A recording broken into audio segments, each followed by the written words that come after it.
Billionaire Games, a Bad Boy Billionaire Romance Audiobook by Michelle Love.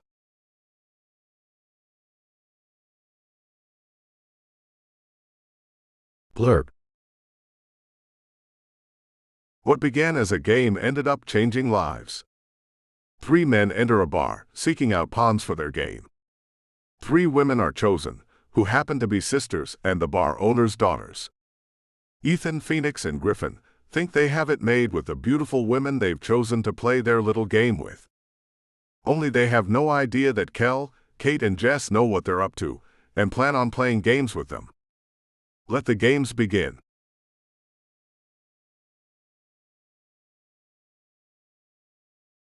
Chapter 1. Even though rain was falling in sheets, the press still stood outside the Boston funeral home where the heiress to Captain Jack's Seafood Company, 30-year-old Julia Lovelace, was resting peacefully for the first time in her short life. One tryst too many had found the beautiful young woman the victim of a hit and run.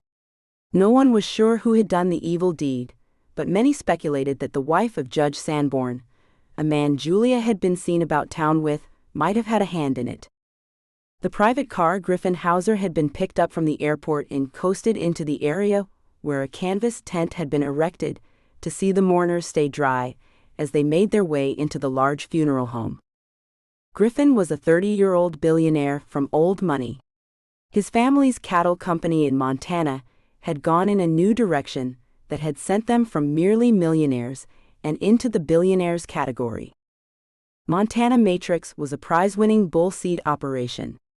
Griffin was supposed to be a salesman for his family's fertile business. He seldom sold a thing, preferring to wine and dine women who didn't have a thing to do with the cattle industry. Griffin didn't have anything to worry about. His wealth was secure, even if he never sold a single vial of the liquid that had catapulted his family into a new tax bracket. Julia had been one of his clients.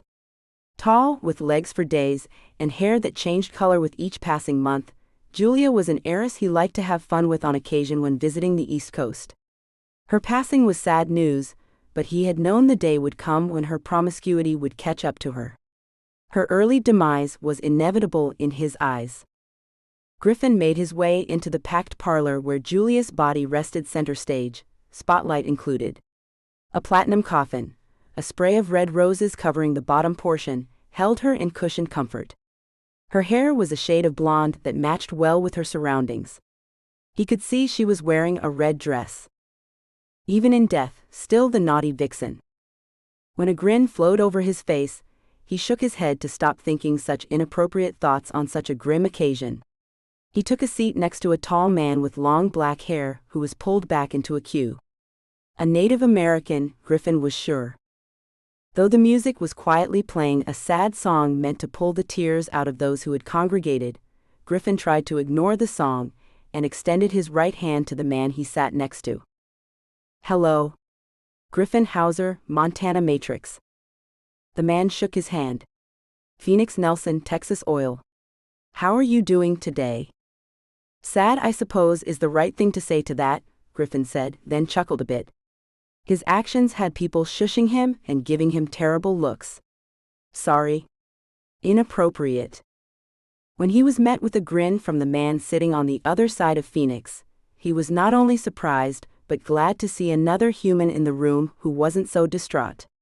When he held his hand out, Griffin took it. "Ethan Southern," came the man's words, which were heavily laced with a Scottish accent. "Griffin?" "Yeah, I heard ya," Ethan interrupted as his attention turned to Phoenix. "How'd you know Julia?" Phoenix cleared his throat as he looked down, and a grin had found him too. "In the biblical sense," came his answer.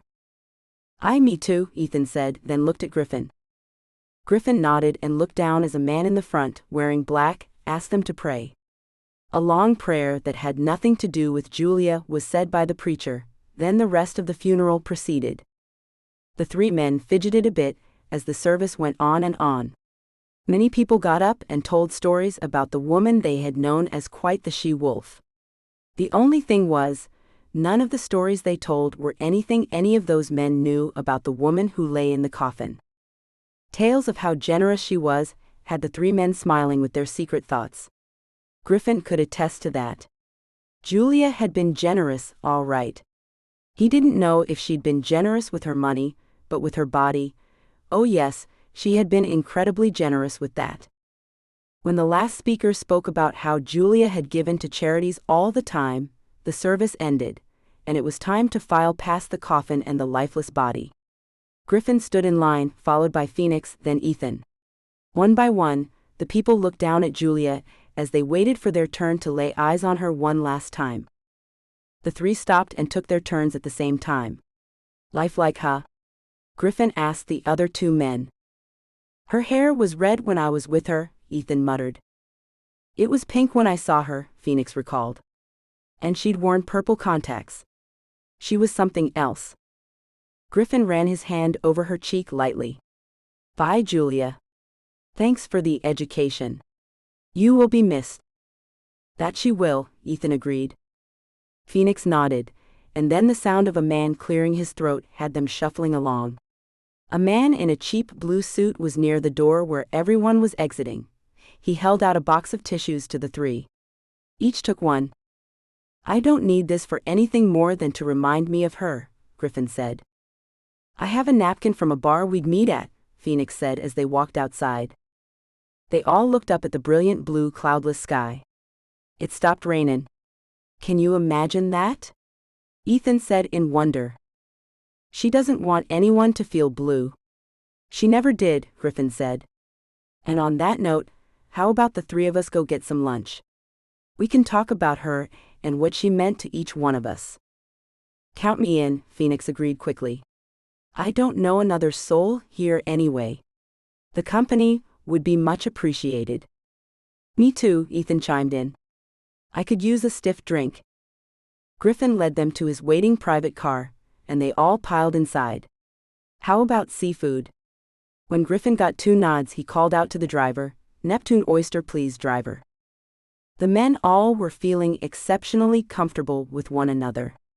A certain camaraderie was felt between them all, as they chatted lightly about this thing and another. Ethan Southern was also a billionaire, the heir to Redhead Scotch.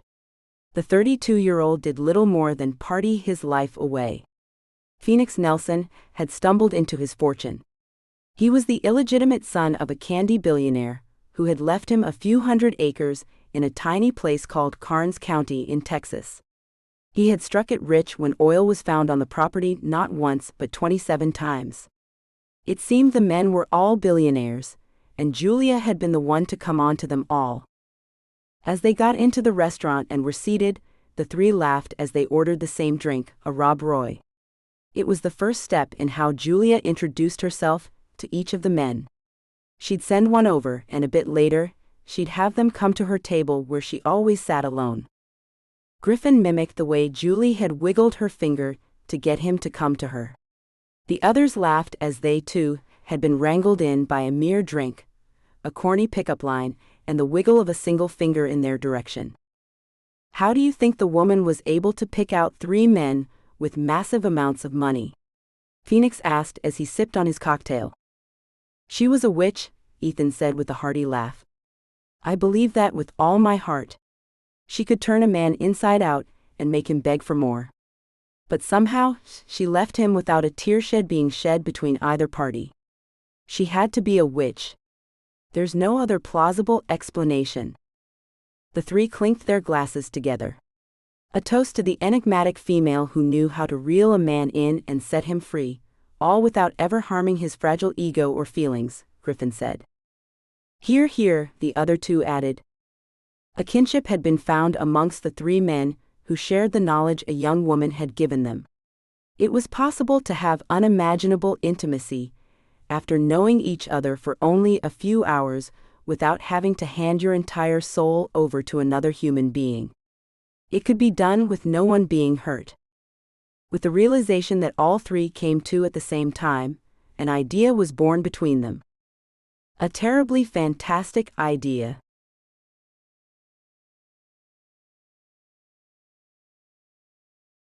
Chapter 2. Are you two gentlemen busy tomorrow?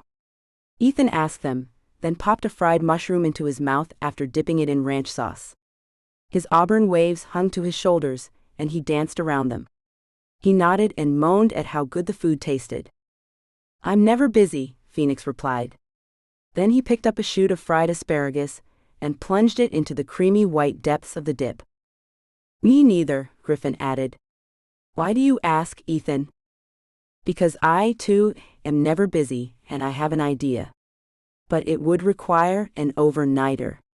Ethan drank the last of his Rob Roy and motioned to the waiter for a refill. "What kind of idea?" Phoenix asked with curiosity.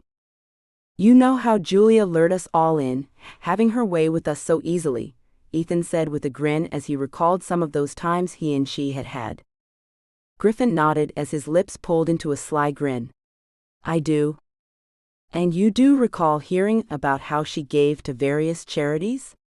Ethan asked as he took the drink the waiter had brought to him. "I do," Phoenix said. "Can I have a beer? The cocktail isn't hitting the spot for me." The waiter nodded and pointed to Griffin's nearly full glass. "Anything else for you, sir?" he asked Griffin. "Bring me a beer, too." "I never did like this drink," Griffin confessed. "I ordered it just to remember someone." "Beer me too," Ethan added. "I don't really know why I ordered another one of these. They're much too sweet for me." As the waiter walked away, Phoenix asked, "So what about the charities? Do you think we should donate to some of them?" "I do," Ethan said. "But I think we should make it interesting. I believe we three should make a bet. One that will remind us of Julia." "Like what?" Griffin asked as he watched a tall blonde woman walk behind Ethan and give him a double take. "Like find a small bar and see who can get laid first," Ethan said with a huge smile. "You know, using the tactics Julia used on us. The whole thing, the cheesy drink, the wiggle of one finger, the terrible lines. We all fell for them. I suppose the two that don't win have to make the charitable donations," Griffin said. "In what amount? That needs to be decided." "Can you two do $1 million each if you lose?" Phoenix asked. When the others nodded, the three reached out to the middle of the table, placing their hands on top of the others. "So it's on," Ethan said. "The first one to score wins, and the other two make $1 million donations to the charities the winner chooses." "Agreed," Griffin and Phoenix said in unison. A pact was formed between the three men.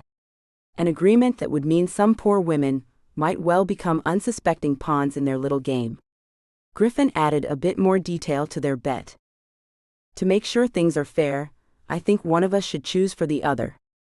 Like I can pick who Ethan can go for, Phoenix can find me a woman, and Ethan can find one for Phoenix. We can make sure the women look like the type that'll give us a good fight. It's no fun if we all pick tramps." Nods had the other men agreeing to the terms, and Phoenix felt like he should add something to the arrangement as he said, "And if no one scores tonight, we keep playing the same women until one of us does score. You know, no trading out. I think that makes it more interesting, don't you?" Ethan raised one thick brow as he contemplated what Phoenix had come up with. "That might mean we have to spend some time in the same place. Let's choose a location wisely." He pulled out his cell and searched the names of places near Boston. When a particular area intrigued him, he said, "This area might work." "It sure does," Phoenix agreed. "There's a town called Ashby in that county," Ethan added. Griffin pulled his cell out of his jacket pocket and searched for places to stay while Phoenix took his phone out to find bars in the town. Ethan had chosen the town, so all three were active participants. "There's a quaint bed and breakfast that only has 3 bedrooms," Griffin said. "It looks nice and homey. A great place to spend a night or two." He turned the phone around to show the other two the pictures of the 2-story home with white siding and yellow trim. Colorful flower gardens filled each side of a wide staircase that led up to a porch that looked as if it wrapped around one end of the large home. "I like the looks of those rockers on the porch," Phoenix said. "I think it looks cozy." "I'll book it for a couple of nights," Griffin said, then tapped away to set it up. "For the next couple of nights, O'Toole's bed and breakfast will be our home away from home." Why not make an Irish time of it? Phoenix asked, as he showed the others a picture of a pub he'd found. Flanagan's Pub and Grill sounds like an excellent place to catch women. There'll be some food to keep us from getting wasted while we're trolling for babes. Ethan clapped him on the back. Irish. I love it. Let's make a pact to try our best to pick an Irish lass for each one of us. I can tell you boys, they're not so easy to get into the sack. Sounds like you've had a few, Griffin said with a chuckle. A couple, Ethan admitted. Our tempers never combined well, to be honest. But we're not talking about finding wives now, are we? The three laughed and found the waiter bringing them mugs of cold beer. With a tap to each glass, they sealed their bet. The details were done. All that was left to do was get to Ashby and begin their adventure into the forbidden. Wait a minute, Phoenix said as another thing came to his mind. We should set spending limits. As we all know, money can be a significant catalyst in drawing a woman to your bed. There should be a daily spending limit. Daily? Griffin asked. Just how long do you expect this to go on? I'm quite adept at closing bedroom deals within the space of one night, Phoenix. But we're going to be choosing hard to get women, Phoenix reminded him. It could very well take a while. Even a few days. I don't want one of us to go buy our woman a fancy car and get her that way. I think time and energy should be used rather than tons of money. Right ya are, Ethan agreed. I say none of us can spend more than $50,000 a day. Griffin nodded, as if that wasn't an extravagant amount of money.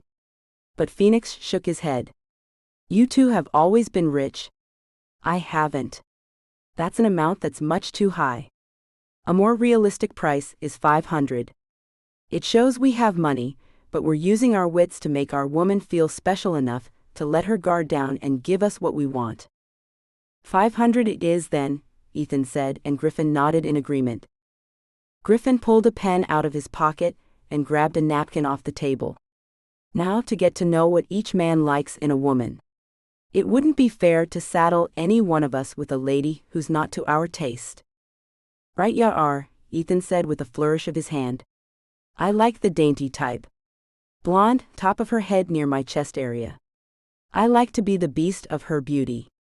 It gives me the upper hand right from the start. I like curvy women. Hair color isn't an issue at all. I like them all. But curves are a must, Phoenix said. And I like them to be cute rather than gorgeous. Don't ask me why. Perhaps it's because I wasn't born rich, but I don't like women who demand upkeep. I need to remind you, Griffin said. We're not searching out wives. Just a one-time thing, then we're out of there. The others nodded and took a drink, to let that bit sink into their heads. This was not to be a love connection. This was a quick tryst and then on to other things. Just how Julia had taught them to do.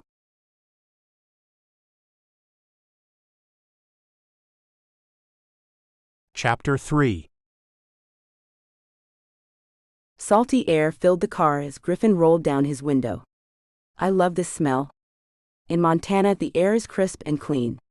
Here, it's damp and full of aromas. The driver pulled up to O'Toole's bed and breakfast. A quick check-in, then we can get going to the pub, Ethan said as they all got out and took the bags they'd picked up from their Boston hotel rooms before they'd left the city.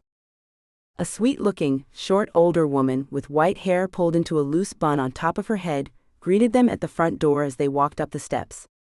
You must be our guests for the next couple of nights. I'm Stella O'Toole. Welcome to our home. I'm Ethan Southern, Mrs. O'Toole. A pleasure it is to make your acquaintance. He took her hand and kissed the top of it, making her giggle like a young girl. Oh my. A Scot, I dare say. A pleasure to meet you, Ethan, she said as she blushed. What a bunch of handsome devils you three are. Tell me, what have you in our little township? Griffin put his bag on the floor by the desk and filled out the paperwork. Just visiting. The place looked like something out of a romance novel on your website. We're in Massachusetts for reasons that aren't exactly happy. We wanted to make something positive out of it. The woman looked over the names on the registry. Griffin Hauser, you must be. She turned to Phoenix and looked him up and down. And you must be Phoenix Nelson. Now you have got to tell me what bloodlines you're from. You look like a movie star. I'm nearly full-blooded Karankawa. I resemble my mother. Only I'm a couple of feet taller, he said, then took her hand and left a kiss on top of it. And thanks for not calling me an Indian, Mrs. O'Toole. With a curt nod, she turned to lead the men up the stairs to their bedrooms. On the right is where your rooms are. The one restroom you will share is at the end of the hallway. There are fresh towels in the linen closet. When you're done, please deposit them in the laundry bins in your rooms. I'll pick them up when I clean your rooms each morning after breakfast. When's breakfast?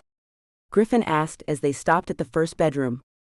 She pushed the door open as she asked them, Are you all early risers or not so early? None of the men really knew each other, and they all looked at one another with quizzical expressions. I get up around 9 every morning, Ethan said. I can do 9, Phoenix replied. Griffin walked into the first bedroom, claiming the room was decorated in deep greens, his favorite color. I can do 9 as well. Then I'll have breakfast served at 10. Will that be okay with you all? She asked them. All nodded, and she led the others to the next room, done in tans and browns. I'll take this one, Phoenix said as he walked into the room. Mrs. O'Toole gestured to the last door and Ethan opened it, finding a room done in lilac colors. How charming, he said with a smile. Glad you're firm in your masculinity, Ethan. I thought you'd be, she said with a laugh. The front door remains unlocked until 10 each night. If you come in after that, you'll need the code to the keypad to get in. I've left a card with that information on the nightstand in each room. Don't forget to take it with you, if you know you won't be back before we go to bed. Mr. O'Toole can be a real bear if he's woken up. I'll be sure to take the code, Ethan said as he made his way into the room, which smelled like the flowers that bloomed beneath the open window. We'll be out late. But we'll be sure to come in quietly, so we don't wake you too. Thank you. That would be greatly appreciated, Mrs. O'Toole said, then left him alone. A short time later, the three congregated in the hallway after putting their things away. It's 9:30, Griff said. Time to be on our way to Flanagan's. Having let the driving service go, they called a cab and waited on the front porch as they rocked in 3 of the massive white rockers that were strategically placed on the large porch. It's nice out here, Phoenix remarked as he looked up at the sky. You can't see as many stars as you can where I live on the third coast in Texas, but it's nice just the same. It appears you two are a couple of country gents, Ethan said. I've lived all my life in cities. Edinburgh, Scotland, is where I grew up. A country night I've never had. Then you'll have to make a visit to our Montana ranch sometime if you want to see all the stars, Griffin offered. You too, Phoenix. Montana is closer to heaven than Texas is. Don't go knocking Texas, friend, Phoenix said as he chuckled. But thanks for the invite.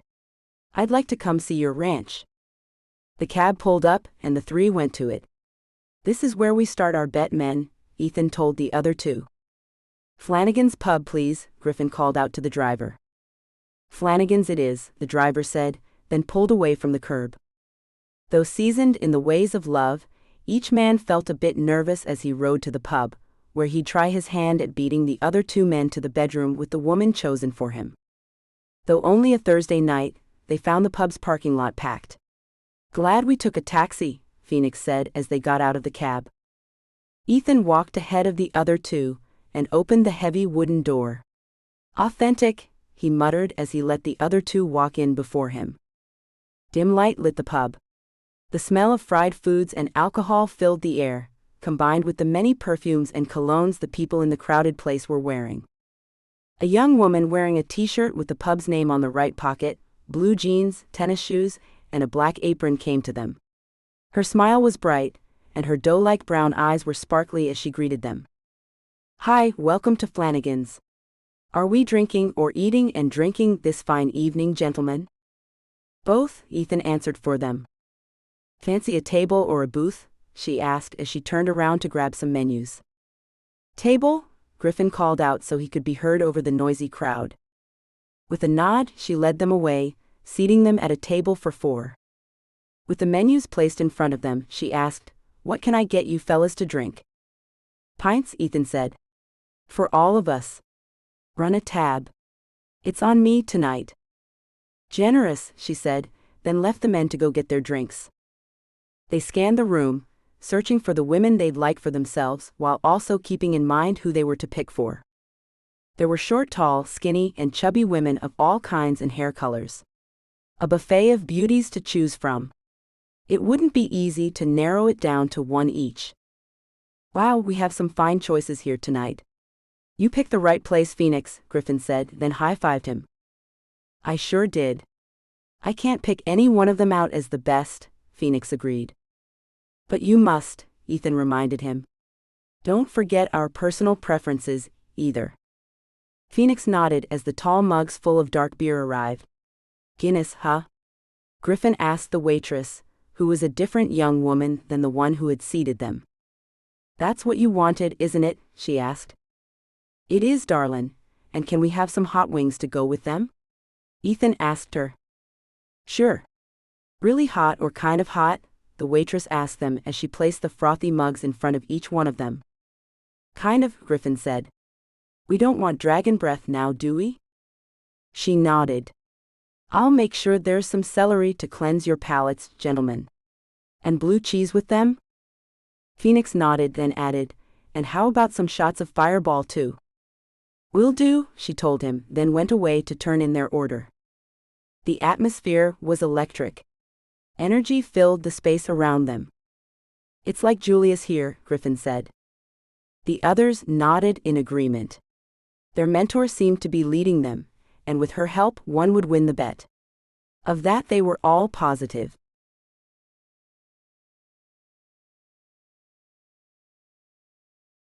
Chapter 4. Tendrils of steam came off the piping hot platter of hot wings the waitress brought to the table for the 3 men who were actively ogling the pub's female patrons. "Can I get you gentlemen anything else?" the waitress asked. "Do you happen to know if that young lady over there is unattached?" Ethan asked about a young, curvy redhead, who was laughing as she talked to a couple of other women. With her hand on her hip and her lips pursed to one side, she gave off an air of no-nonsense while still being incredibly attractive. The waitress followed his gaze, finding a woman she did know. She knew her very well, and wondered if she should divulge any information about her or not. When she looked at Ethan, she saw him cutting his eyes to look back at her. Taking a chance that the man wasn't a complete jerk, she said, "She's available. Her name's Caitlin. She goes by Kate, though." "Cool.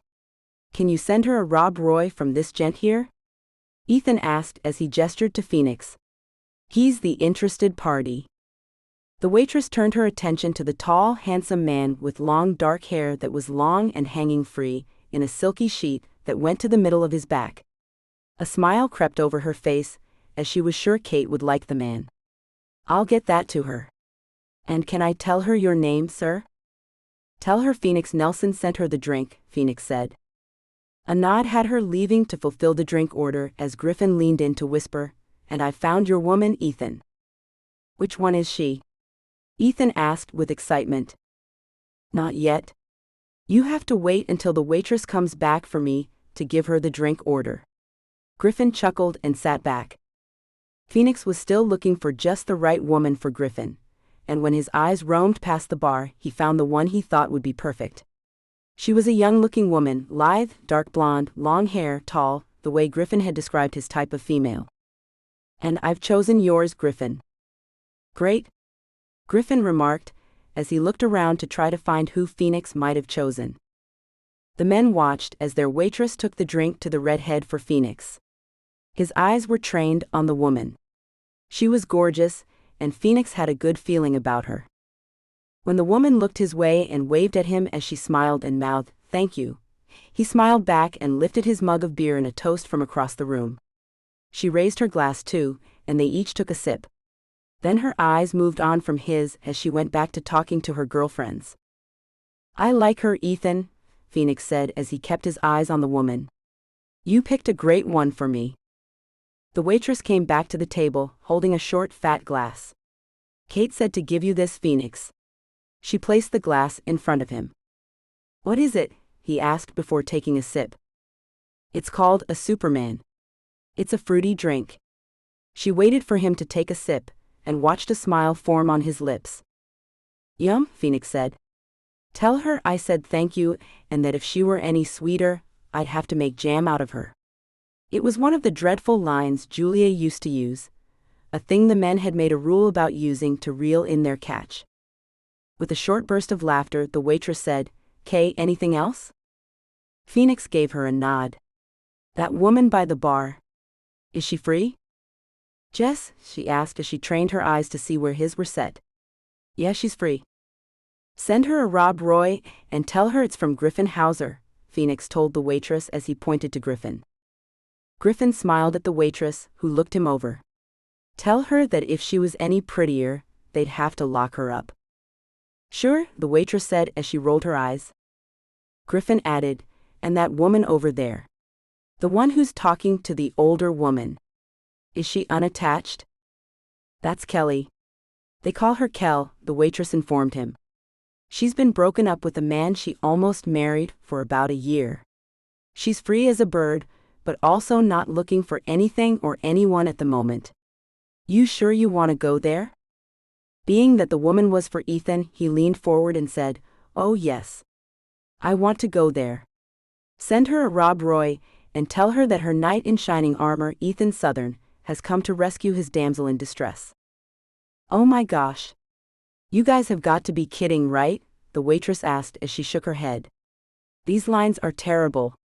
Let me tell her something that might actually work in your favor. Ethan placed $100 bill in her hand. Tell the girls exactly what we ask you to, and your tips won't stop coming. Sure thing, she said, then sashayed away to get the drinks and toss out the stupid pickup lines the men had come up with. Fools, she mumbled to herself. The men had no idea who they'd all chosen to hit on. In her opinion, none of them would be seeing any action that night if that's what they were thinking. Making her way to Jess, she placed the drink in front of her, making Jess look at her with confusion. You know I only drink beer, Bonnie. I know that, the waitress said, then pointed out the tall, handsome man who'd sent the drink. Do you see that guy there? Jess looked in the direction Bonnie's finger was pointing and smiled. Damn. He's attractive, Bonnie. You sure he meant that to come to me? He did, and it comes with a message. He said to let you know that if you were any prettier, they'd have to lock you up. Oh yeah. And his name's Griff. Jess laughed and waved at the man who was staring her down. What a moron. Tell him that if he was any hotter, I'd have to call the fire department. And take him this nasty drink, and let him know I'm a beer drinker. Bonnie took the Rob Roy with her, as she made her way to the man who'd sent it. He wasn't smiling when she got to him. She doesn't want it? Griffin asked. She said to tell you that if you were any hotter, she'd have to call the fire department. Plus, she told me to let you know she's a beer drinker and nothing else. Then get her a beer. Whatever kind's her favorite, Griffin said. And tell her Griff said he likes her sense of humor. Kay, I'll let her know that, Bonnie said, then hurried off to take care of the orders. She was beginning to feel like a go-between for the men in their efforts to gain female companionship for the night. She took the Rob Roy to Kel, who was chatting it up with Miss Foster, the high school librarian. Kel's eyes narrowed as Bonnie placed the cocktail glass of pinkish-purple liquid in front of her. What the hell is this about, Bonnie? Do you see that Scottish stud giving you the eye, Kel? Bonnie asked her. Yes, I see the dim-witted man. And why would you let him believe I wanted anything from him? Kel asked as she turned her dark blue eyes back to her cousin. I told him the drink wouldn't gain him anything with you, Kel. But he insisted. And he said to tell you that he's your knight in shining armor or something like that. Anyway, his name's Ethan Southern, and he gave me $100 to get this to you. He and his friends seem to have a thing for the Flanagan sisters this evening. You don't say, Kel said with a grin that was somewhat evil in nature. Who's bothering my sisters? Mr. Tall, Dark and Handsome are asking after Kate, and the one with blonde curls is after Jess. Bonnie sighed as she looked at the three hunky men who were trying to act as if they weren't looking at the women they'd set their sights on for the evening. And I got the man with amber waves that hang to his shoulders that are as broad as any I've ever seen. A beast, I'm sure. Kel sipped the drink and held up her hand in a motionless wave to let the man know she'd accept his drink, as it was her family's bar, and they needed every dollar they could get. I'm sure he's a sweetheart, Bonnie said, then giggled. They're all winners, cousin. You should give the man a chance. And you should get yourself back to work before I send you home for this mischief you've managed to get us into, Kelly said as she gave her cousin one arched eyebrow. I'll get back at it. But I didn't have a thing to do with who the men picked to pester this evening. They did that all on their own. Just so you know. Kel's eyes settled on the man who boldly called himself her knight in shining armor, as if she needed one. The nerve of him.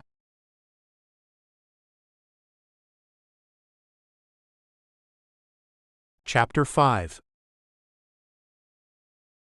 Jess got up to go to the bathroom and found the cute guy with a bevy of blonde curls that went to his shoulders, wiggling his finger at her. She couldn't help but smile at the man who was giving her a sensual grin. Step by step, she made her way to him. Thanks for the drink, Griff. It is Griff, right? Her words were laced with an Irish accent. It is. My full name is Griffin Hauser. I'm from Montana, here on some unofficial business. And your name is Jess, he said as he gazed into her icy emerald eyes. His favorite color. And I bet you're fresh from Ireland. You'd lose that bet if you made it.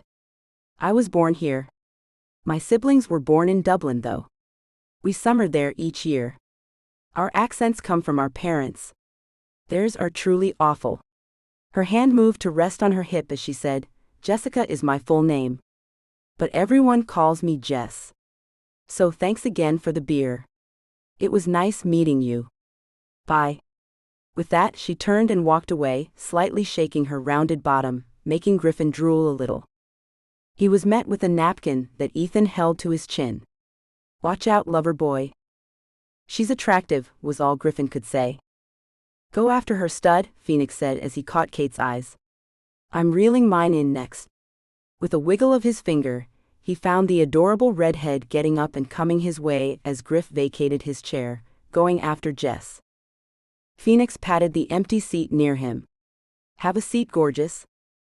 Kate gave him a smile and took the seat. So, did you like the Superman I sent you? Her Irish accent was obvious. He nodded. What did you think of the Rob Roy I sent you, Kate? It was sweet in more than one way, she said as she found herself falling into the dark depths of his milk chocolate-colored eyes. You have a distinctive look, Phoenix. He scooted his chair closer and leaned in close to whisper, I have a lot of distinctive features.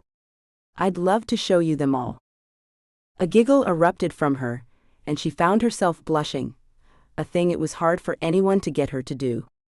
Kate was a woman who wasn't easily impressed. But the man in front of her was the most impressive man she'd ever seen in her life. You're probably a man I should run away from. Sure to be a heartbreaker. Nah, I could never break your heart, Katy Cat.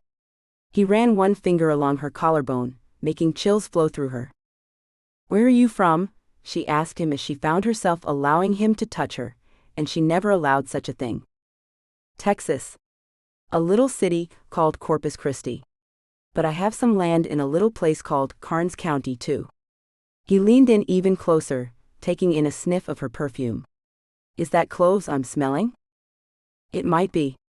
It's a new perfume my mom gave me for my birthday last week. Kate moved back a little as he was so close, and the heat between them was growing intense. Birthday? He asked as he closed the distance between them again, feeling the connection that was forming quickly. And how old is my Katy Cat? I'm 23, she answered. And you are? He moved his fingers up the side of her neck as he said, 35. I love the dark shade of auburn your hair is. It's amazing. Thanks, I get that a lot. She settled back in her chair, making his hand leave her neck, as it was making her want to kiss the man she'd barely met. I bet you do. Phoenix wasted no time touching her again, as he ran his finger across the bridge of her nose. His eyes went from her pale green eyes to the freckles on her nose and upper cheeks. The dusting of light freckles is adorable. You're utterly adorable. Have you not been snatched up yet? Maybe because I'm not looking to get snatched up. I'm busy with work and college. I go to MIT. I'm majoring in food engineering. You'll probably think a lot differently of me when I tell you this part. I'm into making meals out of insects. Nope, I still find you fascinating, he said, then let his finger move over her plump red lips. So a few bugs have passed through those lips, huh? A few, she said as she fought not to suck his finger into her mouth, which was watering for the inexplicable man. The sound of her sister's voice broke the spell she was under, as Phoenix held her eyes with his. Kate, what the hell are you doing? Kate looked away from Phoenix, finding her older sister standing with her hand on her hip, glaring at her. What? This is Phoenix, by the way, Miss Rude. Phoenix, this is Kelly. A nosy person. Nice to meet you, Kelly, Phoenix said as he sat back a bit with the arrival of the protective woman. Relieved to hear another Irish accent for him too, Ethan watered at the mouth. Leave them be, gorgeous, Ethan said as he got up, taking Kelly's hand and leading her to the bar. I gestured for you to come over here for a very different reason than for you to come and chastise my friend's new acquaintance. Kelly looked over her shoulder, giving her younger sister the eye that told her not to go too far with the man no one knew a thing about. Then she turned her attention to the handsome Scot, who towered over her. I can tell you now, Ethan Southern, there will be nothing that you think might happen that will happen. Not with me. Ah, come on, he said as he let her hand go and ran his arm around her narrow waist. I don't want a thing more than to hear your sweet voice as you tell me all about yourself and what makes a darling woman like yourself tick. Please, came her sarcastic reply. I'm no fool, Mr. Southern. Your accent won't sweep me off my feet. I'm Irish. I've heard plenty of accents like yours. So what have you in our small town? He took a seat at the bar and lifted her up to sit on the stool next to his, facing him. She was tiny, just the right size for him. Her hair was shoulder-length and straightened, showing off the caramel highlights in her light blonde hair. The blue of her eyes was so dark, he could swear he'd never seen that exact shade before. First, call me Ethan. Mr. Southern is my father. And I don't expect my voice, no matter how smooth and charming it might be, to sweep you off your dainty feet, my dear Kel. He placed his hands on her upper thighs, making her eyes grow large. Now you need to understand this about me, she said as she moved his hands. While I'm interested in talking to you, Ethan, that's all I'm interested in. So keep your hands to yourself, or I'll be forced to leave your company. Noted, he said with a sly grin. So the basics then. How old are you, what do you do with your time, and how long do you think you need to know someone before you tell them you love them? She laughed at his obvious joke, then answered, I'm 25. An old 25, I've been told. An ancient soul, if you will. I'm in my last semester of business technology at MIT in Cambridge. And I work when I'm not in classes. And you? Well, first let me say that I think there should be no particular length of time before two people exchange I love yous. That said, I'm 32 and a salesman for Redhead Scotch. And I'd also like to say that I think you're gorgeous, and you and I would make lovely children together. I mean that. Kel couldn't help but laugh at the way the man talked. He was charismatic, she had to give him that. Tell me, do these lines usually get you what you're looking for from women?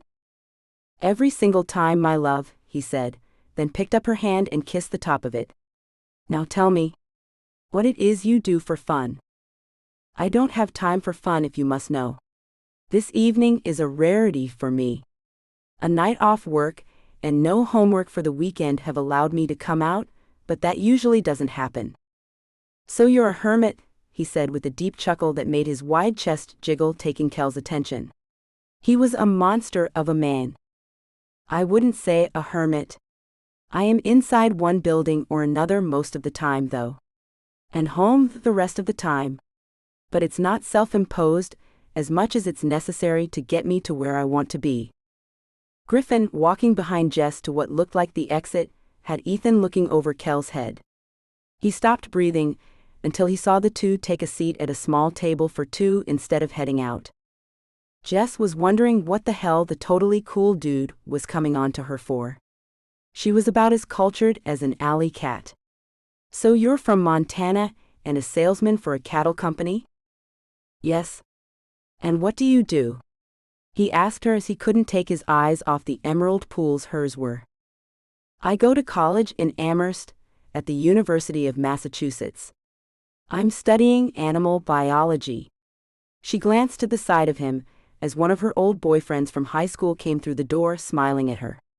She shook her head to let him know she was busy, and he took the hint when he looked at the man she was sitting with. How old are you, Jess? Griff asked, then waved at the waitress, gesturing for 2 more beers. I turned 21 last month. And you? She asked and took the beer that was placed in front of her. Thanks, Bonnie. I'm 30, Griff said, then took a drink. When she looked kind of freaked out by his age, he frowned as she said, Damn. It's no big deal, he argued. For you, maybe. For me, well, damn. She took another drink of the beer, and then set the mug down on the small round table that had more than a few names chiseled into its dark surface. Then she reminded herself that the man who sat across from her wasn't going to be in town for long, so she shouldn't be worried about their age difference. It wasn't like he was asking her to marry him or anything. Yeah, it's not a big deal, Griff. Sorry for overreacting about that. He nodded and felt the tiniest bit of relief. So, how about that? We both are in fields where animals are involved. That's kind of cool, huh? I guess so. What is it you do with the cattle? She asked him as she noticed his eyes were a mixture of greens and blues with touches of browns in them, too.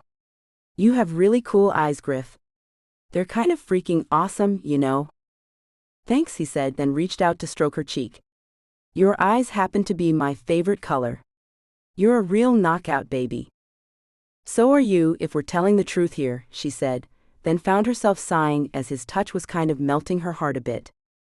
Everyone was getting along so well, the men were pretty pumped about their chances to score. A little more time, and they'd have the women right where they wanted them. On the way to a no-tell motel.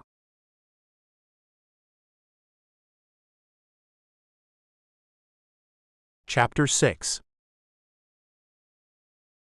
Finding all their women retreating to the bathroom at the same time, the men took advantage of being left alone and congregated at the bar to learn how each was doing. They all took seats, and the bartender asked if they wanted anything to drink, to which all told him no. We're getting close to the wire here, boys, Ethan said. The bartender turned to leave them alone. I think I nearly have Kel right where I want her. The bartender stopped and found a spot on the bar that urgently needed to be cleaned. Plus, he could listen to conversations that involved his cousins. Jess's putty in my hands.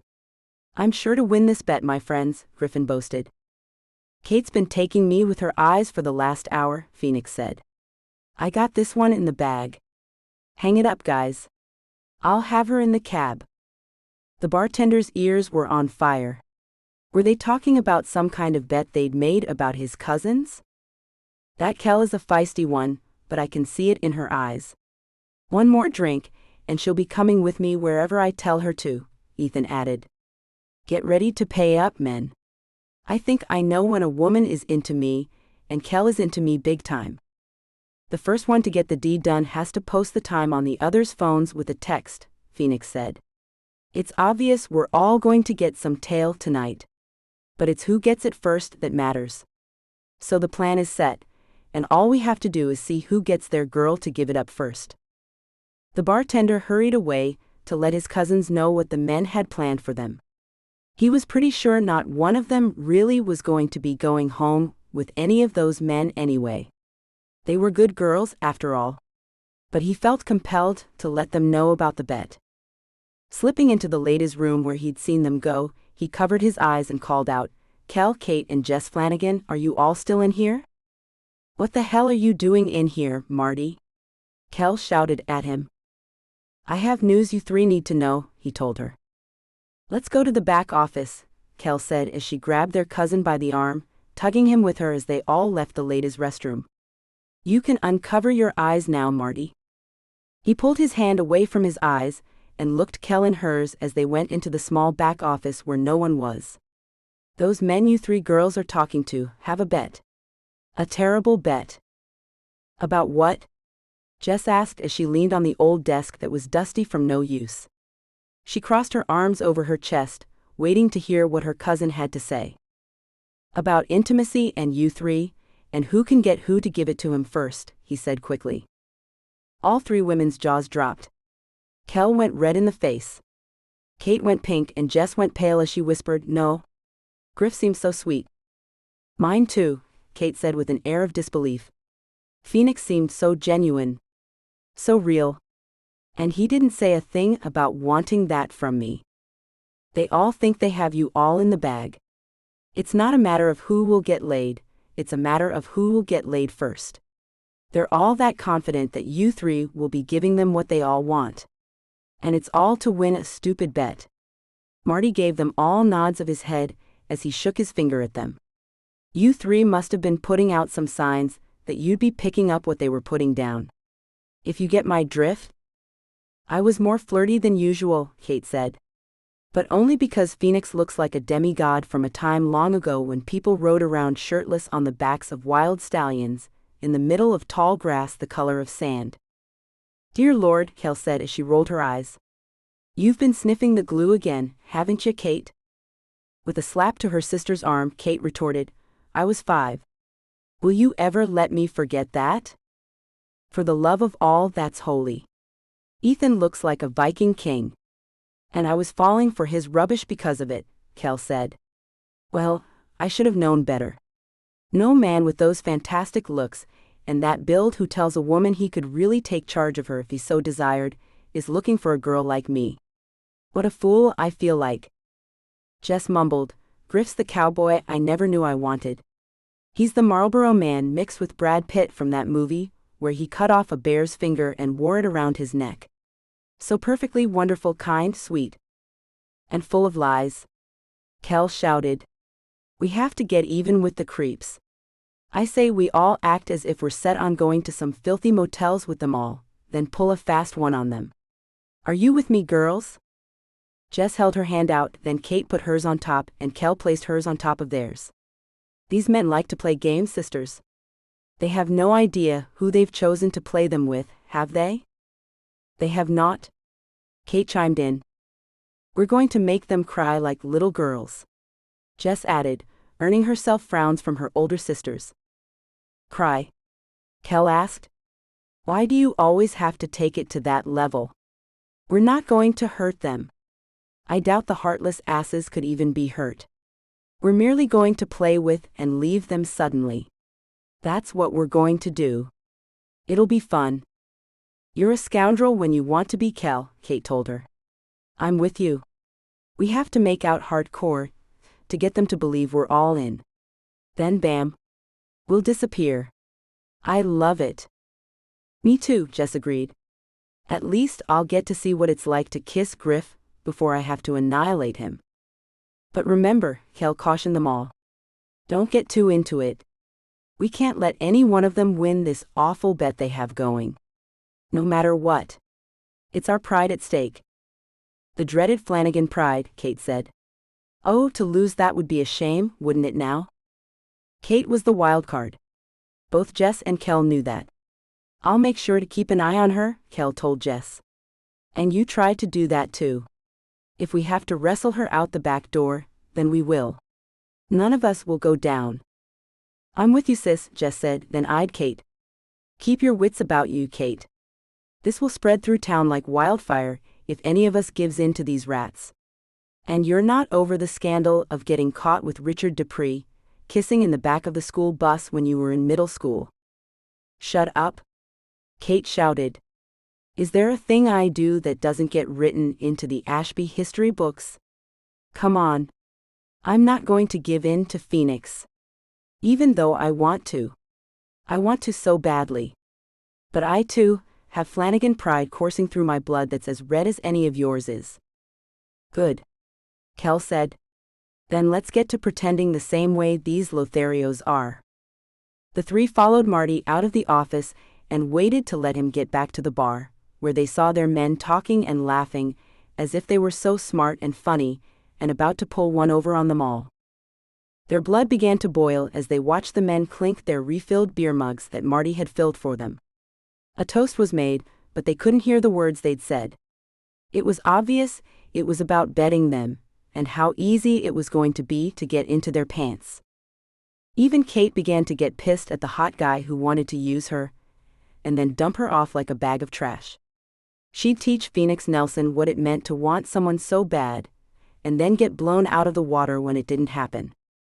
Jess watched the golden curls bounce around Griffin's wide shoulders. Shoulders she knew she'd love to run her hands over, then hang onto his huge biceps as he pummeled her into a mattress. But he'd get none of that sweet action now that he was found out to be a gambling monster who liked to use women for his sinister habit. It was Kel who was feeling the worst pain. It was she who had been left fragile when her fiancé of 2 years suddenly changed his mind and moved away to New York, where he married a tall runway model only a couple of months after breaking up with her and taking her 1-carat diamond engagement ring away from her. Kelly Flanagan stood there watching Ethan Southern, the one man she'd given the smidgen of a chance to in the last year, as he laughed it up with his cohorts. His olive green eyes had danced when he spoke to her, making her think he was being truthful. He'd gone so far as to ask her about love and kids for the love of heaven. How could he have done such a cruel thing? How could he have said they'd have beautiful children? Kel was about to kiss a man for the first time since her devastating breakup with Robert Finnegan. More than a year had passed since her lips had felt another's. Could she handle it? Could she stop herself from giving in to the man she thought her body would fit like a glove? With a deep sigh, she admitted to her sisters, "Joking aside, girls. If you see me looking at that man with stars in my eyes, grab me up and take me away from him. He could be my one weakness. He's so completely what I've always wanted in a man. He's a real man. Or so I thought he was anyway. Just don't let me fall for him and his pile of lies. Please. I don't think I could take losing him if I ever fell all the way in." "Not to worry, sis," Jess said, then put her arm around her oldest sister, knowing all too well the mentally fragile state she was in. After her fiancé dumped her unexpectedly, Jess had held Kelly that first week each night as Kel cried herself to sleep. The three had each other's backs, and the men had no idea what was in store for them. "Let the games begin," Kel said, and then the three put on smiles and made their way to their men.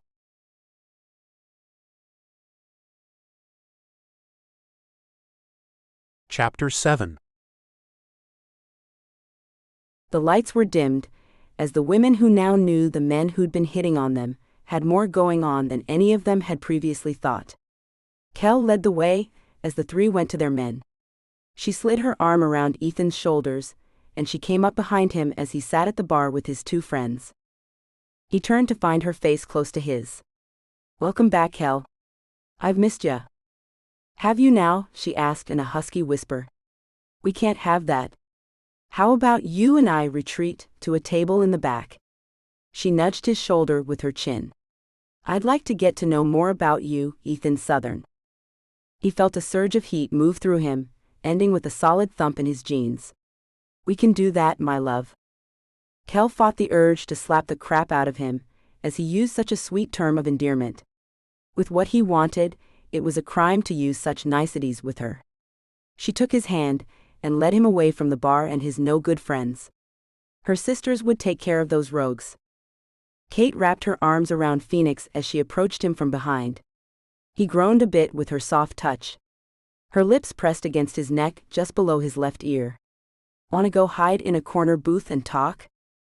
He didn't want to talk anymore. But he said, "Sure." As he stood up, he placed his hand on the small of her back, steering her to one of the darker corners of the pub. Jess was young and inexperienced at such blatant physical approaches. She had to rely on being cute when she got to Griffin. She moved up next to him and placed her clasped hands on the bar in front of her. I guess that just leaves the two of us to figure out how to spend our time while our friends make out. Griff cleared his throat as he looked the tall, dark blonde young lady up and down. I think I can entertain you, Jess. He got off the bar stool and took her hand in his, leading her off to another remote area of the pub where no one would see them. Jess was nervous. She'd never done such a thing as lead a man to think they'd get more than what they'd be getting. But she was furious that she had been chosen to be a part of the men's sordid bet. Trying to hold her temper was a thing she found hard to do. But she'd figure out how to do it. She wanted Griff to hurt when she disappeared on him. The same way he had planned on being intimate with her and then disappearing. The ladies all had their men right where they wanted them. And the men thought they had their women where they wanted them. Completely unaware that they were the ones being played, the guys made jackasses of themselves as they dug themselves further into the murky depths of their deceptions. Ethan was pleasantly surprised to find Kel had gotten over her aversion to their touching each other. Her hands were all over him. Moving over his shoulders and down his strong arms, she turned to face him in the booth. You work out, don't you? I do, he said, then leaned in to kiss her cheek. And you seem like you do some exercising yourself. No, I work a lot. I'm on my feet moving around more than most, she said, then turned her face to catch his lips which lingered near hers. She had to keep telling herself that it was all fake. So what if his lips felt like liquid heat as they pressed against hers? Her head was going light with his kiss. It was soft yet demanding. The man knew his way around a woman's mouth, she thought. Kel was sure he'd kissed more than his fair share of women in his time. She had to remind herself that the man she was kissing was a cad. A man who'd bet his friends he could get her into bed, or wherever he planned on trying to get into her pants, before either of his friends could get her sisters into their beds. The thought had her getting mad, and she found her nails biting into his massive biceps.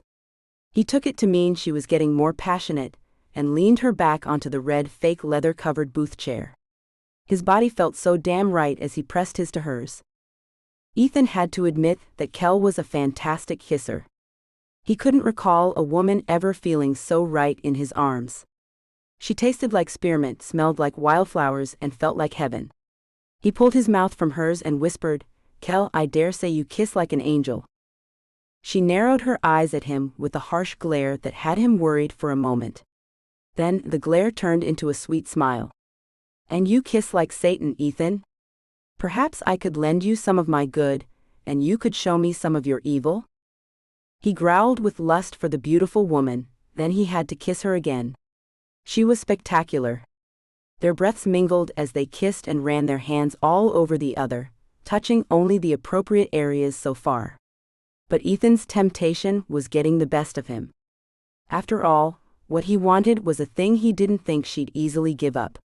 He wouldn't make his move until he had her begging him to give her what he could tell she needed. Kel laughed inside her head. Ethan wouldn't be getting what he needed from her. Phoenix was feeling more need for Kate than he'd anticipated. She was like a force of prowess as they kissed. When she moved her mouth, he groaned, My gosh, woman. What you do to me. Kate was more than proud to hear him say those words. She tried hard to make him ache for her. And he'd hurt a lot worse when she left him alone for the night. No, Phoenix Nelson would not be getting into her bed. But she cooed into his ear, What I want you to do to me is almost illegal, Phoenix. Tell me. Let's just say I can't wait for you to go savage on me, she said with a sly grin. Jess was finding herself falling into Griffin's arms far too quickly. The way he softly moved his hands over her arms and shoulders told her he could be that guy. The one she'd been dreaming about. The man who knew how to handle her. Gentle touches were a thing she'd never experienced. Her boyfriends had all been young and gropey. When his mouth left hers, leaving her lips pulsing from the kiss he'd given her, she found herself nearly lost in his hazel eyes. The color had gone stormy, and she could see how much he wanted her. "Griff, will you be keeping in touch with me after this night?" she found herself asking. When he took in a deep breath, it reminded her that she was just part of a bet he'd made and nothing more than that. What he was doing was all an act to get her into bed. When his lips moved, she watched them as the words came out of his mouth. "I don't think I want a day to go by without hearing your voice, Jess. That's the honest truth." He moved back in for another kiss, and Jess felt like he might be telling the truth. Frustration and fear filled her. Why did he have to be using her?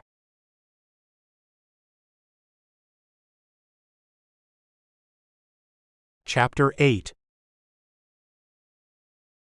Kelly Flanagan hadn't been kissed in over a year. Her thoughts went to the dark side for a while. What would it really hurt to let him do to her what he wanted to? Who would blame her for giving in to the man? He was an Adonis with a knack for love-making, Kel could tell. So what if he was going to love her and leave her? His mouth left hers. Then he whispered in her ear, "You feel like home to me, kitten." The Irish anger ran through her, making her head take over where her libido was letting her down. He was a liar. Kel decided to see just how far the man would go to get what he wanted from her. "Home, Ethan," she murmured as she ran her legs around him and arched her body up to his. "Tell me about home." His teeth grazed her neck, then he said, "Home, my love. You're making a home for you inside my heart." Fury filled her, but she kept that under wraps as she said, "Your heart, Ethan? So soon?" When he pulled his mouth off her neck to look into her eyes, she hated the fact that he could seem so damn sincere as he said, "My heart is pounding like it never has before. You're bringing out more in me than anyone ever has. Can't you feel the sparks that are shooting between us?" She could feel that too. Only she was pretty sure hers were coming from a lack of intimacy in the last year. "I do feel them, Ethan. My sweet knight in shining armor." Kel took his handsome face between her hands and pulled him in for another kiss. It wasn't in her nature to be such a liar. She was already feeling somewhat remorseful for what she was doing to the guy. As she let her body move the way it wanted to, she kept her head straight. Well, she tried to, anyway. Now and then, as his kiss and touch took over, she'd lose her thoughts about how Ethan was a man who was using her to win a stupid bet. But she'd regain her sense soon after. Kelly Flanagan would never be hurt the same way again. It occurred to her that Ethan should be given a shot at being a decent human being. She pulled her mouth away from his as she looked intensely into his eyes. "Ethan, you should know that I've been alone for a little over a year. My fiancé of 2 years left me suddenly. He told me he wasn't ready to get married." "I'm sorry to hear that," Ethan said, and he meant it.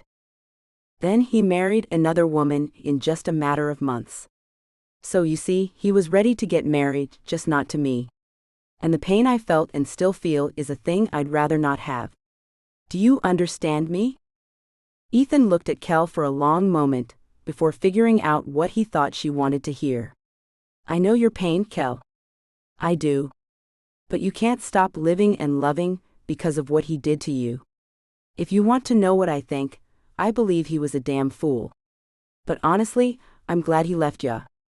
If he hadn't, I'd never have been able to taste you like this. And that would have been a damn shame." Kel couldn't believe how easily he let those words slip off his forked tongue. The man was a snake. An evil snake. Her heart was pounding with anger, but Ethan thought it was love that had her heart beating so loudly he could hear it. He kissed her again, sure that soon he'd be able to make his move that would win him the bet. Secretly, Kel hoped Ethan had a girlfriend who'd be pissed at him for what he'd done.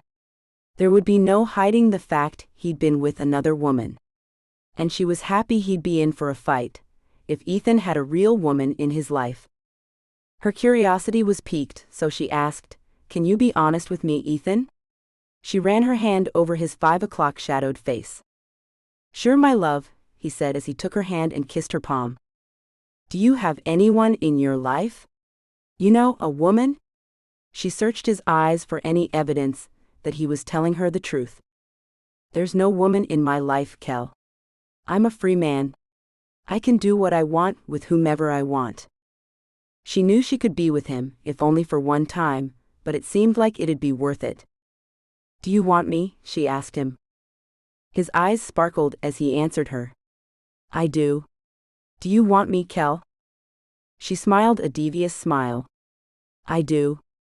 But is this only for one night, Ethan?" A brief blankness made up his expression, and then it swiftly went into a sweet smile. "Not if you want more than that." Could she believe him? Could he be telling her the truth? Would he stick around or give her his number? "Really?" she found herself asking, even though she knew she shouldn't believe him. But she so wanted to. Ethan was everything Kel had ever wanted in a man.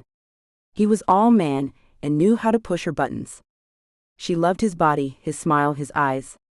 He spoke in a way she found interesting and enjoyable. He was what seemed to be the complete package. She wondered whether, if things had been different, if there'd been no bet, would Ethan still have sought her out. He kissed each one of her fingertips as he answered her. "Really, Kel? Tonight doesn't have to be a one-time thing for you and me." He meant it too. The bet wasn't just a one-night thing, and then leaving the woman. It was just about who got laid first. He could keep things going with Kel if he wanted to. The fact was, Kel was stirring him in ways no other ever had. Why would he stop seeing her? The way she gazed into his eyes told him she was a bit worried about what he'd said. He knew she'd been deeply hurt by what her jerk of a fiancé had done to her. He had no wish to hurt her. As a matter of fact, he wanted to get to know the woman he held in his arms. She was the beauty to his beast, that was certain. "Ethan, how can I trust you?" Kel asked him. "How can I be sure you're telling me the truth, and not just telling me what you think I want to hear?" He reached into his pocket and took out his cell. "Give me your phone." Kel didn't have her phone with her. It was in her purse, behind the bar. "I don't have it on me." "Tell me what your number is then," Ethan said, and opened up his contact list. He typed in her name and waited for her answer. 555-677-5599, she told him, giving him her real phone number. "Your address?" he asked. She wasn't sure about giving him that. He might make his way to her house that night after she ran out on him, if he had her address. "Not yet," she said, stalling him. "Maybe after you call me. Then we'll see about that." "Oh, I'm going to call ya." "On that you can count," he said, then put his phone back into his pocket. "Can we get back to where we were?"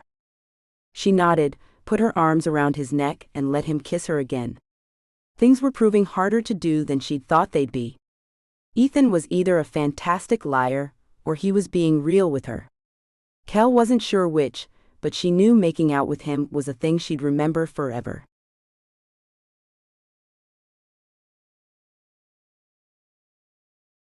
Chapter 9. Phoenix couldn't believe how amazing it felt to kiss Kate. She was sensual, with a touch of sweet and spicy. He was already deciding to take her someplace nice for the night. Phoenix wanted to win the bet by getting her to give in to him before the others got their women to. But he also wanted more with the beautiful lady. Kate was much prettier than any woman he'd ever been with before. He could see her beauty went all the way down to her soul.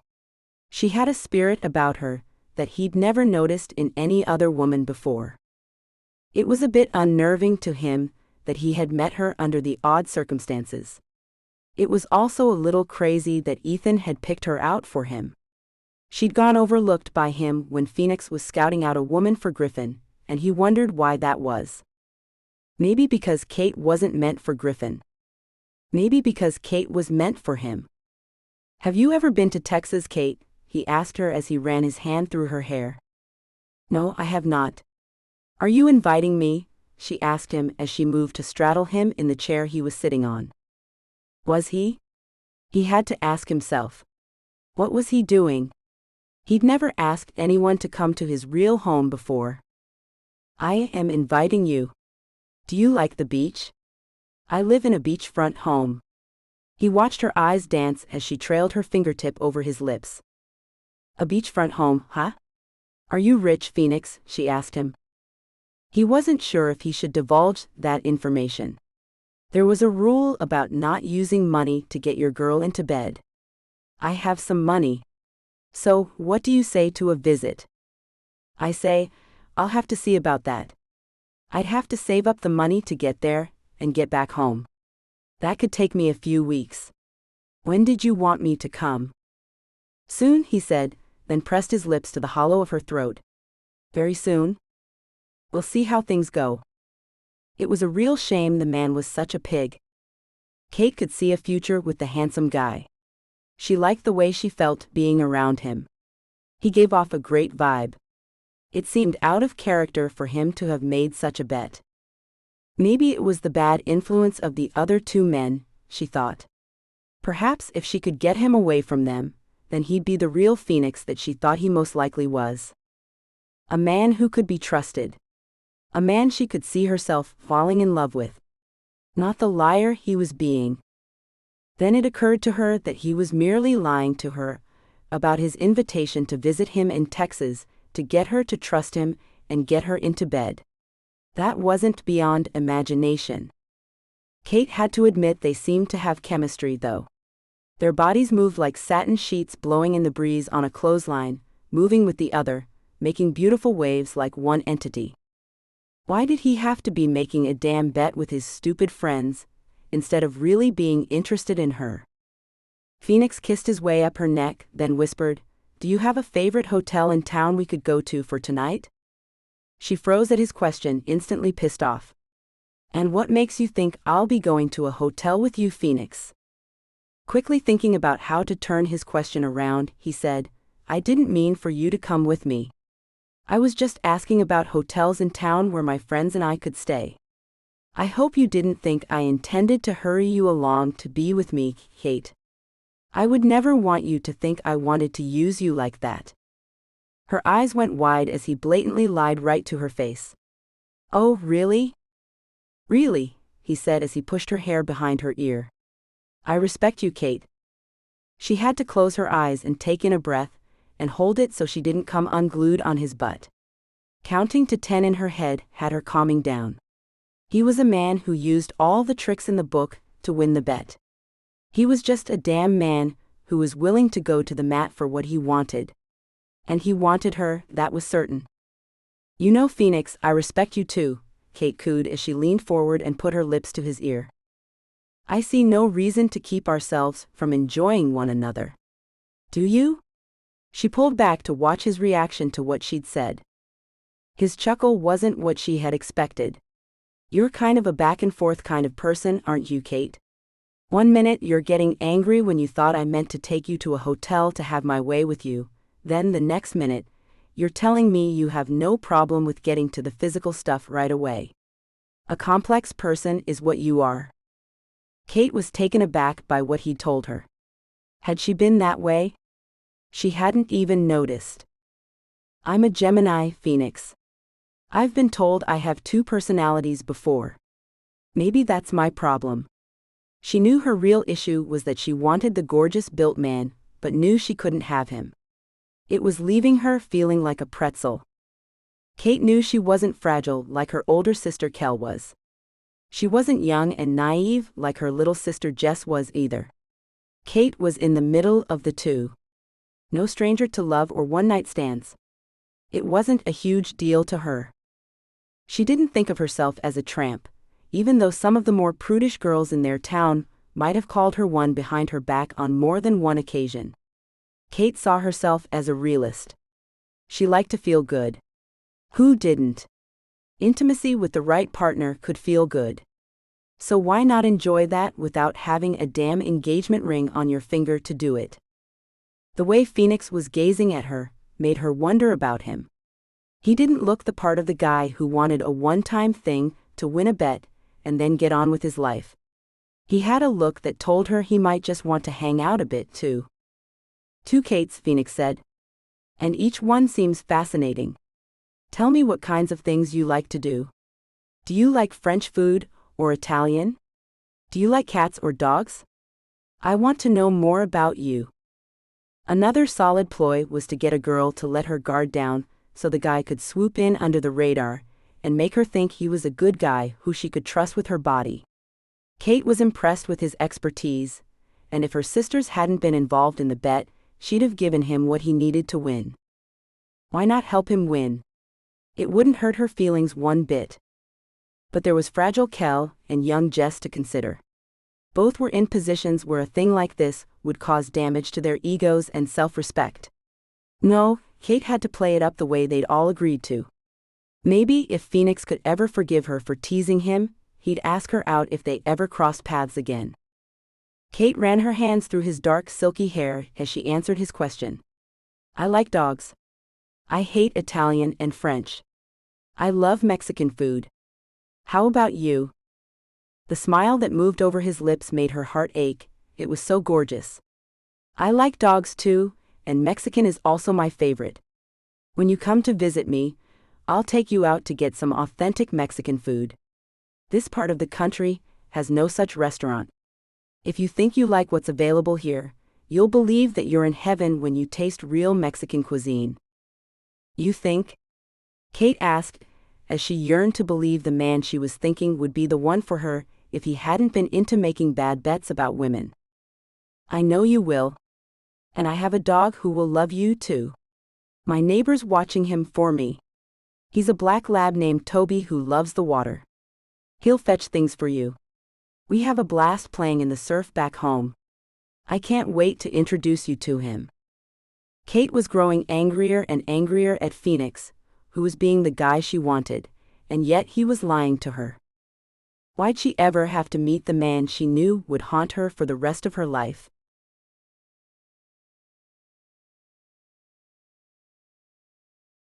Chapter 10. Jess was beside herself with the emotions that were running through her. Griffin was too good at what he was doing to her. His kiss was electrifying, his hands left paths of lava on her skin, and he said the sweetest things. And she couldn't let herself believe one word he said. He was doing it all to win the damn bet. Not because he was really attracted to her. In a vain attempt to see if Griffin could be made to feel even the slightest bit of guilt for trying to get her straight into bed, only to win a stupid bet, Jess asked him, How many brothers and sisters do you have, Griff? I have 2 younger sisters and 1 brother, he answered, then kissed her cheek. And you? A couple of sisters and 1 younger brother. So about your sisters, are they older than I am? She asked him, hoping to get him to feel some guilt about what he wanted to do to her. They're both older than you, and they're both married with a couple of kids each. Griff kissed his way to her lips. Not merely to shut her up, but because he genuinely liked the way she kissed. Griffin knew Jess was his type of woman. She was funny, beautiful, and smart as hell. When you added in her passion for animals, not necessarily a thing he had but a thing he respected, then she was nearly perfect for him. Although he wanted to keep seeing Jess after that night, he wasn't an idiot. He knew if he continued to see her past that night, then she'd inevitably find out about the bet. Probably from him, as he was notorious for eventually telling the truth about anything bad he'd ever done. He'd kicked one of his family's dogs once when he was a kid. The dog was chasing him as he rode his bike down the long road that led to their ranch house. The dog kept nipping at his ankles, and he kicked it to get it away from him. The poor dog yelped like he'd really hurt it and limped away, looking sadly back at him. It was then that Griffin realized the dog had thought they were playing together. No one had seen what he'd done. He didn't have to admit anything to anyone. But the guilt was piling up on him. Griffin went back to the house and found a steak in the freezer, nuked it in the microwave, and went out to apologize to the dog and offer him a treat. Like most dogs, he accepted the steak and seemed to forgive Griffin for his transgression. But that wasn't enough for Griff.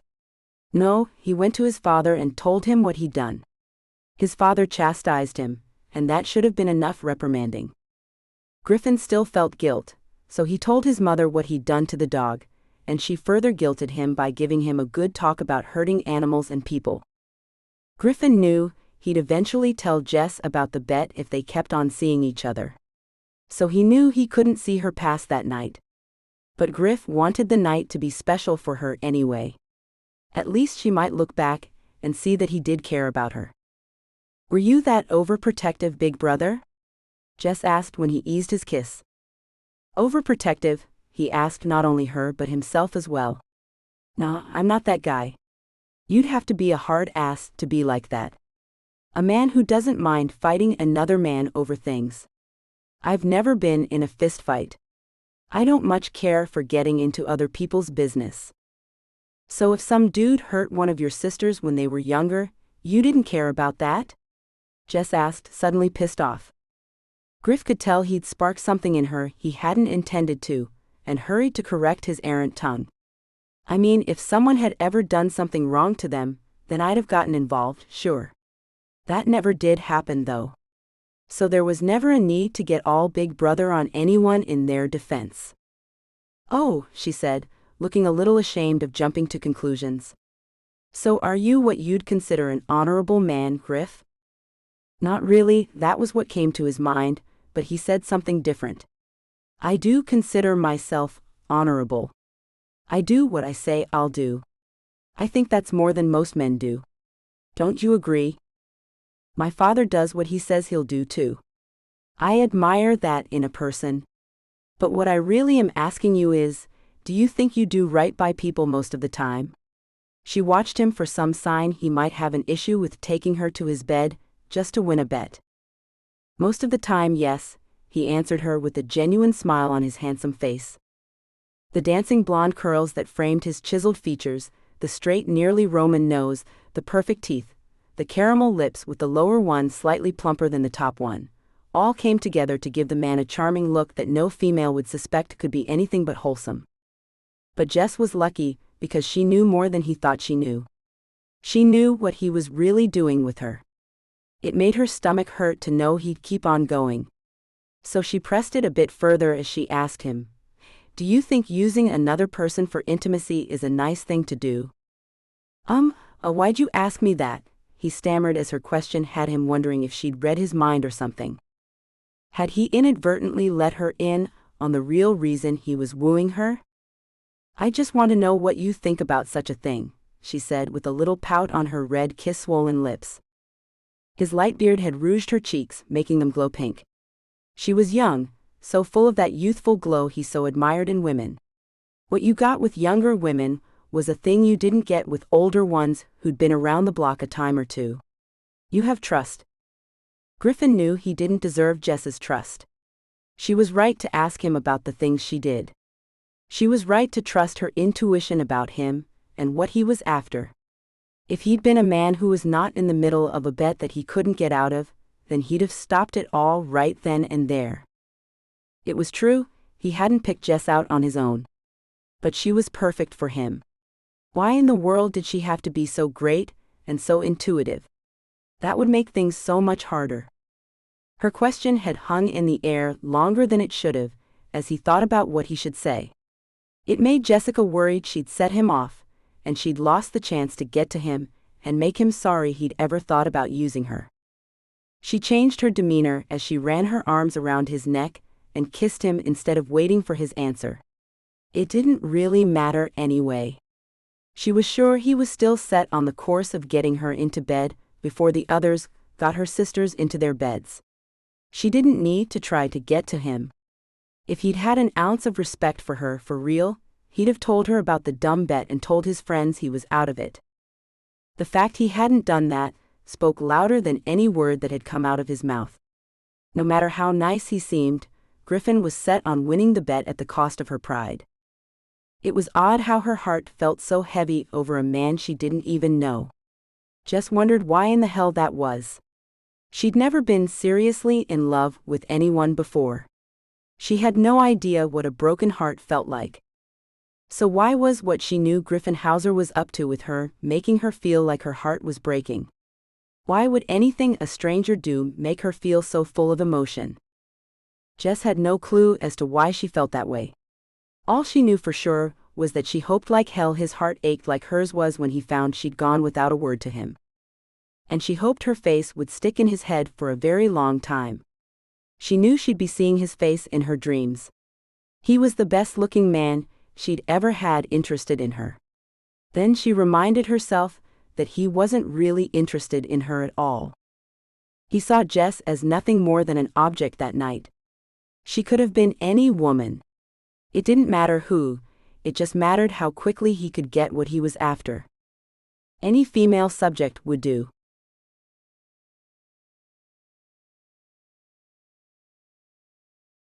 Chapter 11. Kel gave their cousin Marty the thumbs up, as she had Ethan in a frenzy of desire, and right where she wanted him to be when she ran out on him. The lights went lower, nearly all the way out. Time to close the pub, I think, Ethan.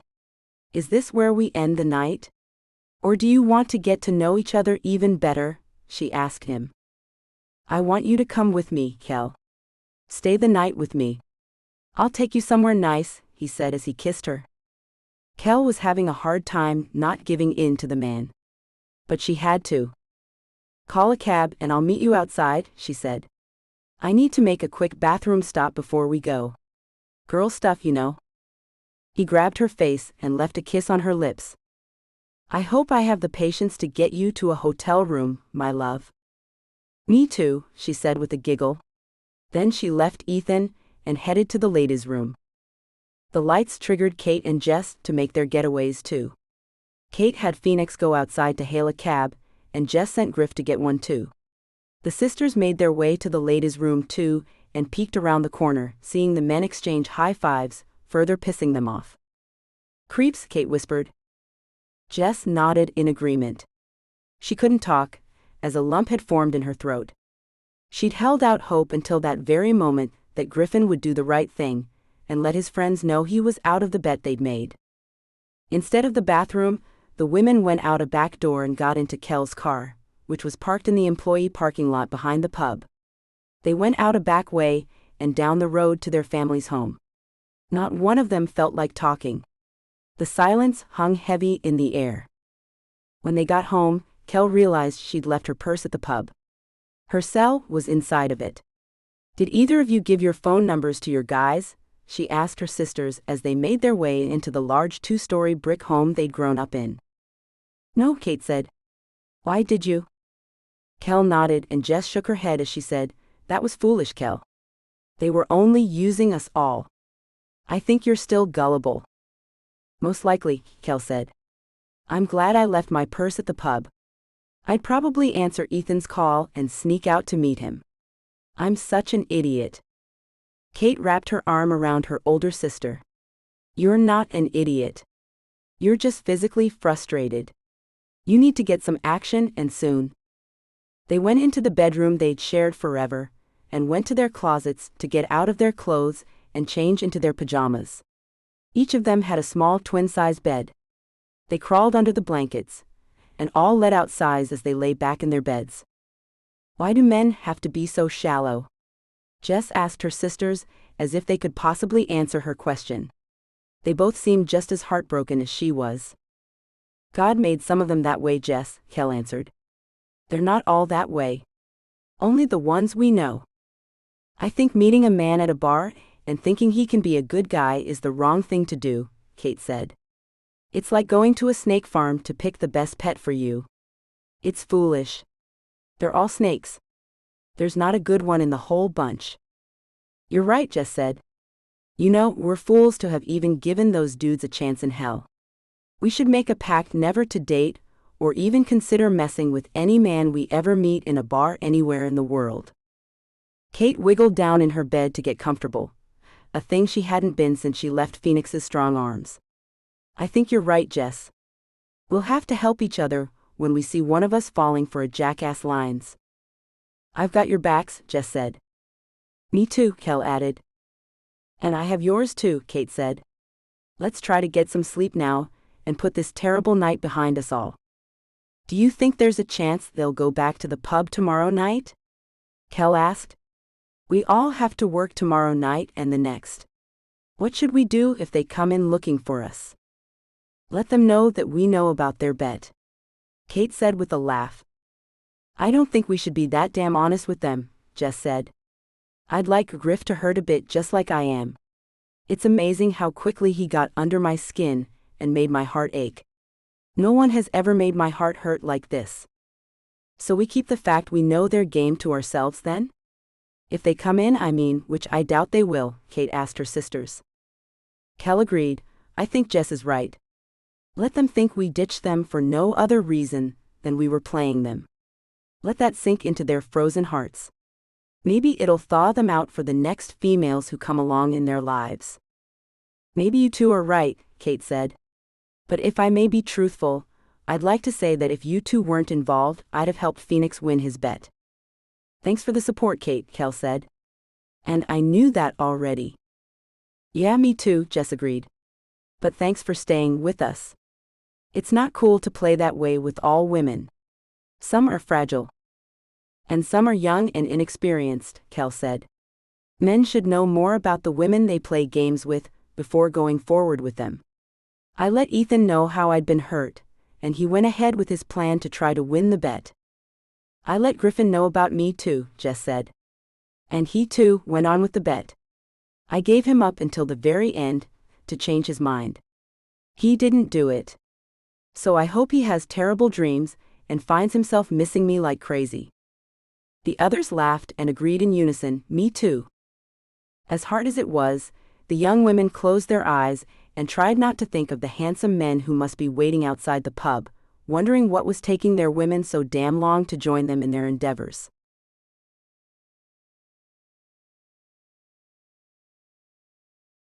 Chapter 12. In 3 different cabs sat the men who were sure they were all going to get lucky. It was just a matter of who got to who first. Each one had a strong opinion that it would be he who struck gold before the others. They texted one another with taunts and jibes, meant to demoralize their opponents. And it was Ethan who first asked the others if they thought 30 minutes was a bit too long for the women to be freshening up. Getting out of the cabs, the men met at the entrance to the pub to find it was locked. They walked around the building to find the back parking lot was empty, and the rear entrance was also locked. They ditched us, Phoenix said as his face fell. Why would they all 3 run off? I have no idea, Ethan said as he pulled out his cell.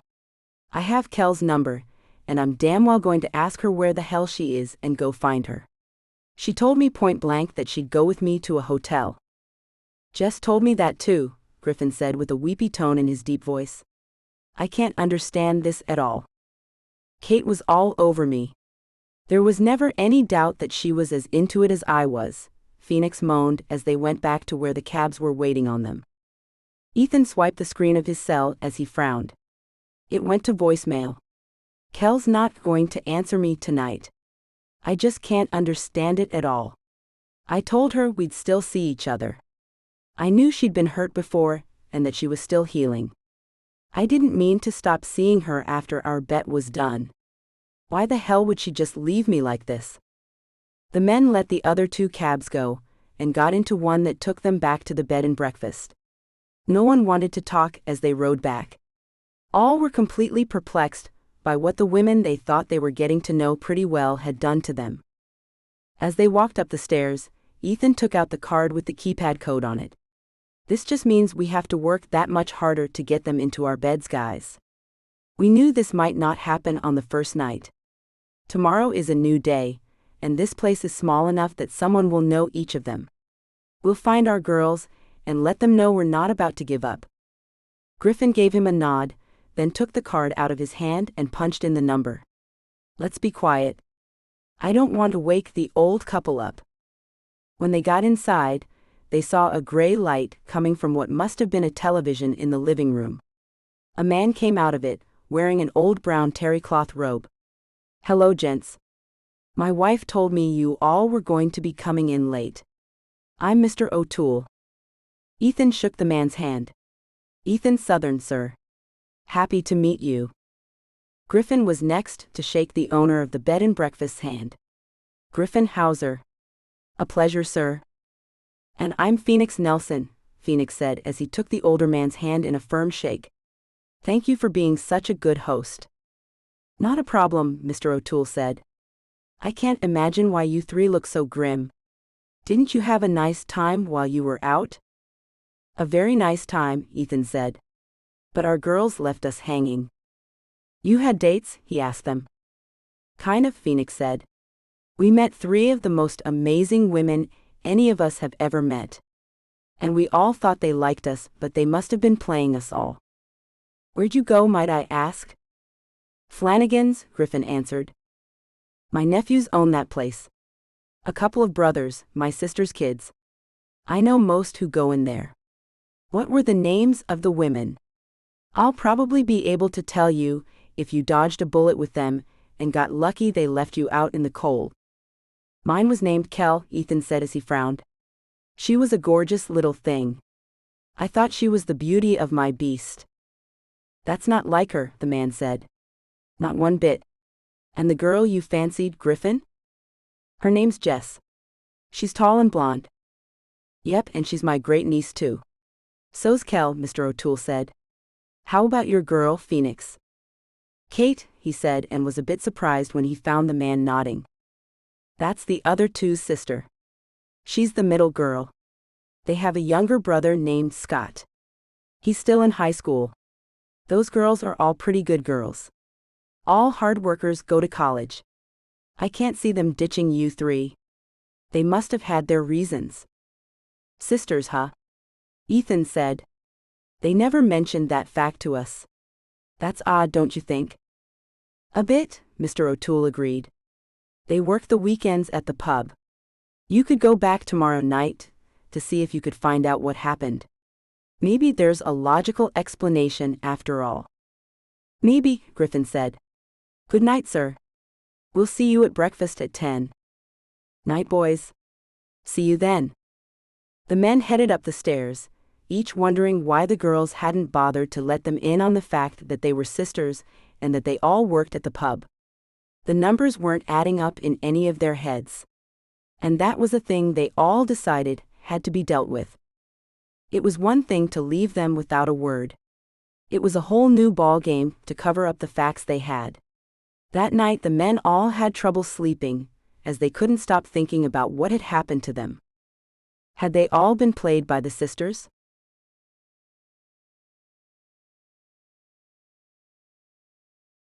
Chapter 13. The next evening had the 3 men going back to the pub, where they were all set on finding out not only why the women had kept the fact they were related from them, but also why none of them saw fit to tell them that they worked at the pub their father was a part owner in. The smell of fried foods hit them as they entered the very busy Flanagan's Pub and Grill.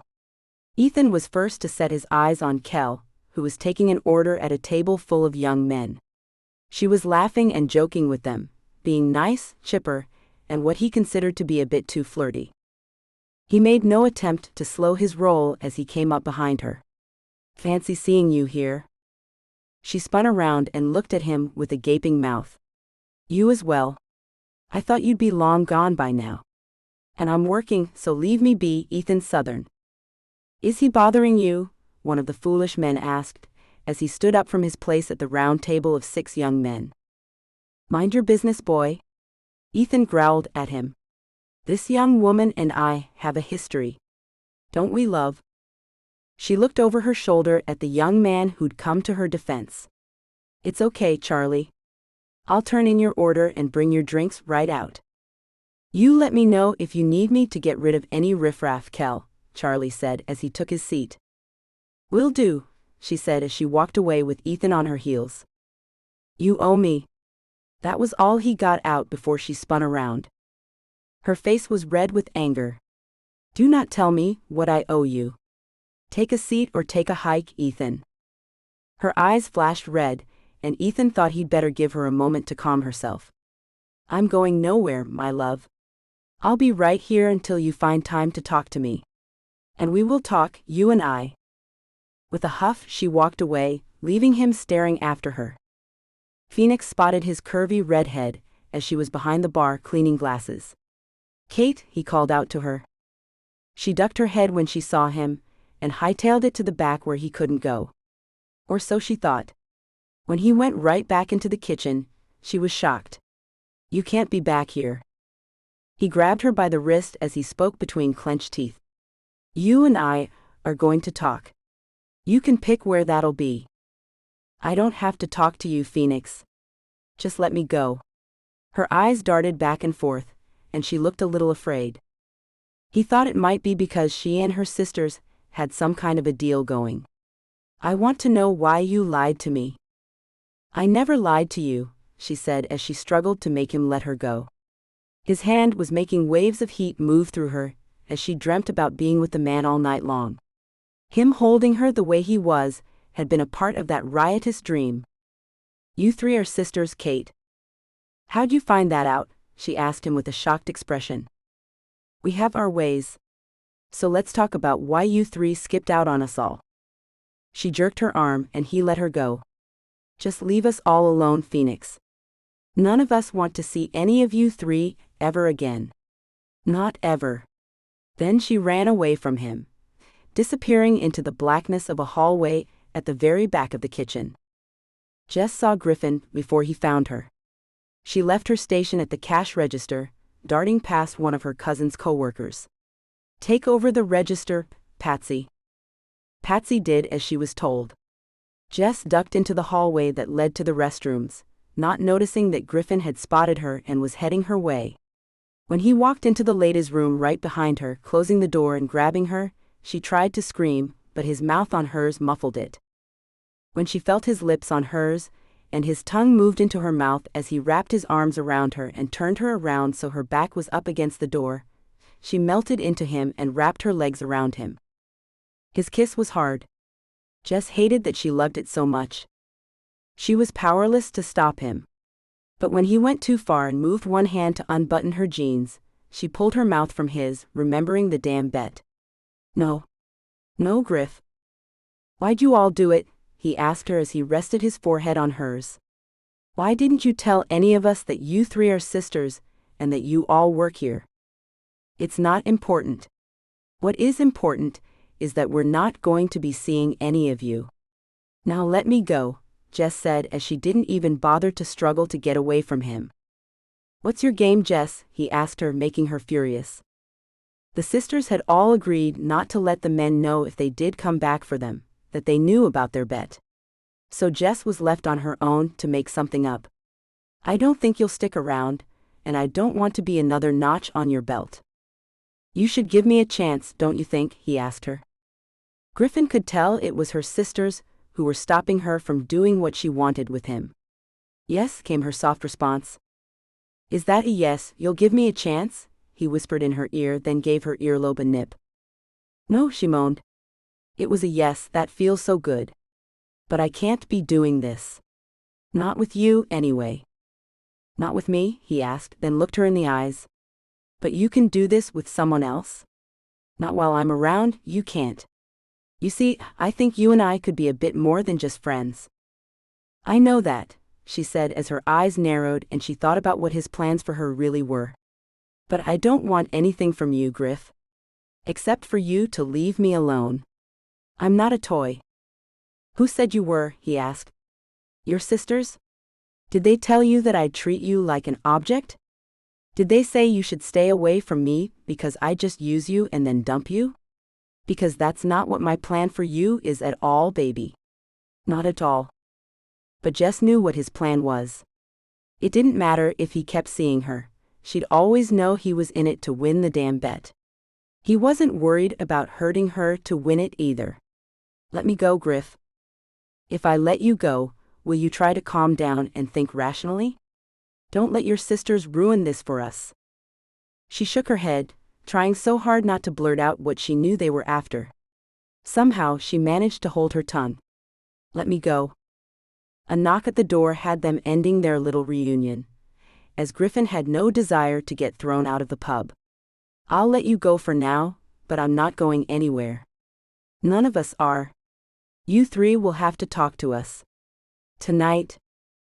With that, he opened the door, finding a shocked older woman who he stomped past. Jess watched him leave, then fell back against the wall. How was she going to deal with him? The night passed with the men sitting at a table none of the sisters would wait on. Instead, they left their Aunt Kathy to take care of the men who watched their every move. Kathy had been told only a little about who the men were and why the sisters didn't want to wait on them. They'd said the men had gone too far in their advances last night. Kathy was perplexed at why that would make her nieces so mad. As she gave the guys another round of beers, she asked, "So what actually happened last night between you all? My nieces are as mad as old wet hens over you three." "I have no idea," Ethan answered. "We all got along great. Then the girls ran out on us after asking us all to call cabs. This is most likely more than they want you to know, but I'm going to tell you anyway. They all had agreed to get hotel rooms with each of us." Kathy's hand flew to cover her mouth. "No." Griffin jabbed Ethan in the ribs. "Too much info, Ethan." "Well, they did," he went on. Phoenix was in agreement with Ethan. "The ladies must have gotten cold feet. And that's okay. We just want to talk to them to get them all to understand we didn't mean to make them feel forced. Damn. The truth is, they were the ones who asked us, not the other way around." "Oh my gosh." Kathy mumbled in disbelief. "So it was them who asked you three to get rooms?" Griffin gave Phoenix and Ethan deep frowns as he said, "No? No, that's not how it was at all. Look, we each want to get the chance to talk to the lady we came to like very much last night. We want an opportunity to let them know we mean no harm to them. That's all, really. Could you be a peach and let them know that, Kathy?" "I can," she said as she fanned herself. "You're all so handsome and sweet. I think they must have misunderstood you guys or something. Let me go see if I can get to the bottom of their problem." And with her retreat, the men finally felt like they had a chance of smoothing things over with the girls. Phoenix leaned in to whisper, "Should we end the bet and confess?" "Gosh no," both Ethan and Griffin said. And with that, the men were going to continue with their bet. "We knew this might be hard," Griffin reminded his friends. "We'll continue just like we planned. Unless you want out, Phoenix," Ethan said. Phoenix looked at the others and shook his head. "No, I'm still in. I just didn't expect this kind of thing to happen. I thought they might play hard to get. But I never saw them getting mad at us. It's just throwing me off my game is all. I'll get back on the right track." They all clinked their mugs of frothy beer and stayed firm on their bet without a clue as to what the women were aware of.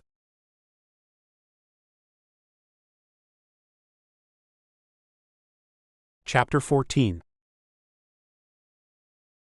Pots and pans clanked as the kitchen staff shouted orders to one another.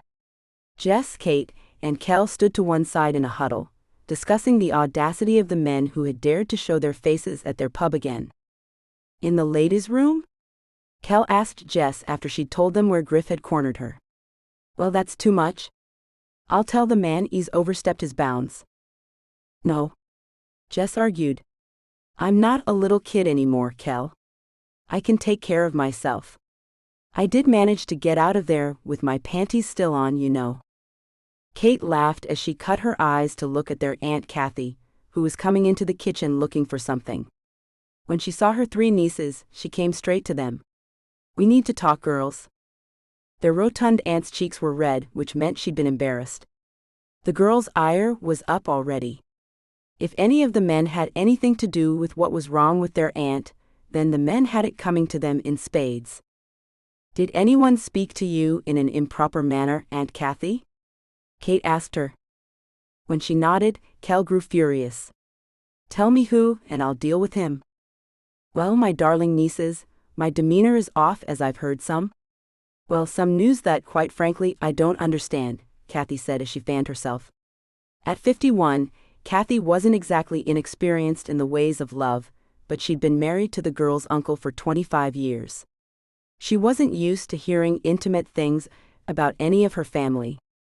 Jess' hand went to her hip as she asked, "What did you hear and who did you hear it from?" "Your men," Kathy said. Kel's hand went up as she said, "They are not our men." "But what did they say?" "They said that you three asked them to get cabs and take you to hotel rooms for the night to fornicate like animals," Kathy blurted out, making the entire kitchen go silent. Kel looked around, and everyone was staring at them with gaping mouths. No, that wasn't how things went.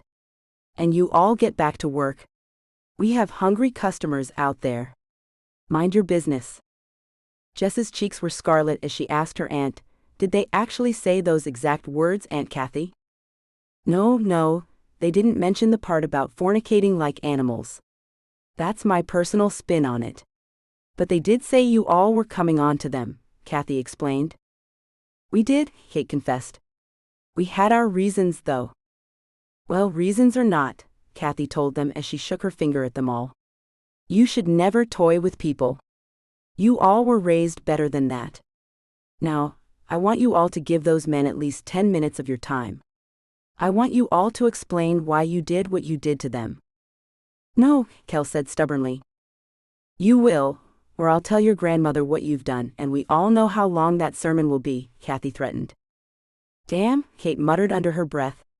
That woman will give us all brand new Bibles with the sections she'll make us read out loud to her paper clipped so we can find them quickly. And then we'll have to attend Mass with her for a solid week every dang morning, Jess added, as she kicked the floor with her black non-slip shoe. Kel stuffed her hands in her apron pockets as she griped, and go to confession every evening. It'll cost less of our time to let the guys talk to us for 10 minutes. That it will, Kathy said as she huffed, knowing she'd won the battle. You all are officially on a 15-minute break, my darlings. Make it count. She herded her nieces up and pushed them all out of the kitchen. Get to cleaning up your messes, girls. Kel saw the smiles on the men's faces as they left the sanctuary of the kitchen. There they are. And look at those knowing grins they're all wearing. I'm just going to let Griff talk, but I'm not going to say a word about why we ran out on them, Jess said. Come on, girls, Kate said. Let's toy with them some more. They want to come this far for us and their stupid bet. Let's act as if we've all had a change of heart. We can blame it on Aunt Kathy. Kel turned around to look at her sisters with an evil grin on her lips. Tell your man you'll accept a daytime date tomorrow if he cares to make amends. At least we can all get a free meal and maybe some flowers and candies out of the creeps. I'm going to tell Griff the date needs to be something pretty spectacular, Jess said, as she made her way to the table where the men were waiting for them. Griff got up and met her halfway, taking her hand and kissing it. Ethan kept his seat, making Kel come all the way to him. Phoenix tried to wait but found he couldn't and got up just as Kate got to him. He picked her up in his strong arms and kissed her. Then he carried her off to a secluded booth. Running his hand through her auburn ponytail, Phoenix whispered, I'm sorry, Kate. Whatever it was that I did to make you feel uncomfortable, I'm sorry. I'll be a gentleman tonight. Kate's heart melted as he looked at her with puppy dog eyes. Well, it's not all your fault. Maybe my sisters and I were kind of wrong to get our panties in a bunch about you three. Aunt Kathy talked some sense into us. Can I make it up to you? Phoenix asked her as he ran his hand over her cheek. With a smile, Kate said, You can take me on a real date tomorrow.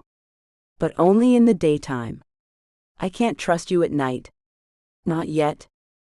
Nor can I trust myself to keep my hands off you at night, he said, then kissed her with a sweet kiss. I'll make it a very special day for you, Kate. A date you'll never forget. She sighed and leaned in for another kiss. Good. Now, how about one more kiss before I have to get back to work? I'd love to oblige you with one, he said, then planted another kiss on her delicious lips. Jess found herself pinned against the back wall as Griff leaned his body on hers. Baby, you look like you have something you'd like to say to me, Griff said as he played with her long ponytail. Her body was quivering with him all over her, but she swallowed and shook her head to clear her brain. We've talked, my sisters and I. We've decided that we can accept dates from you guys. But daytime dates. And I expect something out of the ordinary. If you still want to see me, then you'll agree to it. She shuddered as his lips brushed the area just behind her ear. Kay. Placing her hands on his chest, she pushed him back a bit. "What time should I expect you tomorrow?" Griffin held out his hand. "Give me your cell." She did as he'd asked, and he called his number. "Now we have each other's numbers, and I'll call you in the morning to let you know what time I'll come for you." "My father will be waiting to meet you, Griff," Jess told him, trying to intimidate him a bit. "Great. I'd love to meet the man who raised such a spunky woman." He kissed her then, and she wrapped her arms around his neck involuntarily. Meanwhile, Kel took a seat across the table from Ethan as she eyed him warily. "So you think that you can tell our aunt some lies and get us where you want us, do you?" she said with a smirk. "Lies? We told no lies, love." "So why the teasing last night?" he asked her as he leaned forward and took her hand, which laid on the tabletop. His thumb stroked her palm, making her stomach go tight, and heat flood her entire body. Warmth pooled in her nether regions, and Kel knew things would be harder for her than she was used to handling.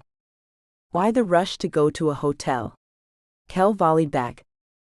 "I do recall that you were in every bit as much of a rush as I was. Your body told me as much. Your soft skin was begging for my touch," he said with a husky voice that made her ears ache to hear more.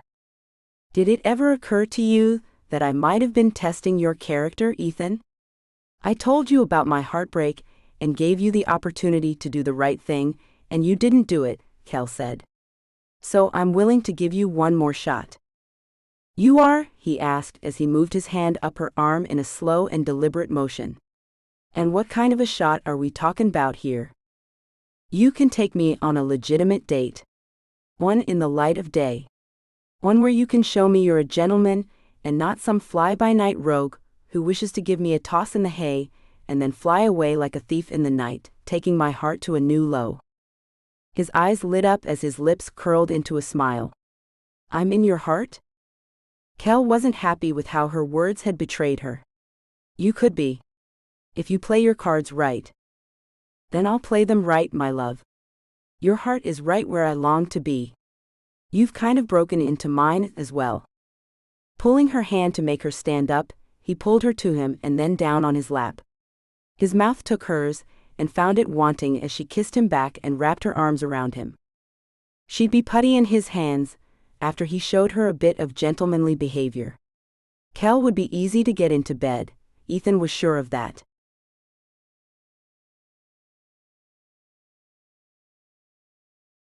Chapter 15. Thanks to the women's aunt and uncle at the bed and breakfast, the men were privy to information that had them planning dates that would definitely encourage intimacy. Griff had a rental car delivered to him and set out to pick Jess up. He was set to impress the young woman. Pulling up to the curb in front of their modest two-story home, Griff found it was quaint and homey. The porch was simple, with cement stairs that led to a green door. Griff carried the box of dark chocolates and a bouquet of a dozen yellow roses with him as he went to ring the bell. It was her father who opened the door. White hair, a wrinkled face, and a frown greeted him. "And you are?" "I'm Griffin Hauser, Mr. Flanagan. I'm here to pick up Jessica for our date."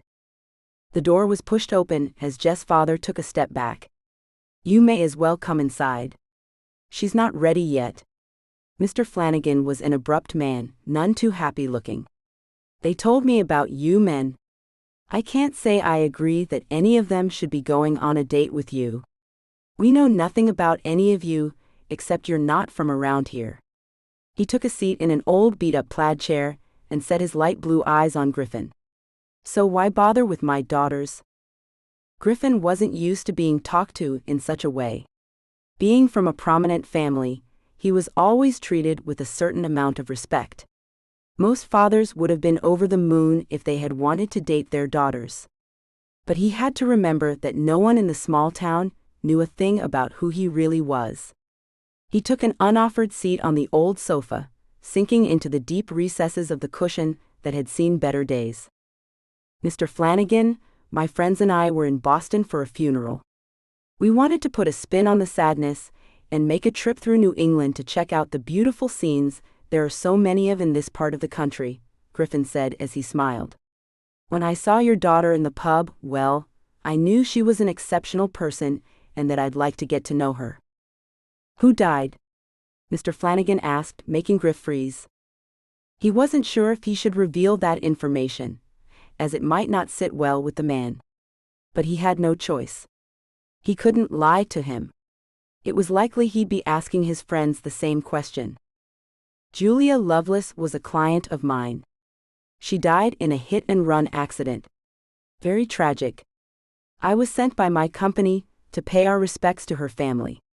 He nodded sadly as he looked at the floor that was covered in old, rust-colored carpeting. The house was lovely outside but dated inside. It needed a renovation pretty badly. He wondered if he paid to have that done, whether it'd win him some brownie points. Then he remembered the spending limit and knew that was out. She was your client? Mr. Flanagan asked. Anything more than that?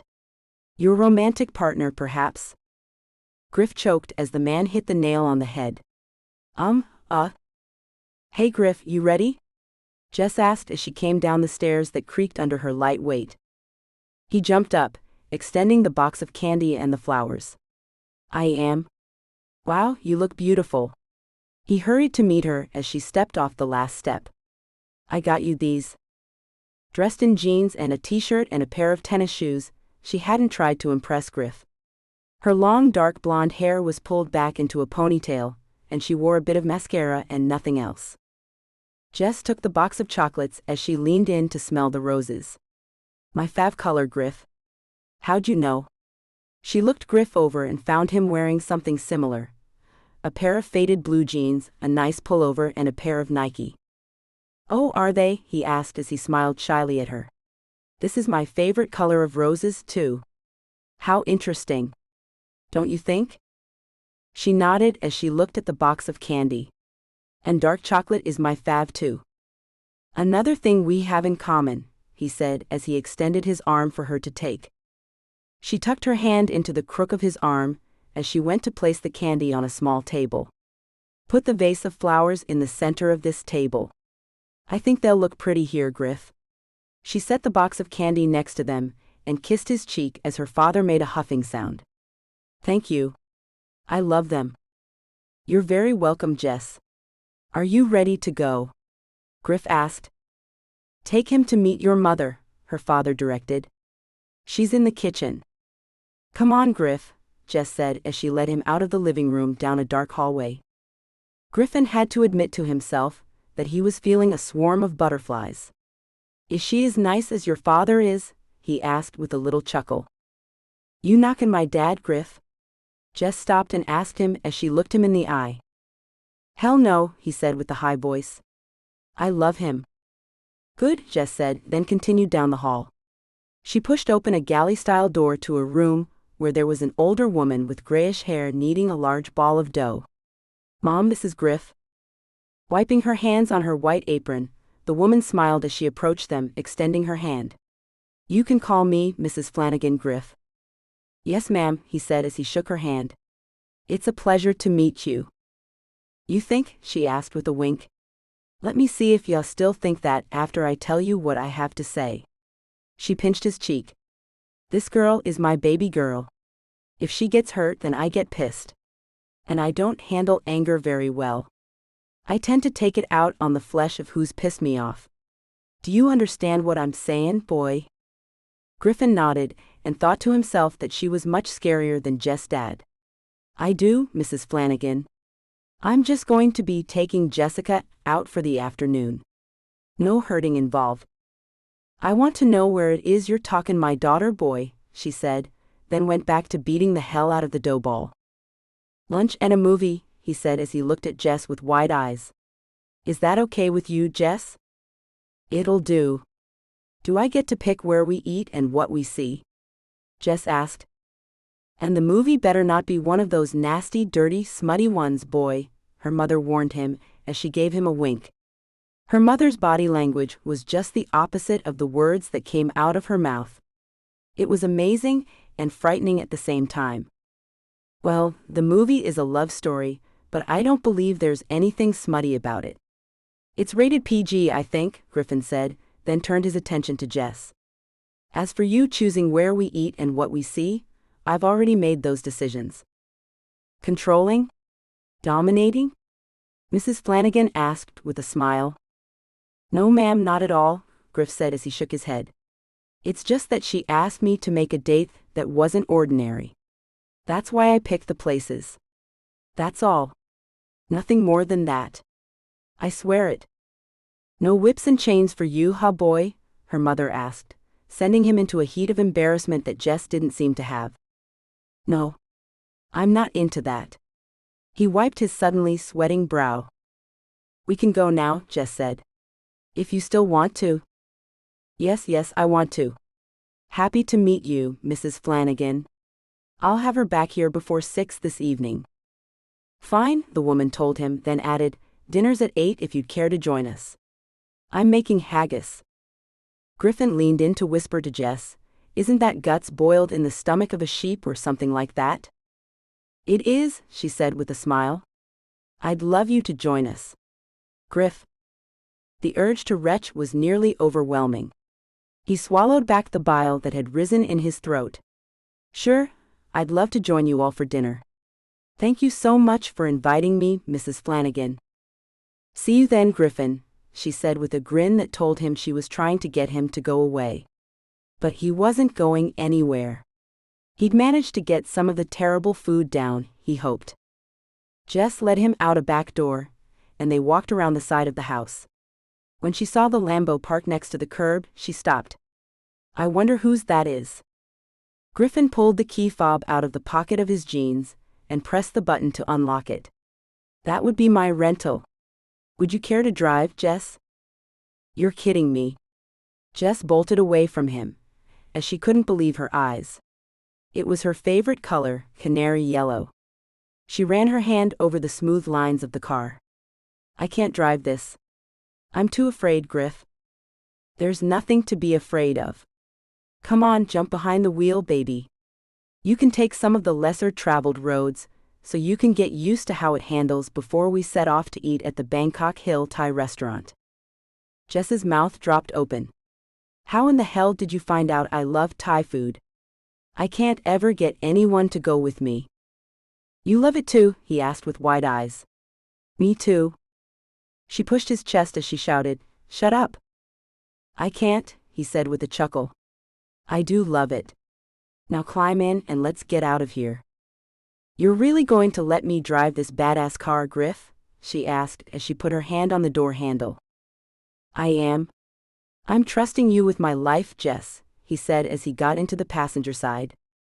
She just stood there, wondering if he was really this way all the time or only stepping up his game to win the bet. Then she got into the car and told herself she didn't care why he was the way he was. She was going to enjoy the date and drive the car she'd only ever dreamt she would.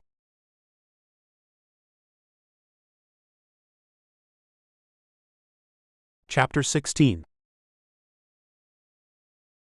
Rolling up to the house Kate had given him the address to, Phoenix got out of the Rolls-Royce he'd hired for the day and went up to get his date for the afternoon.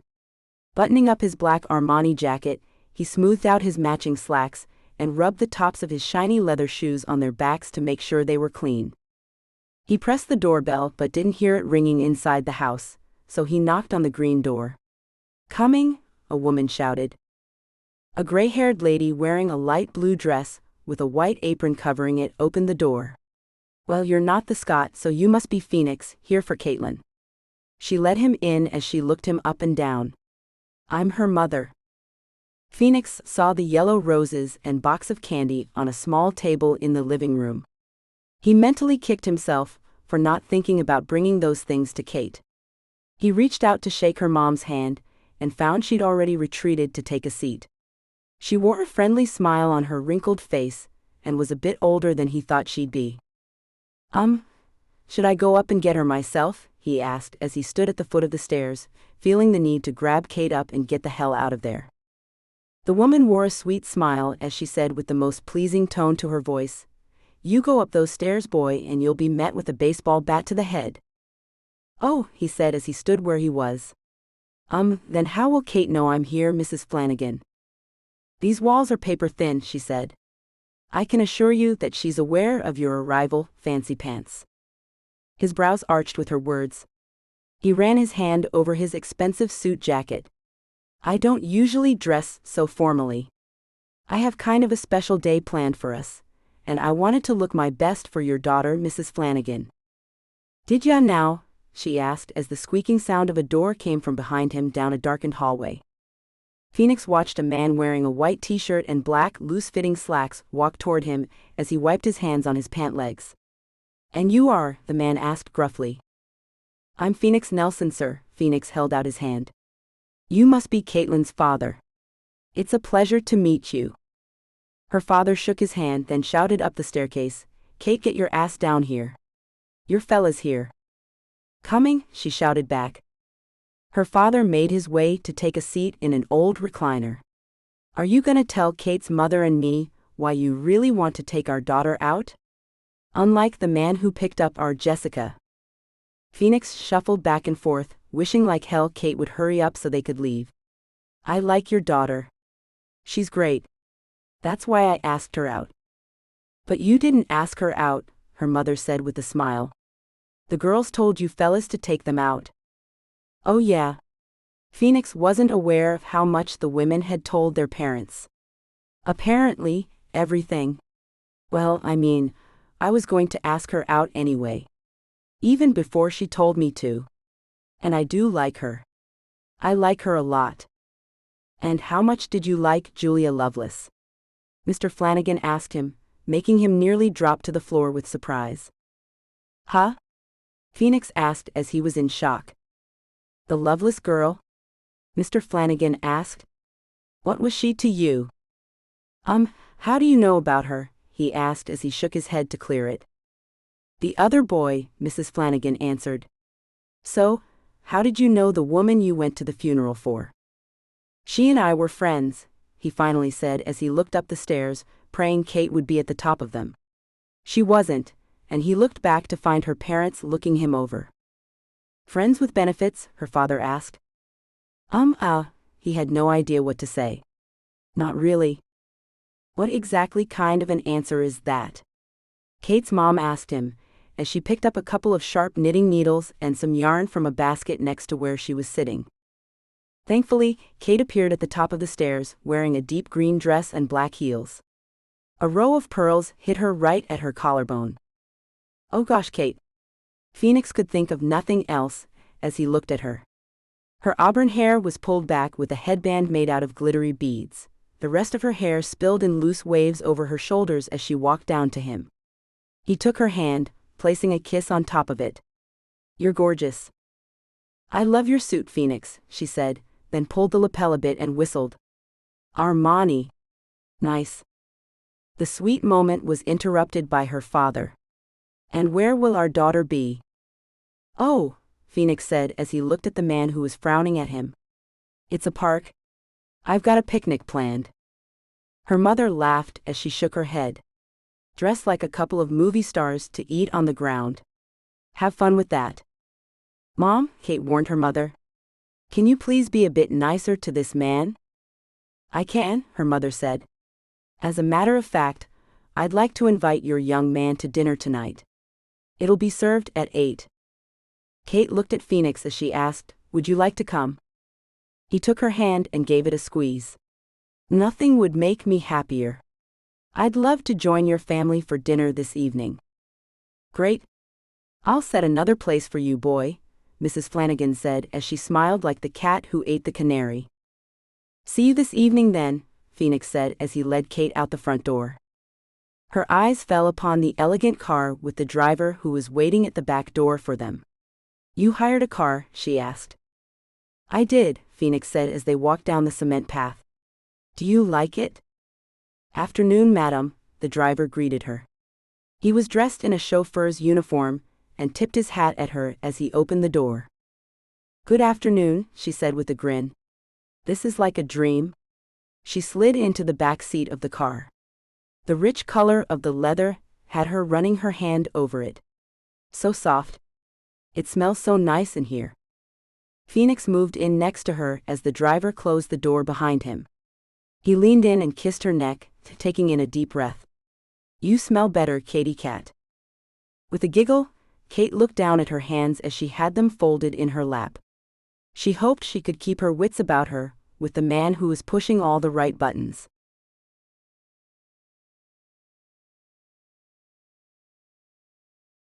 Chapter 17. The clip-clop of horses' hooves beat the pavement, then stopped in front of Kelly Flanagan's family's home. Ethan noted the nice trees in the yard, the way the grass was kept neat, and the hedges were trimmed. Climbing out of the carriage he'd rented for the day, Ethan called out to the driver of the 2 horses that pulled the pristine white carriage, "I'll get her and be right back. No need to get down." "Yes, sir," the driver said. Ethan was dressed in a tan linen suit. He'd instructed Kel to wear something romantically comfortable. Curious to see what she'd come up with, he rapped on the door, then waited for someone to answer it. A man opened the door. "And you're the Scot?" "Ethan Southern, sir." "You must be Master Flanagan." Ethan saw a woman behind the man, peering over his shoulder. "And you must be the mistress of the manor." Neither greeted him with a smile of any kind. The door was opened, and behind them stood Kel. She was glowing in a flowing pale pink dress made of cotton and lace. Made in 2 tiered levels, the cotton portion covered her to just above the knees, and the lace went to the ground. Tan sandals let her pretty pink toenails show. She'd straightened her blonde hair and looked radiant. "I like your romantic, comfortable style choice," Ethan said as Kel walked to the door. "And I like yours," she said as she stepped out the door and saw the carriage. "I saw that from my bedroom window. I must admit, I'm impressed, Ethan." She took his arm, and he led her down the walkway. Her mother called out to them, "Dinner's at 8, Ethan. I hope you decide to join us." He stopped and asked Kel, "Would you like that, my love?" She nodded, and he looked back at her mother. "I'd like that, Mrs. Flanagan. Thank you." Kel was in a dreamlike state with the romantic gesture Ethan was making. She knew it was all an act to get into her pants, but she was still impressed. Ethan opened the carriage door, allowing Kel to get inside of it. White leather covered the comfortable seats that ran along each side. He took the side opposite from hers. "You're not going to sit next to me?" she asked. "I want to take in the lovely scenery that is you, love." He reached out to take her hands in his, as the horses moved the carriage forward. "Today is only about you." With a nod, Kel looked out the window and tried hard to remind herself the whole thing was fake. All of it was planned to get her into bed. Her heart ached as she tried not to cry. "The weather's lovely today, don't you agree?" Ethan asked as he trailed his fingers along the top of her hand. "I have to agree with you. Would you like to tell me what we'll be doing today?" She watched his fingers as they moved over her skin. As hard as she tried to ignore the heat it caused her, she couldn't. "Tell me, love," he said as they pulled to a stop at the edge of a park. "Do you like plays?" I'm not sure. I mean, I was in one in my high school days, and it was fun. But I've never been to a real play," Kel answered. Ethan got out of the carriage and turned to help her out. "Who's your favorite actor?" "Leo DiCaprio. I just loved him in that Titanic movie. He and Kate Winslet are my favorite on-screen couple," Kel said as she let Ethan take her hand and lead her down a path nearly obscured by large bushes. "Oh, and your favorite comedic actor?" Ethan asked as he lifted her hand and kissed it, then tucked it back into his. "Rebel Wilson can make me laugh even when I don't want to," Kel told him as they walked along the pathway. They came to a small clearing, where a red and white checkered blanket was neatly placed on the green carpet grass. A giant oak tree sprawled over it. "Is this us?" Ethan gave her a nod and helped her take a seat on the blanket. A basket was sitting at one corner. He sat down and pulled it over to him, taking out a bottle of champagne, along with a couple of flutes. "Bubbly?" Kel had to smile at him. "Please." The bottle had been opened already, letting Kel know someone was helping the man who was trying his best to impress her. He filled the glasses, then pulled out a covered silver tray. When he pulled the top off, she found the silver platter covered in little delights. Fancy a nibble? He asked her as he picked up a bite-sized strawberry that had been dipped in white chocolate.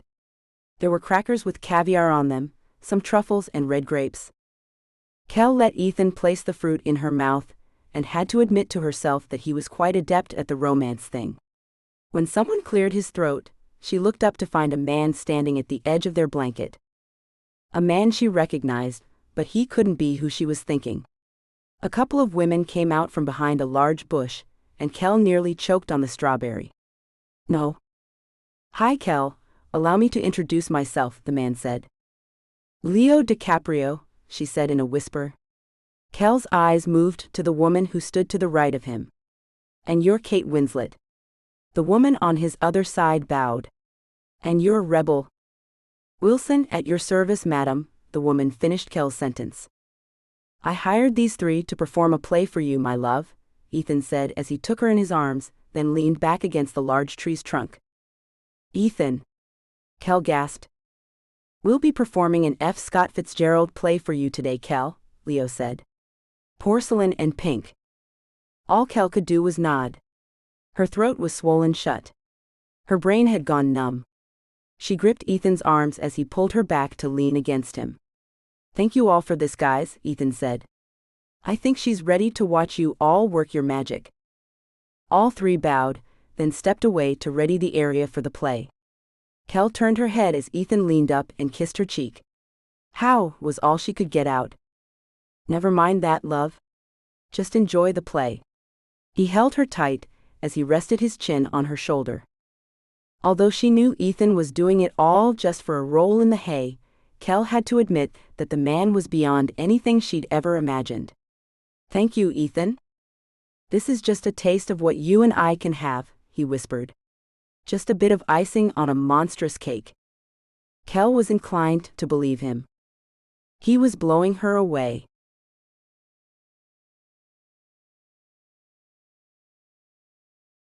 Chapter 18. Jess thought Griffin was most likely lying about liking Thai food, so when he ate more than she did of the spicy stuff, she was pleasantly surprised that he had turned out to be telling her the truth. She let him drive when they left the restaurant to go to the movies. Are you sure, Jess? I don't mind letting you drive. I'm stuffed. You drive, she said as she went to the passenger side of the Lamborghini. Griff was quick to step up and open the door for her. He took her by the waist and gave her a quick kiss. I'm glad to have someone to eat Thai with. Jess ran her hands over his broad shoulders. You talk like you'll be sticking around, Griff. That's not really fair of you. You talk like I have to leave, which I don't. He closed the door and went around the car to get in. Jess watched him and wondered why he'd say such a thing. When he got into the car, she asked him, Have you ever been in a serious relationship? He started the car, then smiled at her. Not really. You're kind of old not to have had one. That tells me you're a player, she said as she turned to look out the window. So I'd like to remind you that I haven't had much experience, and you should really be careful what you say to me. I might take some of it to heart. If you know what I mean. I hope you do take the things I tell you to heart, baby. He pulled out of the parking lot and headed up the road as Jess sat there wondering why a man who was interested in her merely to win a bet would tell her so much rubbish. Anger began to rise up inside of her as they drove down the road. She became eerily quiet, a thing Griffin was acutely aware of. He had no idea if things would progress past the point of one of them winning the bet, but he knew he genuinely liked Jess. When he pulled into the parking lot of the local movie theater, it was empty except for two other cars. Jess looked at him with a puzzled expression. Are they even open yet? Let's go find out, he said as he tried to keep a smile off his face. Griffin had a friend back in Montana at the theater near his home who had an interest in the movie industry. Calling in a favor, Griffin had been able to get a private screening of a film Jess' aunt had told him she was chomping at the bit to see. Parking the car right up front had Jess looking at the empty and closed-looking theater with a frown on her pretty face. Why don't you run up and see if the doors are locked? I think this place is closed, Griff. Shaking his head, he got out of the car and came around to open her door. "Come on, baby." He held out his hand, and she took it as she looked doubtfully at him. Jess remained silent as she and Griffin went up to the doors. When one was pushed open, and a man in a red uniform stood at it, she was pleasantly surprised as he said, "Hello, Mr. Hauser and Miss Flanagan. Welcome to your private movie." "Private?" Jess asked as she looked at Griff, who was all smiles. The usher hurried to grab them a tray of popcorn, nachos, and sodas, then led them to one of the theaters. "I bet you like to sit way up at the top," Griff said as the usher looked at them. "I do." "In the middle," Jess said. Up they went, the usher leading the way. "Here you two go. And the movie will start just as soon as I get up there to start it." He handed the tray to Griffin and headed out. "How'd you do this, Griff?" Jess took a handful of popcorn and popped it into her mouth. "I have my ways." He kissed the tip of her nose. "I hope you'll hold my hand while we watch the movie. You never know. You might get that lucky stud muffin." She smiled and took a sip of the soda. The lights lowered and the screen lit up.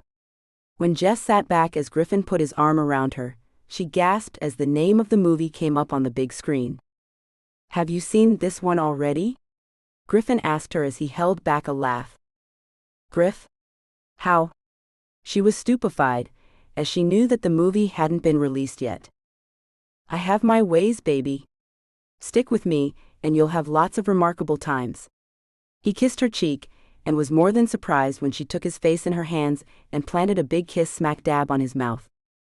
It took him by surprise, as Jess had been a bit on the cool side with him for the first part of the date. When she ended their kiss, she looked into his eyes. "Thank you, Griff. I mean that. This is the nicest thing anyone's ever done for me." He took her hands in his as he watched her eyes dance. "You're welcome, Jess. I mean that too.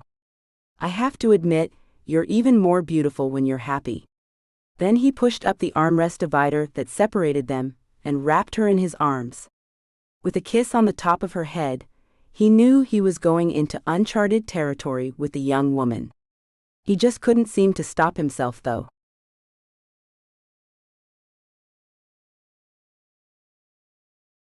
Chapter 19. The quacking of little black ducks had Kate looking behind her to watch the birds as they swam across the pond. Phoenix had taken her to a lovely little park where they seemed to be the only patrons that afternoon, except for a strolling Italian acoustic band that made it seem as if they were in a remote Italian village rather than the middle of Massachusetts. A small round white linen-clothed table with 2 chairs was filled with wine, oysters on the half-shell, and a cheese and fruit tray. Phoenix looked like some kind of a model as he sat in the sun's glowing light. And Kate resembled a princess in Phoenix's eyes. He couldn't remember a time he'd thought anyone looked so beautiful. "Would you care to take a walk with me, Katy Cat?" Phoenix asked as he got up and offered her his hand. "Sure," she said as she took it and got up. He slipped his arm around her waist, holding her close to his side. Kate wished things didn't feel so natural and right with the man. Either that, or maybe he'd tell her about the bet and add that he'd stepped out of it. But he never said a word about that.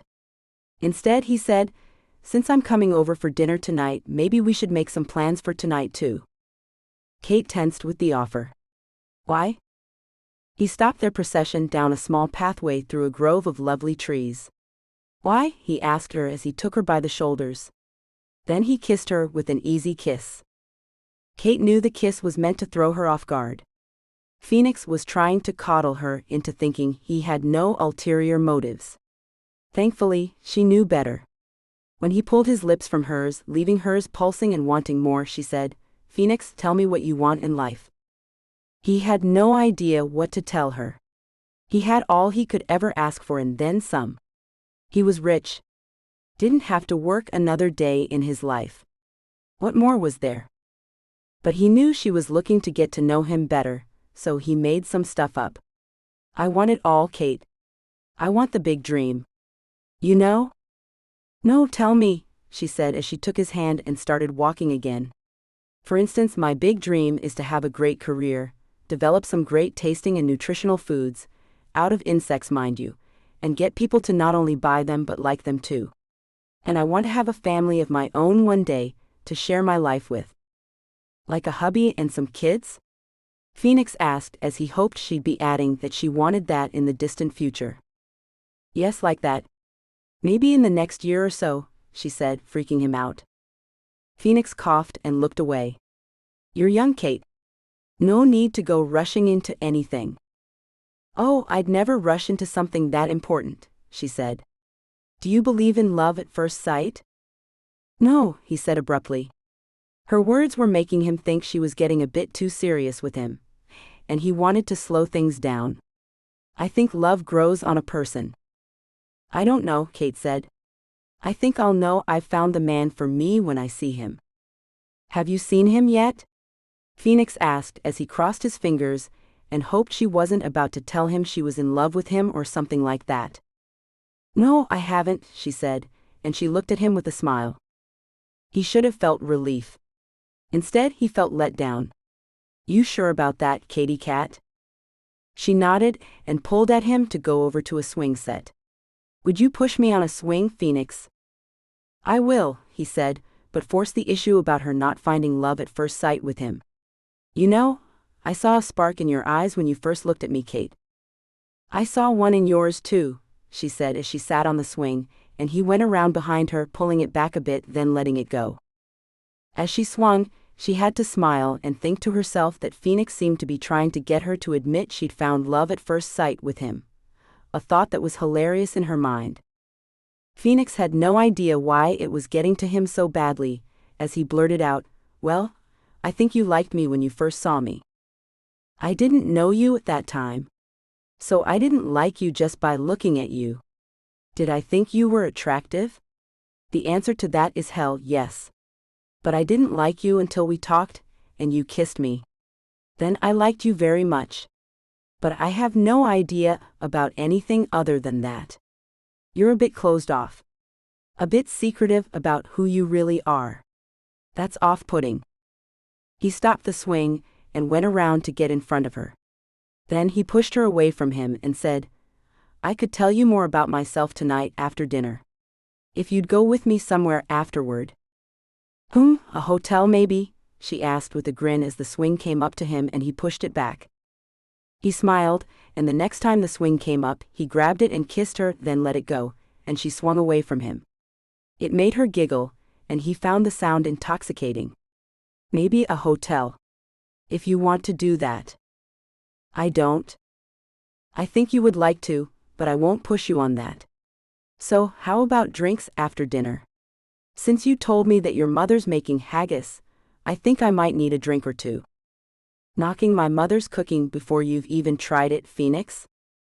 It's guts cooked in a stomach, Kate. Yeah, I'm knocking it. He laughed, but his tummy clenched as he thought about actually having to eat the dreadful stuff. You said you like authentic Mexican food, Phoenix. Haven't you ever eaten menudo? She asked him as she put her feet down to stop the swing. I have, he said. It's delicious.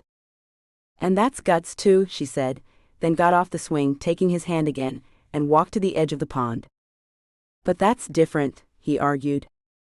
I don't see how, she said as she swung their clasped hands between them. If you don't want to come eat, you don't have to. I won't hold it against you. But he knew she would, so he changed his attitude about the dinner. Stopping, he pulled her up into his arms and leaned his forehead against hers. You know what? I'd eat anything as long as I could be around you, Katy Cat. With another kiss, he melted her heart, and she wished like hell it wasn't all an act. She could see herself falling for the guy if he had been legit, and not just trying to win a bet.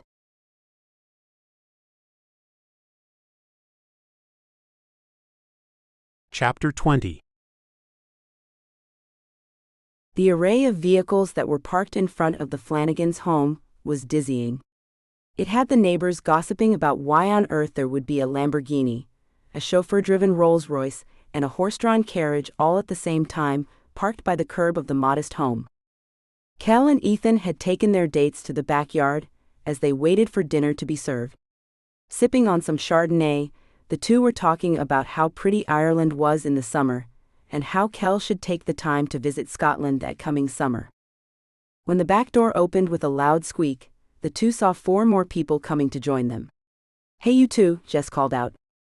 "Mind if we join you?" Kel shook her head as Ethan frowned at his friends, who he considered to be interfering with his progress with Kel. The others took lawn chairs, pulling them close to their dates. "Wine me, Kel," Kate said as she held out 2 wine glasses she'd picked up as she went through the kitchen. "Mom told me you brought a bottle out here." "I did," Kel said and passed the bottle of wine to her sister. "You can wine your own self, Kate." With a shrug, Kate filled their glasses. Jess and Griffin brought a couple of beers with them and sat back in their chairs, looking at the night sky. Griff put his arm around Jess and whispered, "You cold, baby?" She wiggled into his chest. "A little." Kel and Kate exchanged glances at their younger sister's interactions with the man who was all about the bet and not all about their baby sister. When Kel noticed Griff was moving in to kiss Jess, she said, "So how'd your date go, Jess?" Jess's eyes had been glued on Griffin's, and she had to drag them away to look at her oldest sister. "Fine." "Well, not just fine. Great. Awesome. Beyond anything I ever could have imagined."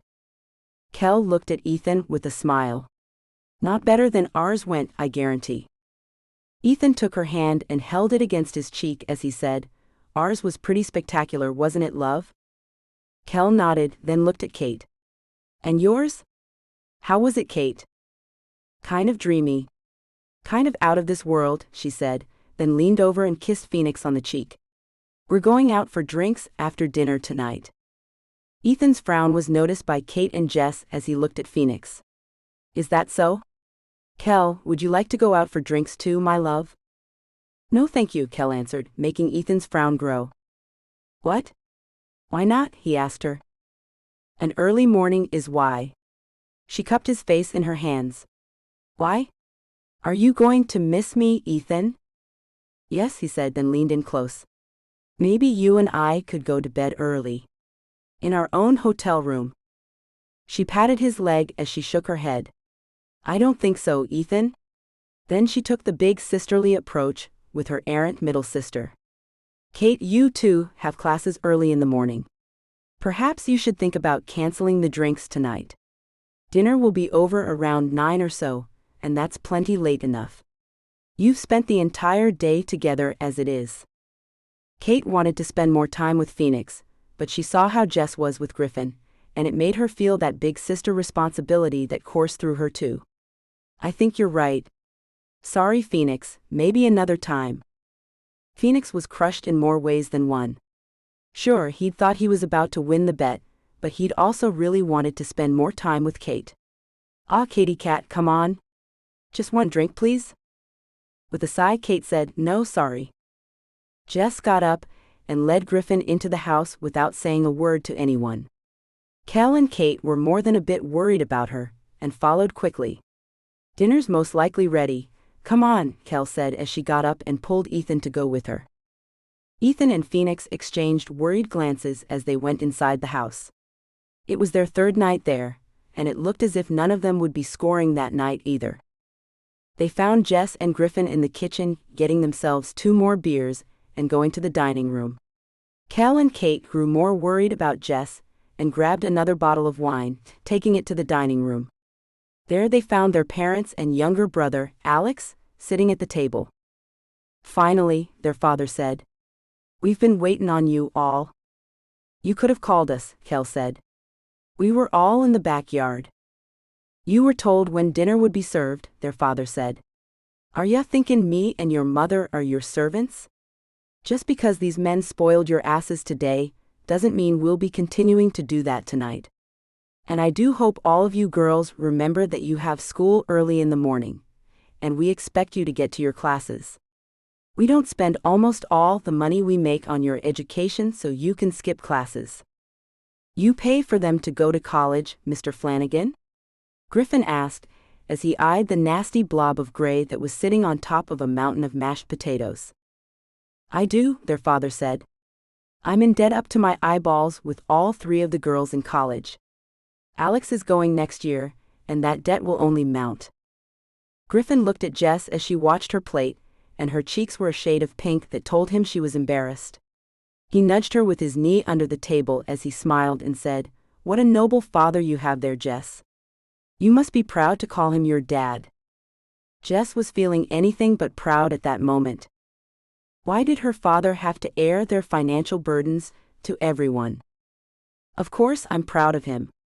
If it weren't for his hard work, then we'd have nothing, Jess said. Kel, Kate, and Alex all mumbled agreement, but all felt embarrassed by what he'd said in front of the men too. Mrs. Flanagan gestured to the haggis that sat on the platter in the middle of the large table. "Don't be shy. Get to making your plates."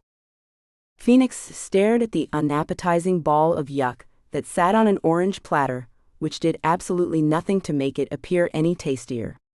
The mashed potatoes were about all he'd eat, so he took the spoon that was standing up in them and put some on his plate. Kate gave him a nod.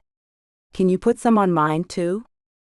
Ethan took the knife that was stuck in the haggis and cut it open. The smell that was released had Phoenix holding back a gag. Griffin was trying to psych himself up to eat the food. He'd had mountain oysters on many occasions.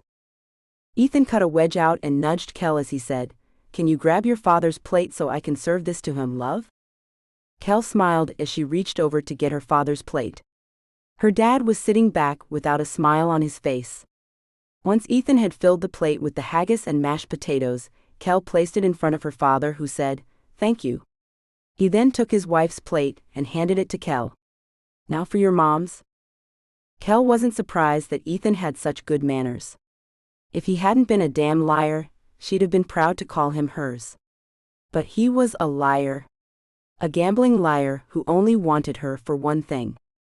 Griff took the hint that Ethan was giving and filled Jess's plate, then his. Phoenix was next to place some of the haggis on Kate's plate, and then a sliver of it on his own. "Is there any ketchup?" he asked as he searched the table. "Why?" Mrs. Flanagan asked. Phoenix couldn't say what he wanted it for, as it was to drown the horrible smelling and looking haggis in it. But Kate took pity on him and got up to go get some from the kitchen. "I'll get some, Phoenix." He grabbed her hand and gave her a grateful expression. "I think I love you." She laughed and went to go get the ketchup, and shook her head as she went. Phoenix was incredible. If he hadn't just been using her, things would have been so different. A great different. Griff and Jess ate in silence as he kept one hand on her knee, giving it a squeeze now and then. Jess had wanted to see the movie he'd taken her to pretty damn badly. But she had no idea how it turned out, as she and Griff had made out the entire time instead of watching it. Jess was falling for him. His hand on her knee had her insides going wild. All she could think about was getting physically closer to the man. Even the smell of haggis on his breath when he leaned in close and whispered, "I'll take you to see the movie when it comes out since I ruined it this time," didn't bother her one bit.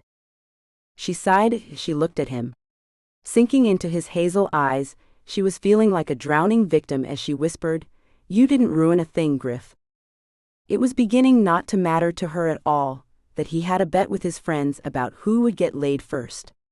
She knew he couldn't be faking everything with her.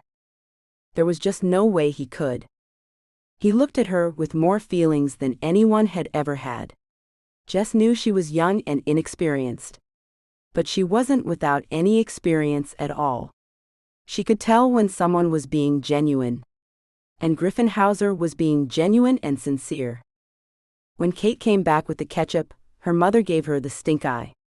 "That'll take away the unique flavor," she said as she looked at Phoenix. "But go ahead and ruin it. If you must." Phoenix looked pitiful, and it had Kate's ire bubbling. "Mother, people use ketchup all the time. Don't give Phoenix a hard time about it." When Phoenix smiled at Kate, it took her breath away. He also found himself feeling more for Kate than he had before. She'd stand up for him. It wasn't a thing anyone had done for him before. Phoenix hadn't had it easy growing up. Tall from the start, he was made fun of plenty in his school days. Being poor was also a thing that made him stand out as a loser. When his mother was sent to prison for selling illicit substances, he was labeled a bad person by the only people he'd known his entire life. Kate took the chair next to him again, handing the ketchup to him. "Thank you," he said as he took the bottle from her. "Not a problem," she said with a smile. "As a matter of fact, put some on mine too, please." As he poured the ketchup on her plate, he began to feel the slightest twinge of something. Was that guilt he felt?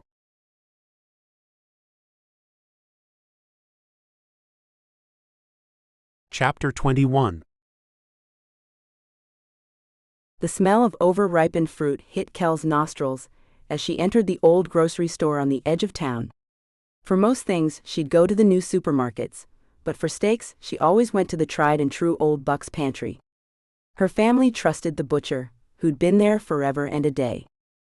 "Hi, Kel," her Aunt Stella called out to her as she came around the corner with a basket full of white-wrapped meat.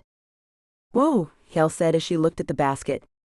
"Did you leave any meat for anyone else, Aunt Stella?" The old woman laughed. "I have men to feed, and I thought some fresh breakfast sausages and steaks to go with the fried eggs they love so much would get them to stick around a bit longer. And you're welcome for that, my dear niece." "And what does that mean, Aunt Stella?" Kel asked with a clueless expression. "Your men are staying at our bed and breakfast, of course. Didn't they tell you girls that?" Stella looked confused and put her hand on her hip as Kel shook her head. "Well, I wonder why that is."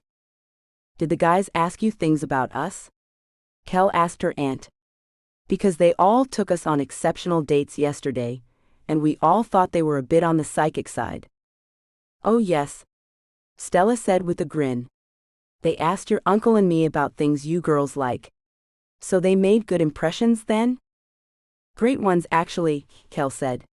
"But it's kind of not that great now that I know you told them what we like." Stella threw her arms up and said, "That doesn't matter one bit. They took the time to ask questions and find things out. Now that's what's important. They made the plans, and they made the effort. Not many men do that nowadays. I hope you consider yourselves lucky that they want to know that much about you so they can make you happy." Kel didn't want to tell her elderly aunt why the men would go to all that trouble, so she nodded. "And how long did they say they'd be staying at your inn?" "They didn't. I'm not sure how long we'll have them there. All I know is that they were going to go have lunch at Peterson's Grill. They said they'd be out for the night. I suppose they'd made plans with you and your sisters." Kel shook her head. "No, they haven't. But I expect a call soon. They can't seem to leave us alone." "And how lucky you should feel about that," Stella said. "Those men are some handsome devils, I tell you what." "That they are," Kel agreed. "Thanks for the intel, Aunt Stella. I need to pick up steaks for dinner." Leaving her aunt's company, Kel suddenly didn't want to cook steaks anymore. She opted to leave the store and call her sisters. If the men were all out eating, then maybe they could show up and surprise them. She made the call that had her sisters heading to the little cafe where Stella said the men were. And with any luck, they'd catch them in the middle of talking shop about their bet.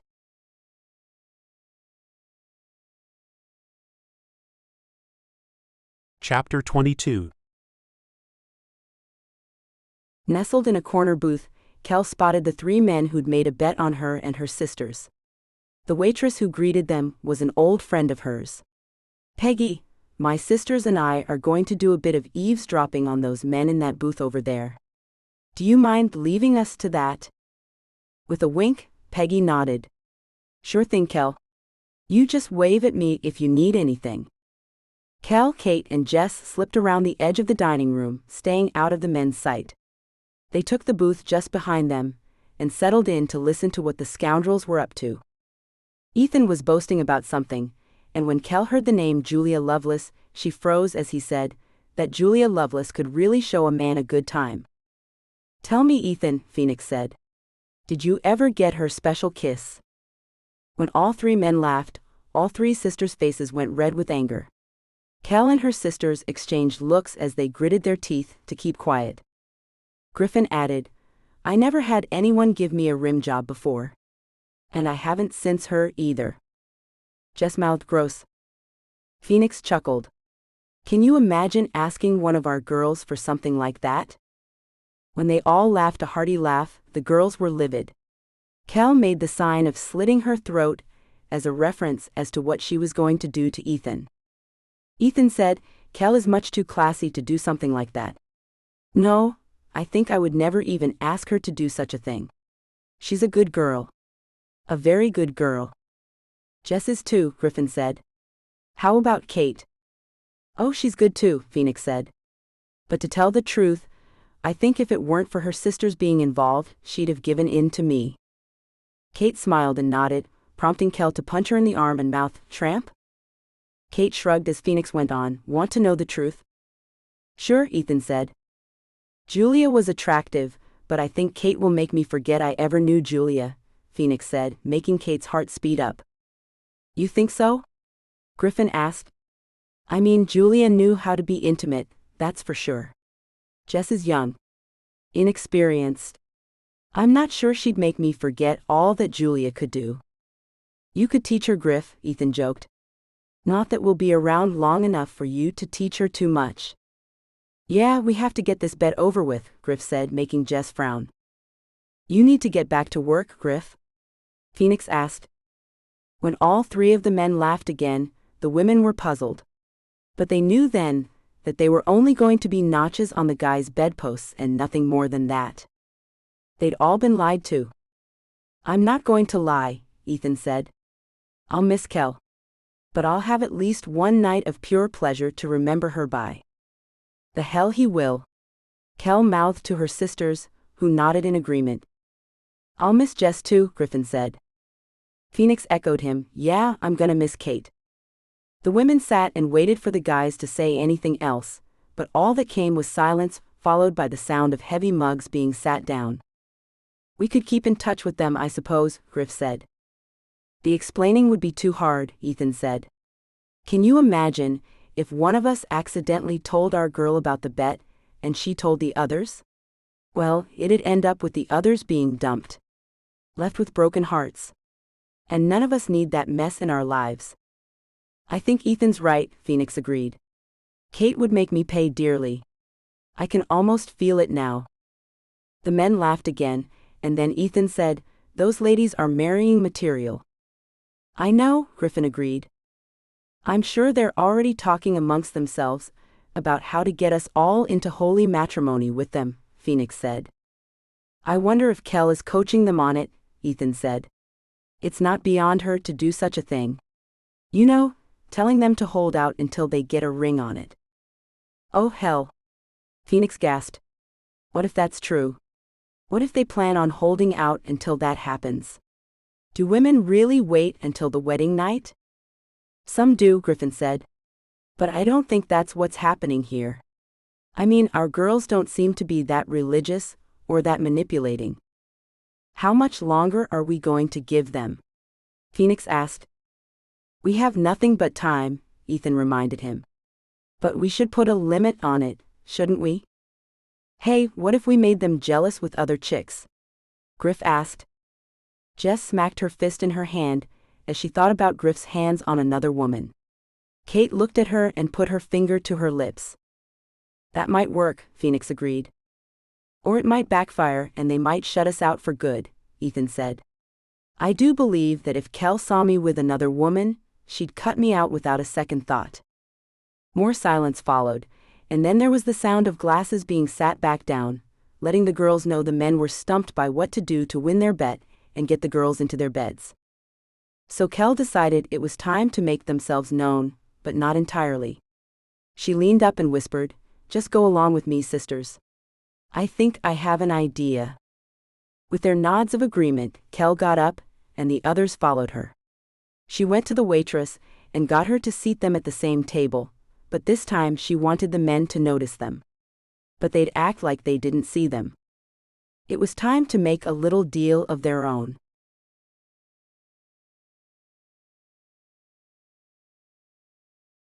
Chapter 23. How about 3 beers and some cheesesteak sandwiches, Peggy? Kel said after the waitress had seated them. Sure thing, Kel, Peggy said, noticing the men all looking around to see who was in the booth behind them. She saw the Scottish guy put his finger to his lips, and the other 2 men nodded. I'll be right back with your drinks. Kel smiled as she said, so which one of you thinks you have your man right where you want him? I know I do, Kate said. I think after 3 more days of holding out, I'll be able to tell Phoenix to take me to Vegas and marry me if he ever wants to get to the good stuff. Yeah, this was a great idea, Kel. Find 3 men and get them to marry us so they can pay our student loans and let Dad off the hook is pure genius, Jess said. I know, Kel agreed. And how lucky for us that we got 3 men interested in us all at the same time. Talk about great luck. The looks on the men's faces were priceless.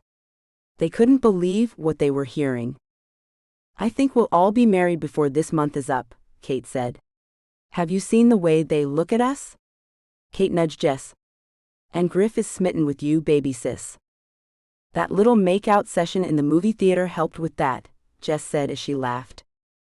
The waitress brought their beers and thought she'd add a bit to their game as she said, no charge today, girls. Some men at the bar are taking care of your bill today. Should I give them your phone numbers? They look like they have money. No, just tell them thanks, but we're all in committed relationships, Peggy, Kel said.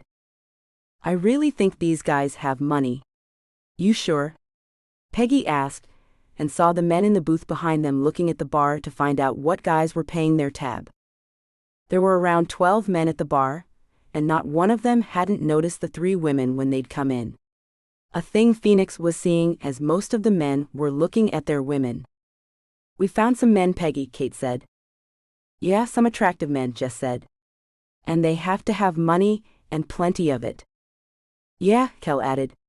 None of them need to get to work anywhere, and all of them spent some pretty good money on us yesterday, taking us on dream dates. You know, I never thought we'd find love too, but I think we just might. And Griff and I will make gorgeous babies, Jess said. Kate smiled as she said, I'm going to get Phoenix to buy me a little house with a white picket fence all the way around it. And we can sit on the front porch each night and hold hands while the sun goes down. Sweet, Peggy said. And all the while you get those student loans paid off. I bet none of you thought you'd find love too when Kel came up with this great plan. Not me, Kel said. I thought we'd find men to pay it, but I'd figured we'd have to deal with ugly old men to do it. It's refreshing to know that we've got attractive men to use. What about you, Kel? Peggy asked. You and your guy going to make babies? Lots and lots of them, Kel said. I have the man wrapped around my little finger. He'd hop in bed with me right now if I let him. But that's not how you trap a hubby. No, if he wants this, which he does, then he'll put a ring on it and change my last name. Kate began to get worried the men would confront them, so she said, You know what, Peggy? You better go ahead and make those sandwiches to go. We need to get back home and make our men something good to eat for dinner. Mom fed them haggis last night, so whatever we cook will taste like heaven to them tonight. You have dates again for tonight? Peggy asked. Not yet, Jess said. But with a phone call, we'll have them. The guys are falling all over themselves for us. It's a given they'll come if we wiggle our little fingers in their direction. Sweet deal, Peggy said. I'll wrap those sandwiches up for you. I'll be right back with them. I never expected to get men we'd actually like, Kel said, then took a drink of her beer. Lucky us, huh? I'll say, Jess added. I can hardly wait. Maybe we should all get married in Vegas at the same time. That'd be cool, don't you think? Kate nodded. Yeah. I mean, I know I can get Phoenix to. Do you girls think you can make your man do it too? The other 2 women laughed, making the men seethe with anger. They were being played by the women. They'd had no idea of what the women were capable of. The men waited patiently for their women to leave before they spoke again. So what do we do now? Phoenix asked. Isn't it obvious? Ethan said. We show them what they'll get if they get us. And it won't be pretty. They won't want to marry any of us after we show them what they'll be getting in us all. With smiles, the three set about making their plans.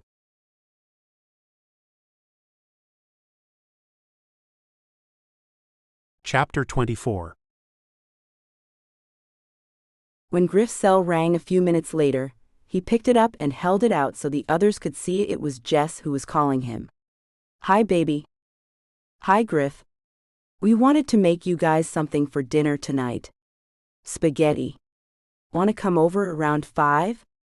"Let me ask the guys, we're eating lunch right now," Griff said. "Hey fellas, the ladies would like to invite us for dinner this evening. It's spaghetti." "Count me in," Ethan said. "Me too," Phoenix said. "And tell Kate I can't wait to see her. I've got something to ask her." "Did you hear that, baby?" Griff asked. "I did hear that. So we'll see you then. Why don't you bring wine?" "Anything you want, baby. I can't wait to get my hands on you," he said with a growling sound. "Oh, but you will," she said with a giggle, then hung up. "The girl is the devil," Griff said as he put his phone away. "Can you imagine using intimacy to get yourself a husband to pay your bills for you?" Ethan asked as he slammed his beer mug on the table. The audacity. "So, how are you going to make Kel not want to trap you in a marriage and still get her into bed?" Phoenix asked, because he had no idea what to do about Kate. "I'm still thinking on that one, Phoenix," Ethan said. "Let's face it, we'll have to dig deep to make them believe we're not worthy of being their husbands. We're all catches. I just can't believe my little Jess is this devious. She seems so sweet and innocent," Griff said. "Well, the heartless oldest sister who had her heart broken, who's become a shrew, has led her sisters down a dark path. I just hope the younger two see the light before they follow in her footsteps," Ethan said. "And what a great actress she is." "All three of them are," Phoenix said as he shook his head. "So damn honest looking and talking like they're good girls." "They are not good girls." "No, they are not," Griff said, then finished his beer. "I think I need a nap before I see Jess again. I don't know how I'm going to hide the fact that I know about their terrible plan." "Me neither," Phoenix said, then finished his beer. "Let's go. My head hurts." "I mine too," Ethan agreed. "That woman has let me down so completely. And to think that I contemplated ending the bet." "You did?" Griff asked. "How come you didn't say anything about that?" "I've thought about it too." "Me too," Phoenix said. "Especially since yesterday." "Well, I wasn't sure about it. I wanted a couple more days to go by before I said anything," Ethan admitted. "But now, I'll never stop the bet. One of them will make one of us the winner. Then we'll dump all three of the money-grubbing tramps." "Tramps is a bit much," Griff said. "Let's just call them gold diggers and let that be their brand." "Yeah, they aren't tramps, Ethan," Phoenix said as he got up. "But they are liars?" "They are that," Griff agreed. "But Jess is still naive and pretty innocent. For a woman who's trying to get a guy to marry her to pay off her debts," Ethan said with raised brows. "Don't let the sirens fool you. And I think we have a better shot at getting them into bed now anyway." "After we marry them, we do," Phoenix said with a sigh. Ethan smiled as they walked outside. "Stipulations could be made, you know. Put a cheap fake ring on their fingers, then tell them we want to marry them, but have to know if the intimacy will be good before we go all the way through with it." "Genius," Griff said, and the three high-fived one another.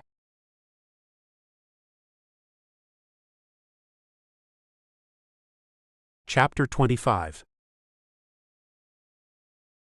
Garlic and basil filled the air as the men were greeted by Kate at the front door of their home. "Smells great, honey," Phoenix said as he pulled Kate into his arms and dropped a kiss on her lips. "You'll make some man a great wife someday." She giggled and smacked him in the chest lightly. "Oh, you." Kate took his hand and led him and the other men down the dark hallway to the kitchen. "Come on. I'll pour you guys some of that wine you brought, and you all can take seats at the kitchen table. Our parents went out to play bingo at the church. They took Alex, so it's only us for the evening." Good, Phoenix said as he pulled her up closer. Then we can play house for a little while. Kate giggled again, finding it funny that he was talking in such a way. They'd half expected the guys to disappear on them. But they'd also had a notion they'd stick around for the bet. Ethan pushed the galley door open, finding Kel stirring a pot of bubbling red sauce. There's my love. He went straight to her and picked her up, kissing her with a homey kiss. I missed ya. Griff went to where Jess was tearing up leaves of lettuce in a large bowl. Look how domestic you are, baby. He too gave his girl a kiss and a sweet hug. I can be quite the domestic goddess when I want to be, Jess said with a smile. Griff kissed the tip of her nose. I bet you can be. Can I do anything to help you? You can pour me a glass of wine while I make this salad. She kissed his cheek, then whispered, Mom and Dad are out, I plan on taking you up to my bedroom later. Griffin eyed her for a moment. He wanted to let the cat out of the bag so damn bad, it ate at his insides. But he pushed that down and said, I can't wait. With a sweet smile, Jess went back to making the salad as Griff went to pour her a glass of wine. He watched the women being overly sweet to his friends. He knew they thought they were so smart. But they had no idea of the deception that was about to be pulled on them. With what they had planned, no woman in her right mind would want to marry any of them. Kel handed Ethan the plates to set the table with. He met Griffin at it as he was putting down napkins and forks. Phoenix had been delegated the job of placing the food on the table, as the women washed up the dishes they'd used to cook with. Then all six took seats around the table. Kel took Ethan's hand and that of Kate's, who sat next to her. I think we should start a tradition of saying grace before we eat. It's what I want our family to do. When I have one, that is. She gave Ethan a giant smile. Would you do the honors, Ethan? He was shaking inside with fury at the woman. Playing on the Lord to gain him as a husband was low. But he smiled and pretended to be impressed with how fantastic Kel was. Oh love, yes, please allow me to do the honors. Everyone take hands and bow. They all did as he said, and he lowered his head too. O Heavenly Father above us all, please rain down your guidance on us this evening. Watch over our pretenses and silence the fears in us. Kel opened her eyes and looked at him. Ethan, this is no sermon. Bless the food and be done with it. Sorry, my love, he apologized. Lord up in heaven, our almighty and one true God, please bless this food these lovely, honest women made for us this evening. Please watch over them and lead them to the light and to your ways, Lord. Help them to understand life and truth. Another tug on his hand made him realize that Kel was about to interrupt him again if he didn't wrap it up. Wrapping it up, Lord, our God, please help these women with their very souls. Amen? I don't know what that was about, Kel said. But thanks for saying the blessing, Ethan. You're very welcome, my love, he said, then kissed her cheek. At least he'd asked God to help their heathen souls. Dinner went well, and soon they were finished and retiring to separate secluded areas of the home. Jess took Griffin up to the bedroom the three young women shared. Here we are, my room. Griff looked at the three beds. You all share one bedroom? Yes, the house only has 3 bedrooms. Alex is a boy, so he gets his own, Jess said, then wrapped her arms around his neck. Wanna make out? Griff was pretty pissed at what Jess was trying to pull, but he might just get her to do more than make out, and it might lead to him winning the bet. Then they'd dump the money grubbers and leave town. Sure, we can make out, baby. She smiled as he kissed her and picked her up in his arms, taking her to the nearest bed. The kiss grew, and he was lost in it in no time at all. Sometime later. Ethan, thank you for stopping, Kel said as she stopped crying. You're a real gentleman. You're a good man. She kissed him softly. I'm lucky to have you. He leveled his eyes on hers, unsure of what he should do. So, he decided to test her a bit. You don't exactly have me yet, Kel. Do you really want me? Kel was struck dumb by his question. She didn't know what to say. If she said yes, then he'd most likely push her to do more. But if she said no, she didn't know what he'd do. Ethan, someday I hope you'll be mine. He brushed her hair back off her face. Her eyes were a little red and swollen from crying. Her cheeks were red from where his beard had rubbed them when they'd kissed.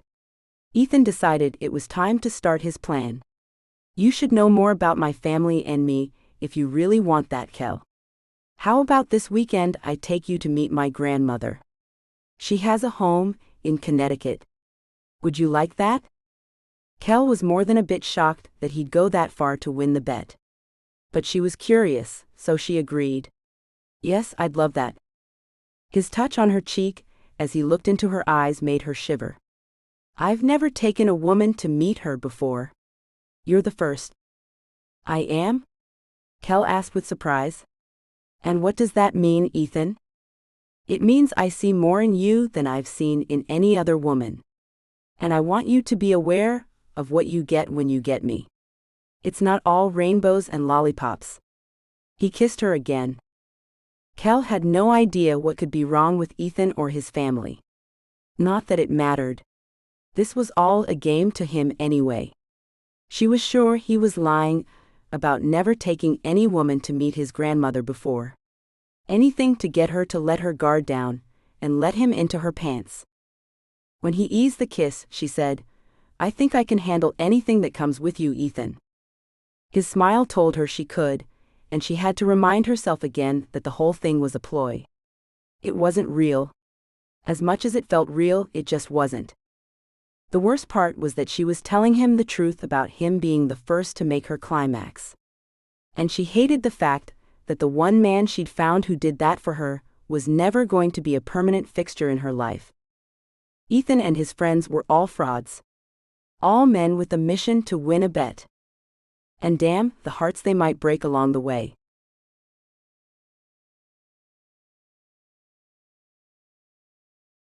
Chapter 26. Light filled the bedroom as lightning lit up the night, and an unexpected boom of thunder made the glass shake in the windows. Wow, that was close. She hated to admit that she didn't want him to stop what he'd been doing to her. He was pushing all the right buttons and hitting all the right places, and the damn storm that looked like it was about to hit them wasn't helping her one bit. Pulling him back to look at her, Jess said, You want to let me kiss you for a while? With a smile, he nodded and rolled over with her, leaving her on top of him. He was giving her the chance to come clean about what she and her sisters were doing, trying to pin down some unsuspecting men to pay their bills for them. I guess you're right. She kissed his stomach with a kiss. He pulled her up by her hair and asked, Does that mean you still want to do it? Yes. I want you to be my first. I trust you that much, Griff.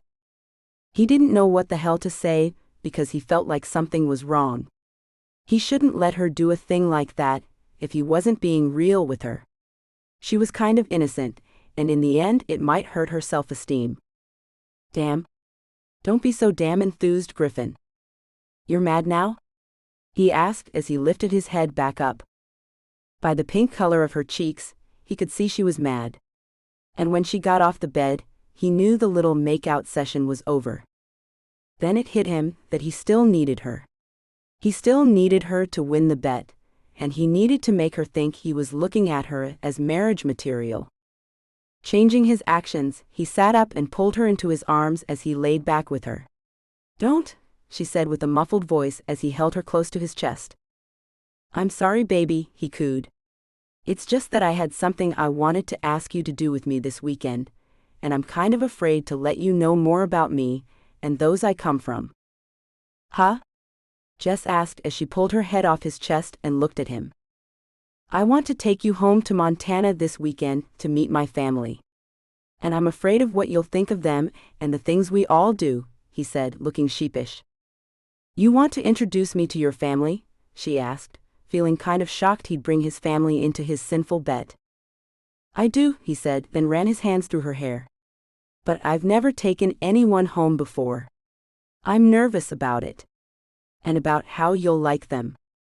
Jess was unsure what to say. Why would you be nervous about that? You see where I come from. What do you have to be embarrassed about? Just some things, he said with a frown. Would you like to spend this weekend with me at our ranch in Montana, baby? Maybe I should ask Kel. Jess chewed her lip. Griffin took her face in his hands. You're plenty old enough to make this decision on your own, baby. Now tell me, what do you want to do? I'd like to see your ranch. I've never been up that way before. So you'll make me happy and come with me then? He asked with a grin. I guess so. Jess wasn't sure what Kel and Kate would think about her accepting his offer. But she wanted to go for some odd reason. Another loud blast of thunder that accompanied a flash of lightning had them holding each other tightly. Both were a little afraid of what it was they were feeling.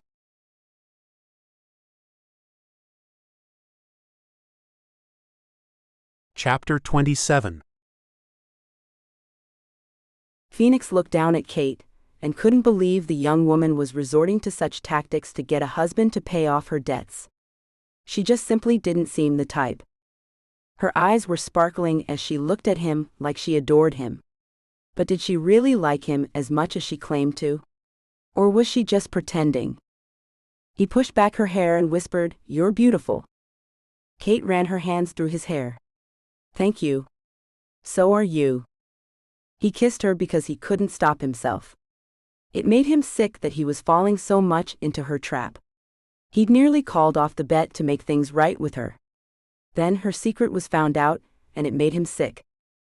She tried to get a confession out of him. "Phoenix, tell me."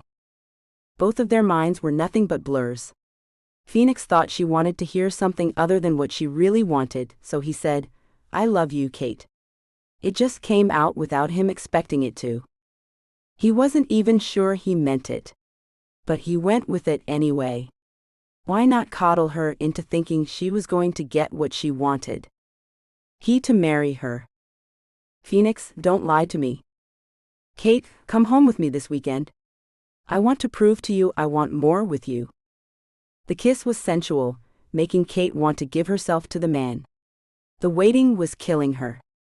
But he'd gone too far with telling her the lie of loving her. She knew better than that. Phoenix was going to resort to anything so he could win the bet. And now her passion turned to anger. She wrenched her mouth from his. "My parents will be home soon. We need to stop." "Are you kidding, Kate?" he growled at her. "Are you really going to take me this far and leave me hanging?" "I have to," she said as she pushed at him to get off her. "You guys need to get going before our parents get home. Dad'll give you all what for if you're still here." Phoenix made a short laugh. "Your dad's a kitten compared to your mother." And just like that, Kate was thoroughly pissed. "Well, be that as it may, you and your friends need to go." He stayed right where he was, pinning her to the sofa. "You haven't told me if you'll go back home with me this weekend. I want to show you where I live." She stared into his eyes. "Why would you even want to do that? Can't you at least be honest with me about this one thing?" "What one thing?" he asked in confusion. It was Kate who needed to be honest, in his opinion. "This thing we have going on," she said as her lips quirked up in one corner. "You know it won't last. So why take me to your home?" He trailed his fingertips over her cheek. "Are you psychic or something? What makes you so sure this won't last?" "Because it won't. And what's the deal with throwing out the 'I love you, Phoenix'?" He didn't know why he had said it. How was he supposed to explain it to her? "I just felt it in the heat of the moment," he finally said. "To get what you want," she said as she frowned at him. "Isn't that right?" Suddenly it was he who was pissed. He moved off her and stood up. "I like how you act like you didn't want it to go further than it did. Kind of unselfish sort of thing to do to us." "To us?" she asked as she sat up. "You and me, then us. Don't pretend it isn't hurting you to stop what we were about to do. Only you're teasing us both. When do you think you'll stop doing that, Kate?" "When are you going to be real with me, Phoenix?" she asked as she got up and ran her hands through her hair to tame it. Her clothes were awry, so she straightened them. "Probably about the same time you decide to be real with me, Kate," he said, then pulled her into his arms and kissed her. Her body immediately pressed into his. She was warm and inviting as she ran her hands up his arms and then over his back. Phoenix knew she was holding back in order to trap him. He eased his kiss and then asked her again, "So, will you come home with me for the weekend? Promise me you won't pressure me into being intimate the whole time, and I will." She leveled her eyes at him to let him know she was deadly serious. "I tell you what, Katy Cat. I won't even make one attempt to get you into bed. I have a spare bedroom that'll be yours while you're visiting me. But you have to do the same for me. No teasing. You know you've been doing that, right?" She played dumb. "No, I didn't realize that at all. I thought we were making out, that is all. I'm not the kind of girl who sleeps around. I'm not easy." "No, you are not," he said, then let her go. "I'd never call you that." Kate watched as Phoenix walked away from her. And she had to fight herself not to blurt out everything about how they knew about their stupid bet, and had come up with something just as stupid to get back at them for making her and her sisters pawns in their game. What she didn't know was that Phoenix was fighting himself not to tell her about the bet, and what they'd overheard the girls saying too. It seemed that they were on the same wavelength, but were too afraid of the others being mad at them to say what they wanted to.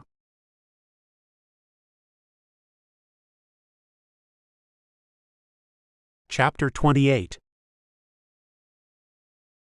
Though all the men went home unfulfilled physically, they all had managed to get their women to agree to the weekend dates where they planned on scaring them off the marriage paths the men thought they were on. Ethan hired a car to take him and Kel up to see his grandmother.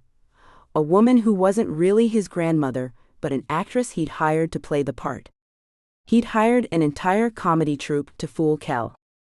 Stopping to enjoy a nice lunch in New Jersey, had the two getting into an in-depth discussion neither had planned on, as they watched a couple with two young children, as the parents tried to get the kids to act right and take their seats at the table rather than roaming around the little cafe. The little girl, who seemed to be about 3, wandered up to Ethan and pointed to his hair. "You have pretty hair." The little girl had blonde ringlets that Ethan pointed to. "I think your hair is prettier than mine." She palmed her curls. "No, your hair's prettier."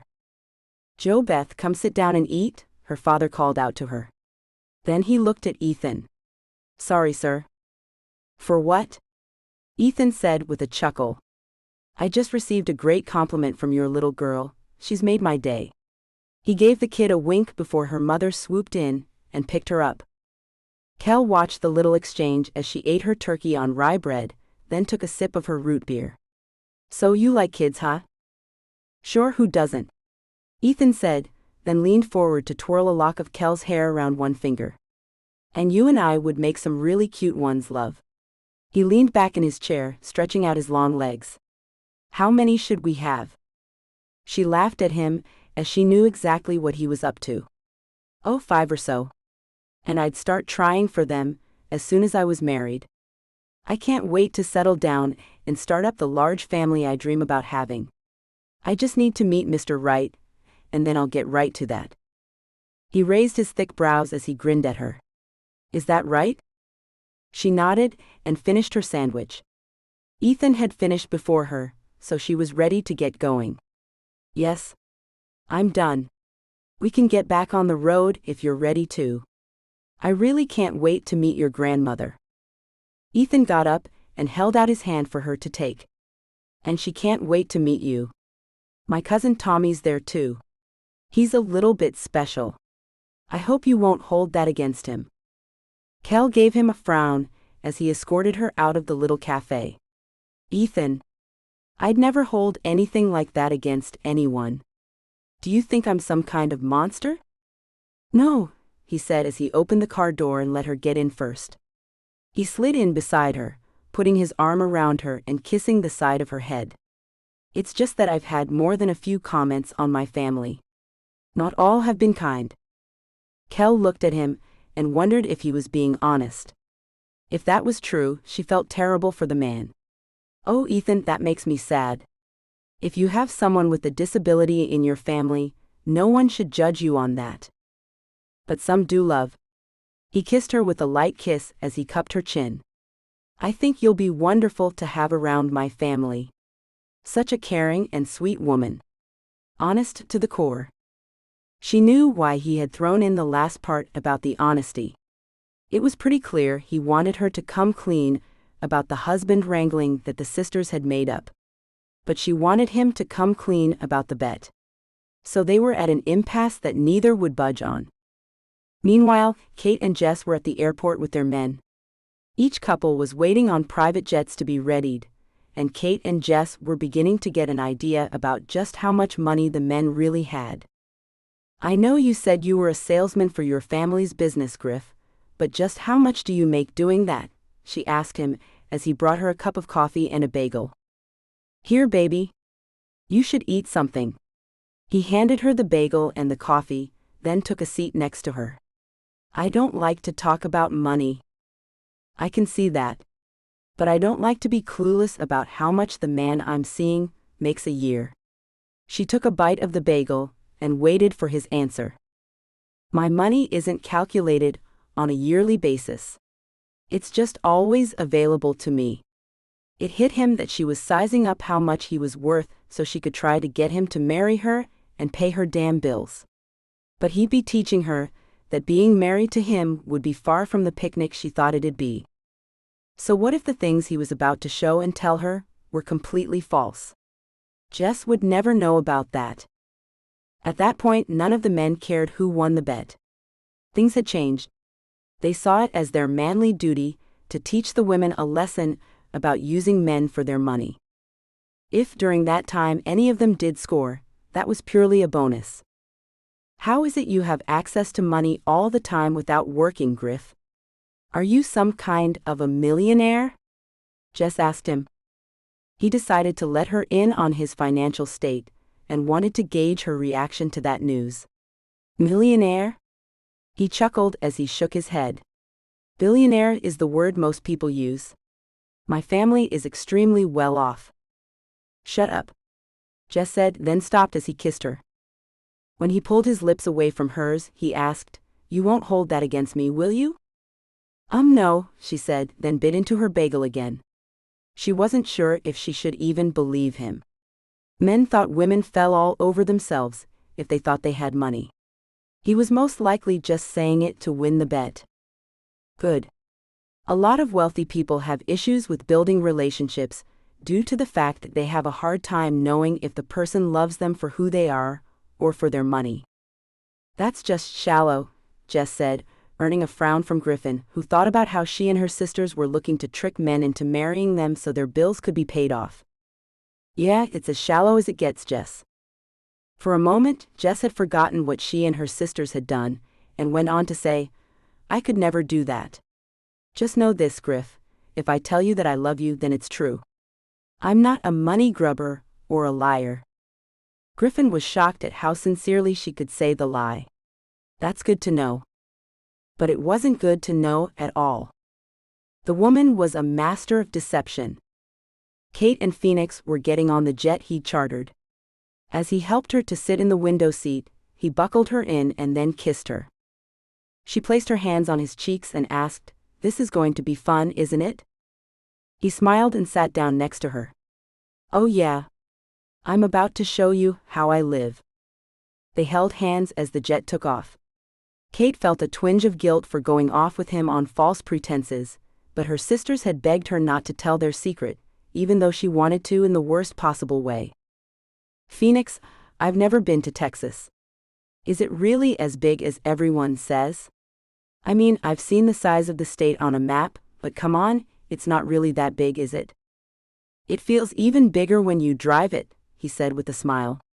"And now I want you to know a bit more about me, Katie Cat."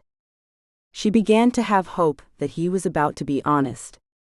If he told her the truth, then she'd tell him the truth about her and ask him not to ruin it for her sisters. Kate was sure he'd do that for her. "I'd love to know more about you, Phoenix. Like nothing would make me any happier." She gave his hand a quick squeeze. "Kate, I'm a rich man." He watched her reaction and was surprised when she barely changed her expression. That was because she wasn't sure if she should believe him. Are you? And how's that? I inherited some land. And that land ended up being on top of a giant oil field. So you're sitting next to an oil tycoon. Does that make you think any differently about me? He looked a bit worried, which made Kate want to laugh. She didn't though. I don't much care if you have millions of bucks or not. Billions, he said as he watched her carefully. Billions, huh?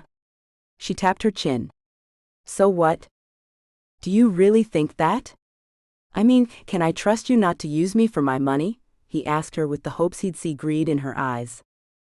Why in the world do I use you for your money, Phoenix? I did start talking to you, on the pretense that you were a mere mortal man and not a superhero billionaire. She laughed and so did he. But Phoenix knew she was after a man with money. He did think she'd be on cloud nine, knowing the man she was plotting to trick into marriage was more than a little wealthy. So her reaction was confusing, to say the least. He ventured further as he asked, "Does the smell of oil bother you?" "I don't recall ever smelling it." She looked at him with a curious expression. "Why would you ask that?" "There's a house in the middle of that oil field that I live in," he said. He had a beach house too, but he was planning on tricking her into thinking he really wanted to have a family and live in the stinky oil field house. "I thought you had a beach house with a dog. Isn't that where we're going?" "Because I brought bathing suits and shorts with that location in mind. I wanted to take you somewhere special to me. The place I want to make my real home. I want to live in the middle of the place that made me who I am today." "Well, if you're all into that place, then by all means, take me to see what you want to do with your life, Phoenix." She laid her head back on the headrest and closed her eyes. The guilt was beginning to pile up inside of her. The man was either being real with her, or he was a fantastic liar. Either way, she was getting tired of the charade. And she had to wonder if he was too. "Kate, by the end of this weekend, I hope we find ourselves a lot closer. I have to be honest with you. I've never been this interested in anyone. If you have the same vision I do, then I don't want to wait," he said, making her open her eyes to look at him. "Phoenix, you should be very careful what you say to me. I may seem tough, but I'm just human. If you cut me, I do bleed." She eyed him warily. Kate knew that if he gave her a phony marriage proposal, she'd lose the feelings she'd come to have for the incredible man. She still had hope that he'd see fit to tell her the truth, and things could begin to go in the right direction for them. He could be her Prince Charming. But he'd have to end the bet to do it.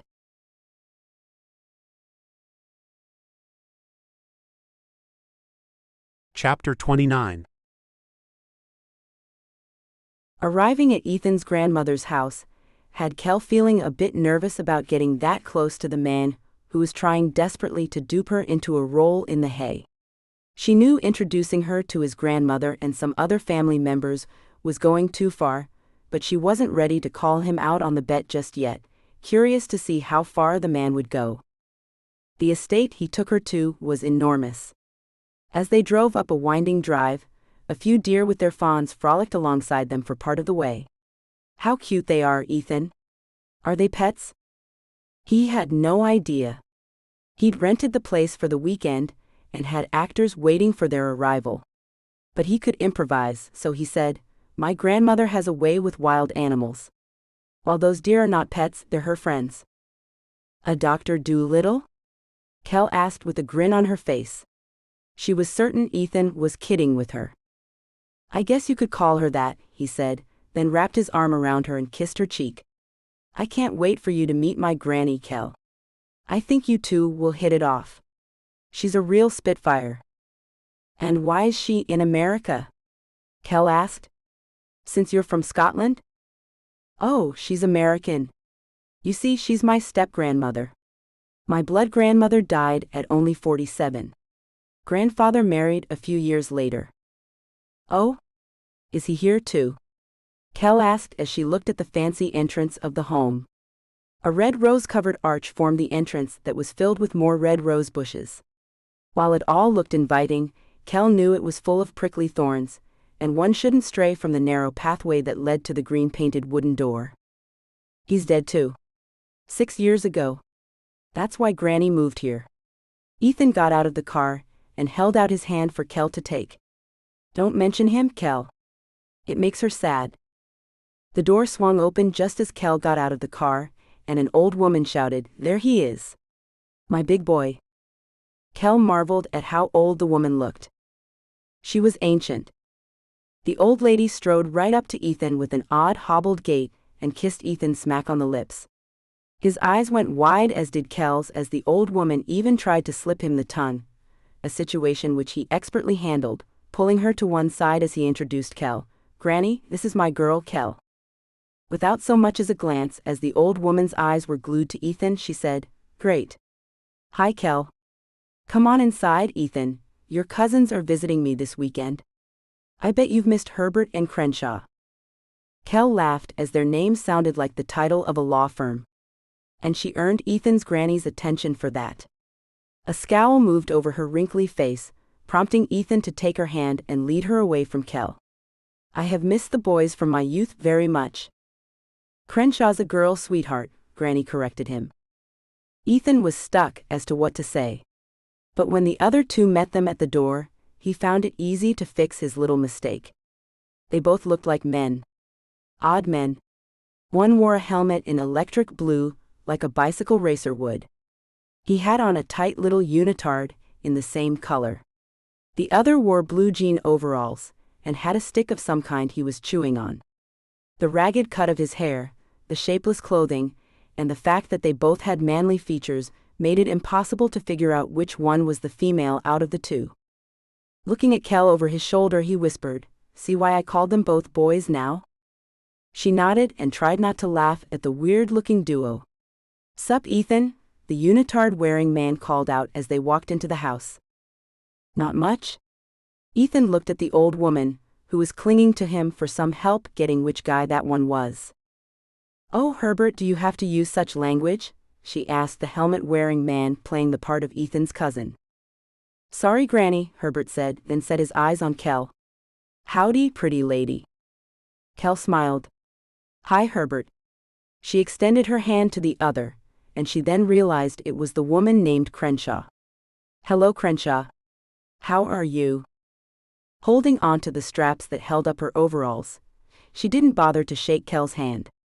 Instead, she turned around with a huff. "She ain't so great."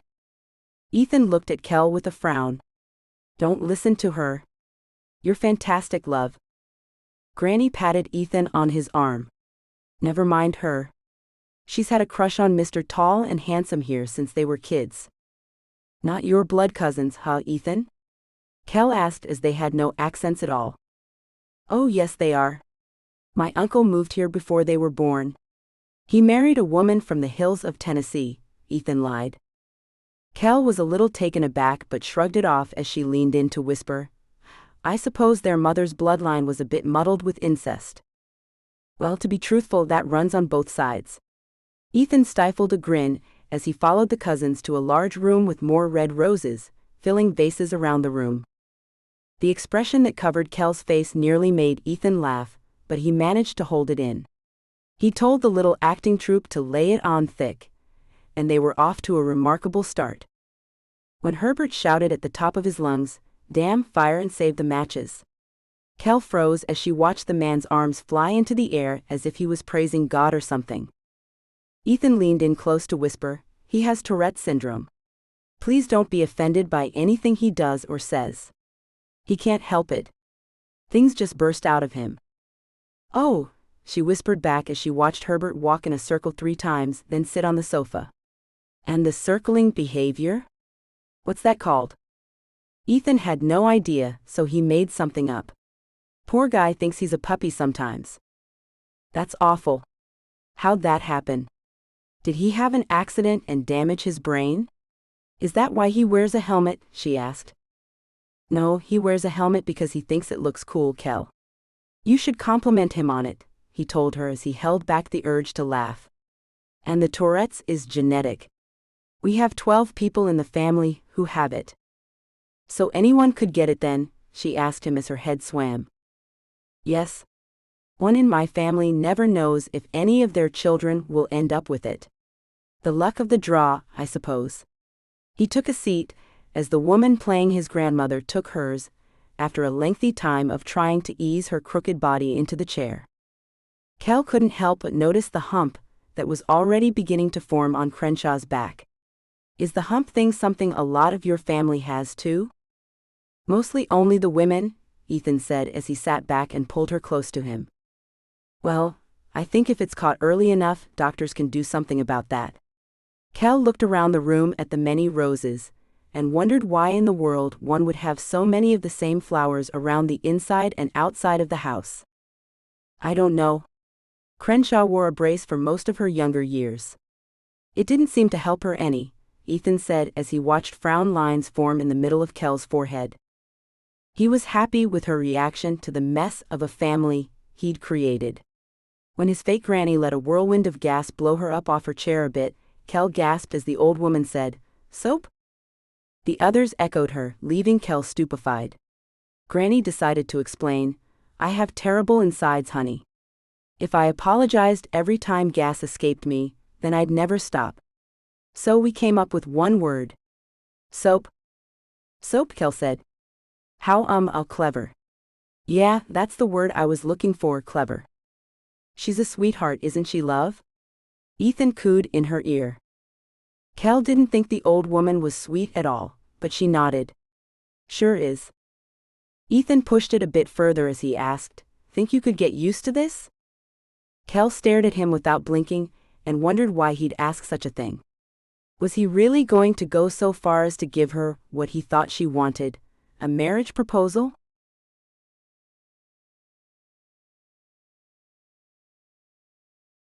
Chapter 30. No one was around as the car stopped in front of the ranch house in Montana where Griffin lived. Jess loved it. There were cows and horses in the pastures that were on each side of the road they went up. A mountain was the backdrop behind the sprawling home. "Griff, this is gorgeous," she said as they got out of the car and went inside. "And no one's here at all, you said?" "They're gone for the weekend. I'm sorry you're going to miss seeing them. But they had work to do. It'll just be the staff and us." He grabbed her by the waist and pulled her close after he closed the door behind them. "Think you can handle yourself appropriately?" His breath was on her face. Their lips were a fraction of an inch apart. "Maybe." "Too bad," he whispered. He planned on trying hard to get her to give in to him, while making her think life with him meant some pretty disgusting things. "I should show you around." "You should," she said with a sigh. It was hard for her to hold him off when he was up on her that way. She really wanted him, but it was the idea of the bet that stopped her. He took her hand, leading her through the large and dimly lit house. "Through here is the way to get to the back of the house where the milking barn is. That's where the money is made." "Milking?" she asked. "Yeah, milking," he said with an evil grin. "I'll show you. There's a video out there. It helps the bulls get randy." "Randy?" she asked as she didn't have a clue what he was talking about. "Stimulated," he said. She laughed. "And why would they need to be stimulated, Griff?" "Because we have to get them to give us their seed. That's what we sell." She stopped and looked at him as if he was insane. "No, you don't. Come on, stop messing with me." "I'm not messing with you," he said as he pulled her along. "And everyone in the family has to know how to do it. No one gets out of the dirty work." "You can't mean that you take the bull by the—" Jess cupped one hand to show what she meant. "Do you?" "I do mean that. There's a chute that holds them still for that. And once you start, they calm right down and actually seem to enjoy it. As you can imagine, the females of the family manage to get them to give more their tender touch than the men do." He laughed and Jess gagged. "You're messing with me." "I know you are. There has to be a machine that does that," Jess said as she shook her head. "People don't do that for real. There are other ways to get it, but our way works the best. We get a lot more than other producers do. And all because we aren't afraid to get our hands dirty." Out a door they went, and into a fenced area that had a large barn at the back of it. I'll let you watch the video first, then you can try it. No way in hell, Griff. Baby, come on. She stopped dead in her tracks. Griff. It's sick. It's not considered that, and it's not sick. It's profitable. Pulling her along with him, he continued to take her to the barn. How about I watch you? She asked as they got to the barn where she could hear the cattle mooing.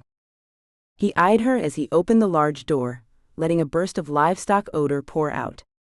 Griff wasn't about to put his hands on any bull, but he was about to watch Jess do it. Inside, baby? You see, I'm itching to see if you can do this. It's a thing each family member has to do, and I want to see if you have what it takes to be a Hauser. Jess eyed him, and was unsure if he was being serious or not. He'd overheard them talking about the phony marriage scam. Was he into it, or was he going to try to use his own fake marriage proposal to win the bet he had with his friends? I'm not about to put my hands on a bull's anything, Griff. Furthermore, I'm not interested in being a Hauser. She leveled her eyes on him and put her hands on her hips. You sure, baby? He asked as he gathered her up in his strong arms.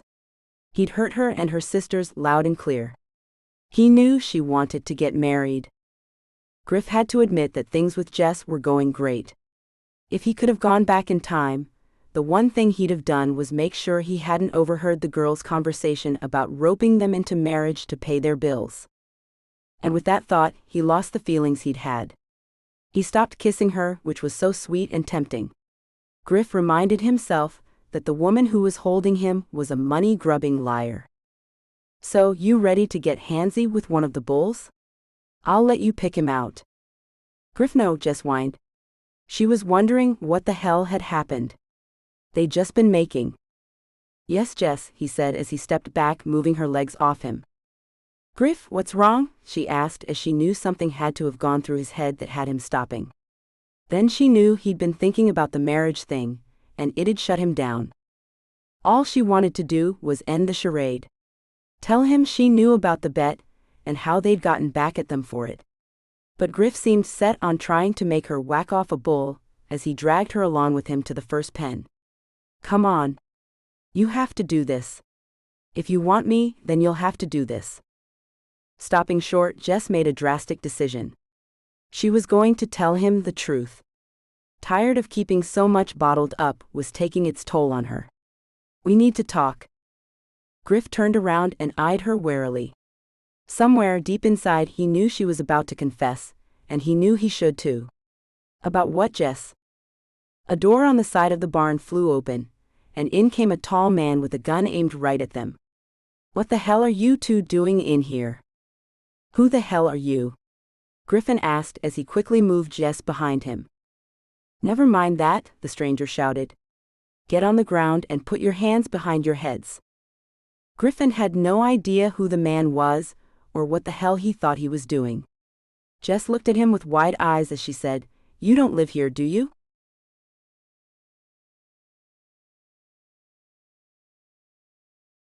Chapter 31.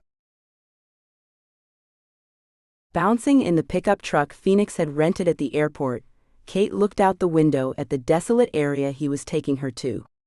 So this is the land that's made you so rich? It sure is, he said with pride in his deep voice. It's not much to look at, Kate commented on the drab gray trees that were short with thin leaves on them. The tan color of the dirt made everything blend in. Nothing stood out. Does it get any better? Hell yes it does, Phoenix said as he went around a corner and the pavement ended, white caliche rocks began, and the ride became even bumpier. Are we going off-roading now, Phoenix? Kate asked as she grabbed the bar above the passenger side window. Now I know why this was installed. Phoenix laughed as he shook his head. This isn't off-roading, Katy Cat. This is one of the many roads the oil company put down when they were drilling the wells. This is not a road, she said as she hung on for dear life to the bar and pressed her feet against the floorboard in a vain attempt to steady herself. This is worse than driving on the dirt, Phoenix. Rounding another curve, he pulled to a stop in front of a giant seesaw-like structure. This is the Nelson number 1. The first oil well they drilled on this property. It makes roughly 40 barrels of oil a day for me. I can see why you like the land for that purpose, but for any other purpose, it's more than fairly undesirable. You sure you want to make a home for yourself here? She asked him as she looked around, desperately trying to find anything of beauty at all to make her understand what he saw in the place. Phoenix was happy with her dislike of the scenery. He was set on showing her that if she was looking for a husband, he wasn't going to be the man for her. But if she wanted to play, he was game for that. This is where it all started, Kate. I want to make a home for myself and a family right here, where it all began, he said, then pulled away from the pump and headed down the bumpy road again. Kate clung to the bar, as she thought about why in the world he or anyone else would want to live in the middle of nowhere with only a bunch of machinery as their neighbors. And when he pulled up at a small white house with the paint peeling, exposing old gray boards underneath, she was thoroughly confused by the man. "What's this?" she asked. "This is the house the property came with. I stayed here a lot when I was first given the property. I want to make this place into a home. Come on, Kate. Let me show you around," he said, then jumped out of the truck. When he opened the door for her, the awful smell hit her like a brick. "Oh my. What's that smell?" "That's the smell of money, Kate," he told her as he helped her out of the tall truck. "It's more like rotten eggs and tar." Kate looked around to try to find out exactly where the odor was coming from, and couldn't pinpoint it at all. "It seems to be coming from everywhere." "Well, that's because it is," he told her as he led her into the ramshackle dump of a house. "That's the gases that come up with the oil." He pointed to a row of tan-painted huge tanks that were not too far away. "That's where the oil is pumped to. So that's why the smell is so strong here. You get used to it. You'll see. Now let's go inside so I can show you the house and get your take on it." Kate pinched her nose shut as she went with him. She was pretty positive she'd never get used to that stench. When he opened the door, she was met by 3 scurrying mice who let out a scream. "Rats?" "Nah, those aren't rats," he said as he pulled her inside. "Rats are a lot bigger. Those are just mice. Once we move in here, they'll move out." "Oui?" she asked as she looked at him, her fingers still holding her nose closed, making her sound stuffed up. "Phoenix, what the hell are you talking about?" "You and me, of course. That'd be the next logical step, wouldn't it? Moving in together?" he asked her as he watched her eyes get big. "We're not anywhere near that place yet," she said. And he had to wonder, if they weren't near that place, then why was she talking to her sisters about marrying him? Taking her into his arms, he pulled her close and kissed her on the forehead. "Maybe soon you'll be closer to wanting us to be a thing. A real thing. A lasting thing." "Not here," she said as she looked at the empty house. "And to be perfectly honest, this place needs to be torn down. Bulldoze it. And don't start over anywhere near here. I'm pretty sure breathing in this air is not good for us." Phoenix was pretty sure it wasn't either, but he said, "You really can't see yourself living here, Katy Cat?" He rocked her back and forth as he looked into her eyes. "I really can't. We should go see that beach house you have." She let her nose go and gave him a smile, and then a kiss to see if she could get him to take her away from the horrible place. "I know I'll feel a lot better with the salty air blowing around instead of this." "You don't even want to spend one night here?" he asked. "Just to see what it'd be like?" She shook her head. "No, and you shouldn't either. This isn't a place to build a home and raise a family. This place looks like rattlesnake heaven. A terrible place to raise kids." Kate wasn't wrong about the snakes. Phoenix knew that each year, the oil field workers killed 5 to 10 of the poisonous creatures in his place alone. Her instincts were right. Everything about the girl was right, except the conniving part of her, Phoenix thought. "I tell you what. You and I are going to the little town that's just a piece down the road to have some dinner, then maybe get a room in town for the night. I really do want you to get to know this place. This is where my future will be. Maybe I could buy a house in town." Maybe that'd be more your style. You keep talking like I'm about to move down here with you. I'm not, she told him. I'm still in school, and that's my top priority. With her words, he let her out of his hold. About school. I suppose you've gotten into a real financial pickle with all those student loans. I'd like to help you out with them. Phoenix eyed her to see if she'd accept his help and let the marriage thing go. He wanted them to stop playing against the other thing they'd been secretly doing. Phoenix wanted things to be real between them. A thing they were far from at that moment. Kate was wondering what he was up to. She placed her hand on her hip and shifted her weight. I don't need your help, thank you very much. Moving around her like a cat stalking its prey, he said, I think you do. I think you need my help very much. You have to admit, it'd help your father out tremendously if I settled your debts. Don't you want that for him?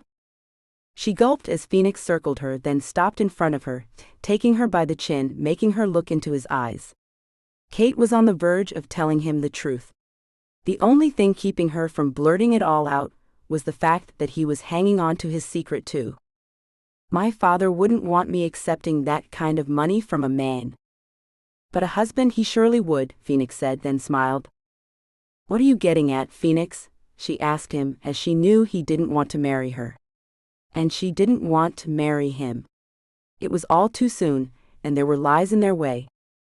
A loud popping sound made them both jump, and Phoenix ran outside to see what was making the noise. Kate followed, and the two found one of the tanks had a small lid that was blowing up as each pop sounded. I need to make a phone call, Phoenix said. We should get out of here. Hurrying to the truck, Kate climbed in on her own so they could get out of there faster. Phoenix got on the driver's side and pulled out his phone as he pulled away from the area. Why do you think it's doing that, Phoenix? I have no idea.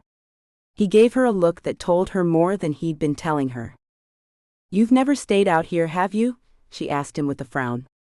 You're trying to make me think this is what you want, but it's not, is it?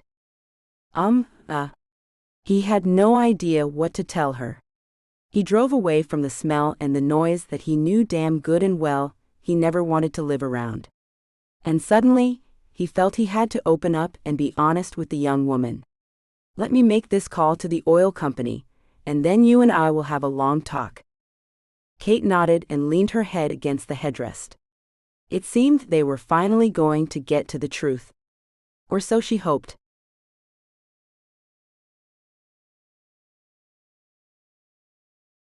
Chapter 32. After a long day of visiting with Ethan's fake family, although Kel was unaware of that fact, she was tired and ready for bed. Ethan walked her down a long hallway where many pictures lined the walls. And who's this? She asked about a lovely young woman in a black and white photo framed in gold. He mumbled, as he had no idea who any of the people were in any of the photos. The fact was, he was growing tired of the charade. Kel had been the epitome of class, as she handled the shenanigans the acting troupe put her through. Not sure about that one, love. Kel stopped and turned to face him. How's that, Ethan? I have to tell you that I feel like something's not quite right here. He gulped and felt a weight on his back, the likes of which he'd never known before. Taking her hand, he led her into one of the bedrooms. I think I can finally be honest with you, Kel. Seeing as I have you too far away for you to grow furious enough with me that you'd run out and hide away from me. She sat on the bed, watching him as he began to pace with a slightly nervous expression on his handsome face. Be honest. I never run from honesty, Ethan. He laughed with an oddly loud and abrupt sound. Oh, I think you'll be pretty mad at me, my love. I'll hold my temper. Kel got up and put her arms around him. You can be honest with me. He stroked her soft cheek and looked into her eyes. I think I can, but I'm still afraid you'll end this. And why would I end something this nice? She asked him, then leaned her head to rest on his broad chest. Just tell me. You really can tell me anything. Taking her hands, he held her away from him. Take a seat. She did as he'd said to, and sat on the edge of the bed. Okay, spill it, Ethan. My friends and I overheard you and your sisters talking about something that has us all doing some kind of crazy things to you girls. He began to pace again, putting his hands behind his back as he weighed what he wanted to say. Kel held her temper, but the fact was that she was getting irate that this was the thing he wanted to be honest about, and not the bet he and his friends had. You and your friends are doing crazy things to me and my sisters, Ethan. Please go on. And what did you hear us talking about? Ethan stopped and leveled his eyes on Kel. She looked so small and innocent as she sat on the bed, waiting for his explanation. Marriage, Kel. Marriage and how you three plan to get us all to marry you and pay your damn bills. His face was turning red as he grew angry. Kel's face began to turn red too. Anything else you'd like to be honest about, Ethan? These people aren't my family. I hired them to play the role. I wanted you to think I came from Looney and stop trying to get me to marry you. I actually come from good stock. No Americans are in the mix at all. And no mental illness either. I'm not proud of what I did. And I wanted you to know that. I want us to be honest with one another. Would you like to confess now? Heat filled her as she stood up. Me? You're not nearly finished with your confession. Ethan grabbed her wrists as he feared she might try to hit him. Look, I told you about the fake family and why I did it. There's no more. I'd like for you to admit that you planned on tricking me into marrying you. I admit it, Kel spat at him. Before I ask for your forgiveness for such a thing though, I want more of that honesty you spoke about. I want to know it all, Ethan Southern. Every last bit of it. Well, Griffin is going to make Jess think she'll have to jack off bulls to be his wife. Phoenix is making Kate think that she'll have to live in the middle of a stinking oil field if she wants him to marry her. We all came up with ideas that make us seem less attractive as husbands. He sat her back down. There you have it. I'm going to let you have it if you don't come clean, Ethan. You have mere seconds. I'm about to count to 3, and if I get to the last number and the whole truth hasn't begun to pour from those lips, then you will feel my wrath. You and your friends. The look on her face made him think she knew about the bet. But how could she? Unless one of his friends had told one of her sisters. That would be the only way, in his opinion. Who told who what, love? 1? Kel shouted at him. Damn it. Kel, you have to tell me what you know, he shouted back at her. 2, she said through clenched teeth. Her eyes were growing shimmery with what he was sure were angry tears. And when a woman cried those kinds of tears, anything could happen. Thr. Stop, he shouted as he held up his hands in surrender. Stop counting. We had a bet. Kel couldn't stop the tears as they crept out of her eyes. He'd finally been honest. About getting laid. Who'd get laid first? Ethan got on his knees in front of her and took her hands in his, pulling them up to his cheeks where he rubbed them to his face.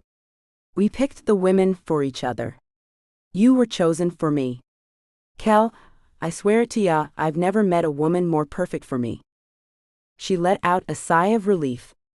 Ethan, finally. We've known since the first night. That's why we led you all on and then left you. The bartender is our cousin. He overheard you and told us. Damn, that feels awesome to get off my chest. The marriage thing we were talking about was to get even with you all. Ethan nodded. That sounds more reasonable than thinking you 3 strong women wanted what you were talking about. I'm going to call my sisters and tell them to come clean. I can't imagine the torture their men are putting them through. And you call your friends and let them know the bet's off. Kel pulled her hands away from Ethan, but he came along with them and kissed her with a feeling he'd never felt before. The woman was his equal in all ways. And the bet was behind them. The truth had been exposed, and he was about to make sure she knew how he really felt about her.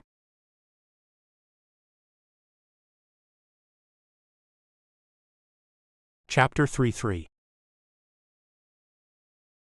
Jess cringed as the tall man with the gun walked over to them as they lay on their stomachs on the floor, hands behind their head. He was still pointing it at Griffin, who said, "I'm Griffin Hauser." "And who the hell are you?" "Oh shoot," the man whispered. "Sorry, sir. Here, let me help you up." "Don't bother," Griffin growled as he got up and helped Jess up too. "And you are?" "The new head of security. Donald Noland." He extended his hand for a shake, and Griffin just looked at it. "I don't think so," Griff said as he glared at the man. "My pictures are all over the house. Don't try to tell me you had no idea who I was." "No sir, really," Donald said. "This is my first night at work. I was hired to secure the animals outside.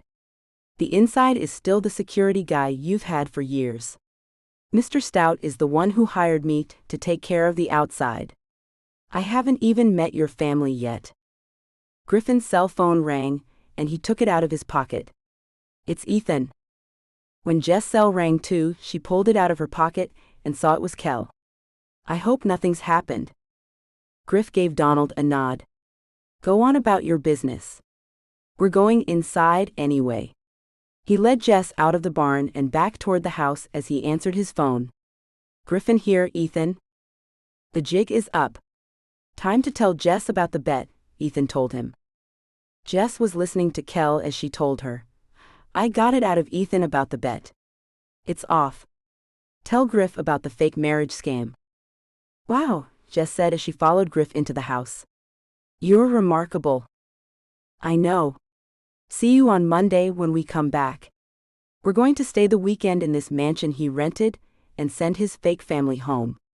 You get to have some real fun now that the lying is over. Love you, sis." "Love you too," Jess said, then ended the call. She found Griffin putting away his phone. Then he turned to look at her. "You knew about the bet all along, Jess?" he asked her, afraid to pull her into his arms the way he yearned to. "I did," she said and took a step closer to him. "And we made up the phony marriage thing to see if you guys would run. But you didn't." Ethan looked at her with a sheepish grin. "We all kind of adore you girls. And we all took you on these horrendous dates to make you think none of us were great marriage material. So the bulljacking thing is all lies?" she asked him as she took another step closer. "It's a load of it. We do have machines that take care of that task. Can you ever forgive me for almost making you touch a bull?" he asked, as he wasn't sure if she'd forgive him or not.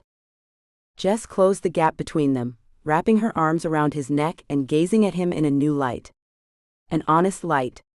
"If I'd had to touch one, then I can't say for sure. Since I didn't have to, the answer is yes. I forgive you, Griff. And can I ask you to be honest about how you feel about me?" His hands tangled in her long blonde hair as he whispered, "I'm crazy about you, Jess. That's the truth.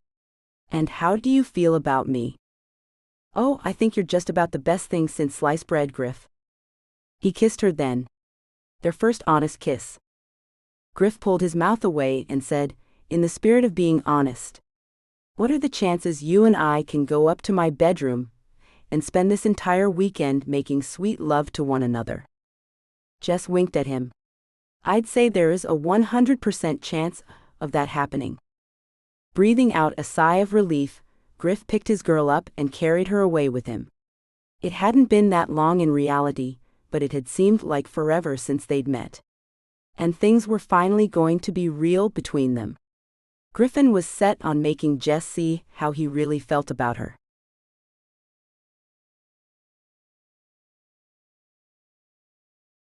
Chapter 34. Pulling the truck to a stop just outside the gate that secured Phoenix's oil field, he looked at Kate as he blurted, "We had a bet. Whichever one of us got laid first would win. It was stupid, and this whole lying to you thing is stupid, and I just want to end it. I know about how you and your sisters want to trick us into marrying you. That's why I brought you out here. I don't want to live out here at all. But I don't know if you and I will work out either. The fact that you're a scheming little witch is a thing I can't take." "Whoa," Kate gasped. "Okay, first of all, you used me in a bet. Second of all, you lied first. That's why we came up with our lie about getting you guys to marry us. We knew about your bet, and we came up with something to run you all off. Only it didn't run any of you off. Phoenix blinked at her a few times. You knew about the bet. Since when? Since the beginning of it. Our cousin overheard you guys and told us about it early on. So we fooled you all into thinking you were going to get lucky. Then you ditched us.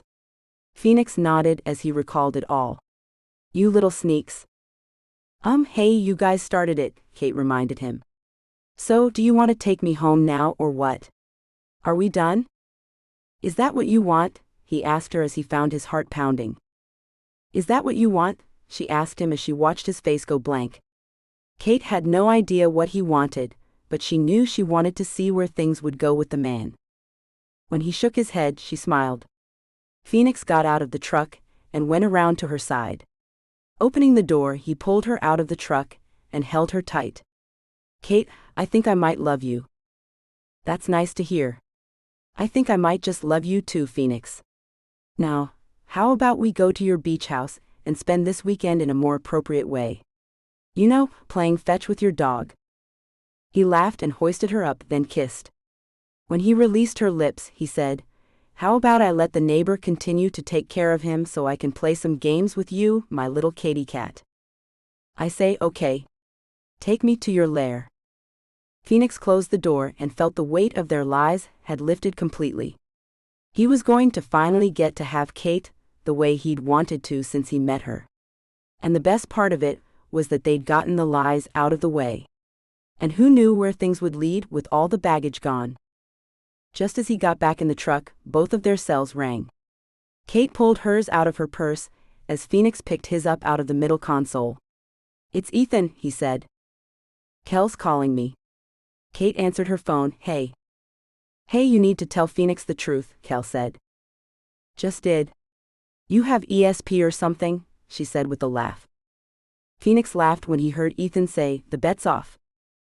I just told Kate about the whole thing. And she let me in on their secret too. Phoenix blew a kiss to Kate. And things are great between us now. I'm taking her to my real home. And I may just keep her there forever. Good luck with that, my friend, Ethan said. You two have fun. Bye. They both ended their calls as Kate gazed at the handsome man she had finally admitted to loving. This is nice, isn't it? She asked. What, being honest? He asked as he reached over and took her hand, holding it between them as he drove away. Yes, being honest. Honest about everything. I think this is going to be a great weekend. She gave his hand a squeeze. I know it is, he said, then sped up. Now to get you to my bed. She giggled and knew things would be going very well for them very soon.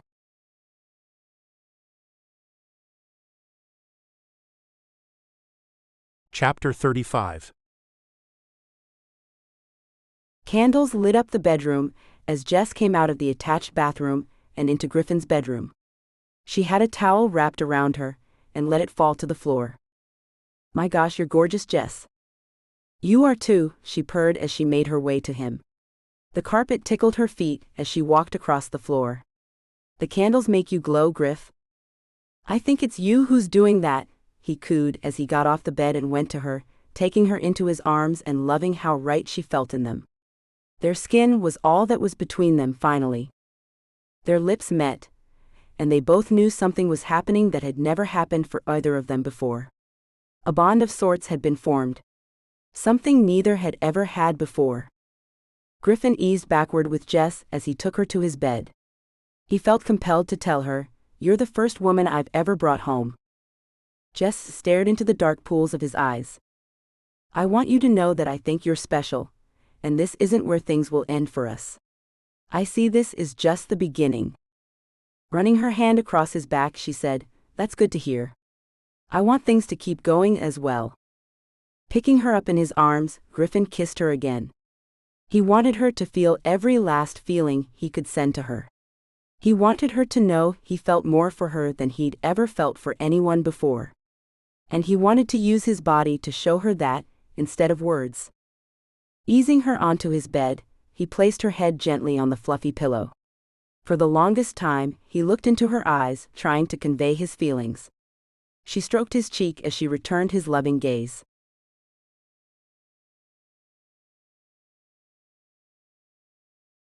Chapter 36. Silver lumens moved through the waves as the moon's light penetrated the blue waters of the Gulf of Mexico. Phoenix held Kate in his arms as they stood on his balcony and gazed at the breathtaking view nature seemed to have made just for them that night. His lips pressed against her neck, then he whispered, "Are you ready to go to bed?" Kate turned in his arms and kissed him. He'd been more than patient with her, as she made him show her all around his massive beach house. Lastly, they'd visited his bedroom, and she'd had to go out on that balcony to catch a whiff of the salty air, reminding her of home. When she saw the way the moon had converged with the ocean, she had to take a moment to look at the majesty of it all. But when she turned to look at Phoenix, she knew he too was a work of art by nature. Tall, almost elegant, if a man could be called that, Phoenix was more than she'd ever dreamt of. He was masculine to a T, and more gorgeous than any man she'd ever seen. And he loved her. Her heart raced as she began to think about what they were about to do. She'd wanted the man since she first laid eyes on him. She was sure he'd wanted her too. With the lies behind them, nothing stood between them but their clothes. Kate had taken him into her heart and soul, a place he wanted to reside in forever.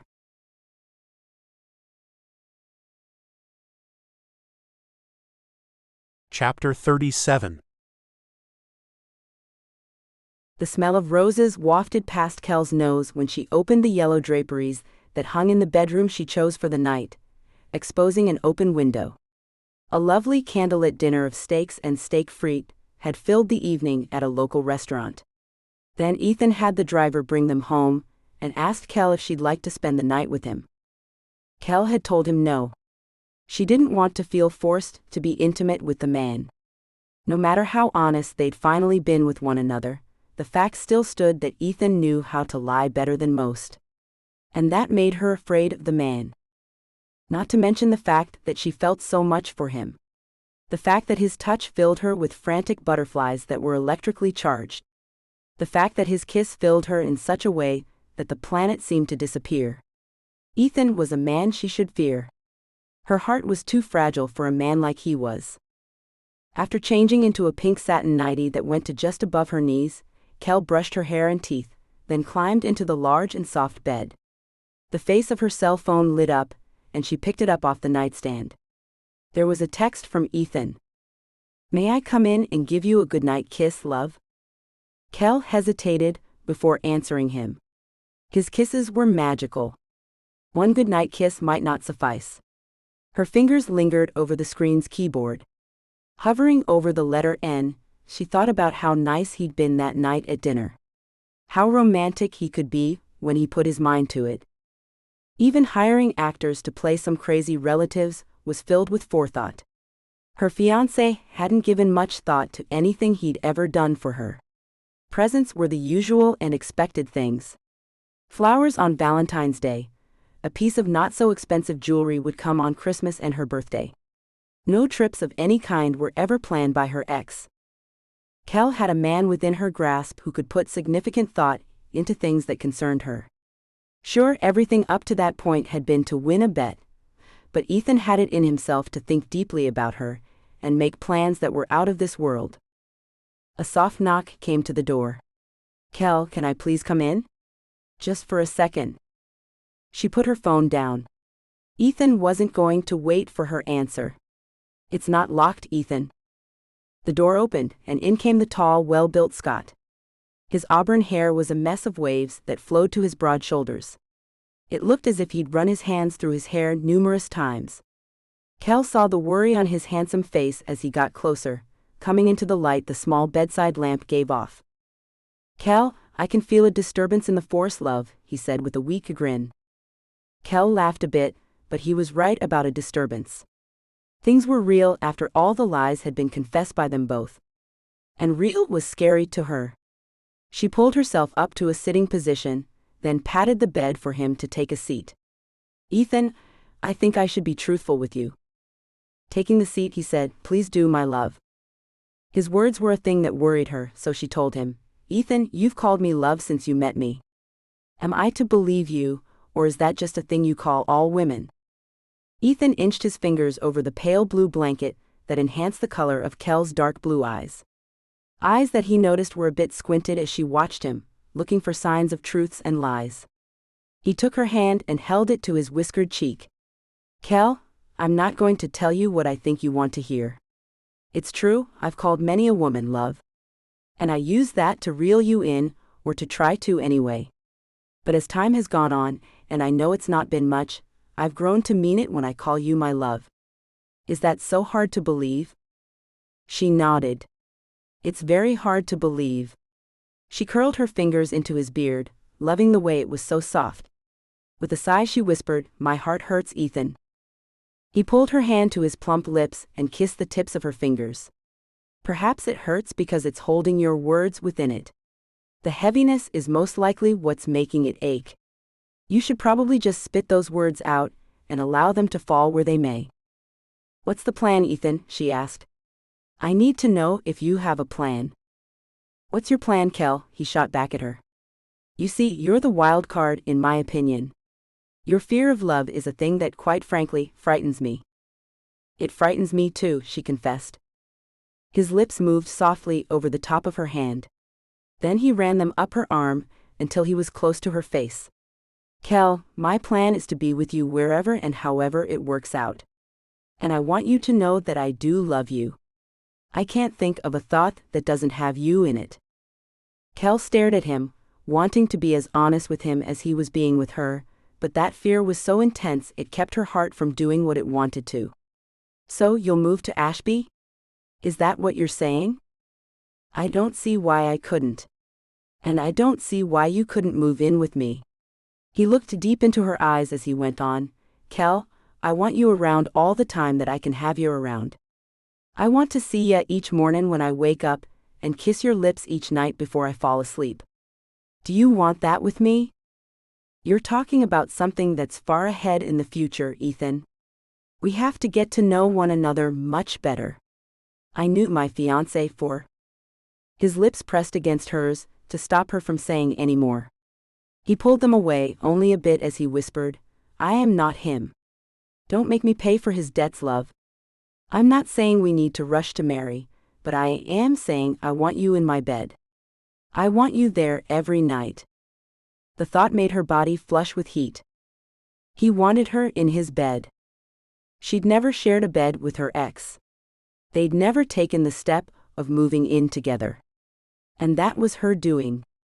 She'd refused to move in with him when he'd asked her to. She'd been worried about what people might say. With Ethan's body so close to hers, her hands moved on their own, running over his shoulders, which were covered in a loose-fitting soft t-shirt. His pajama bottoms were soft too, she found, as her hands flowed down his sides to land on his thighs. Large thighs that told her he could dominate her in bed. Ethan was a beast of a man. Easily twice her size. But his heart was softer than any she'd ever known. She felt the honesty in his words, and her heart sped up, shooting the words out of her mouth, "I'd like that, Ethan." Averting her eyes, she let the rest come out, "And I do love you. You consume my thoughts." At last, he said, then pulled her chin to make her look at him. "Say it again, love. This time, I want to see your eyes when you do." "I love you, Ethan Southern," she said as a tear ran away, and he kissed it away. "No tears are necessary, my love. The past is gone. Your future is before you, and I'm smack dab in the middle of it. What do you say to this becoming our first night together? One of many." He waited patiently for her answer as he secretly prayed she'd say yes. His body ached for her. If she said no, he'd get little to no sleep as he would surely toss and turn in his bed, knowing she was within his reach but refusing to allow him her company. Kel knew she was taking a risk. She knew things could all go south for them. But somewhere deep inside, she knew she'd be a damn fool not to give the man a chance. It was official. They'd been intimate, consummating a real relationship. One that he never saw coming, but was damn glad he had.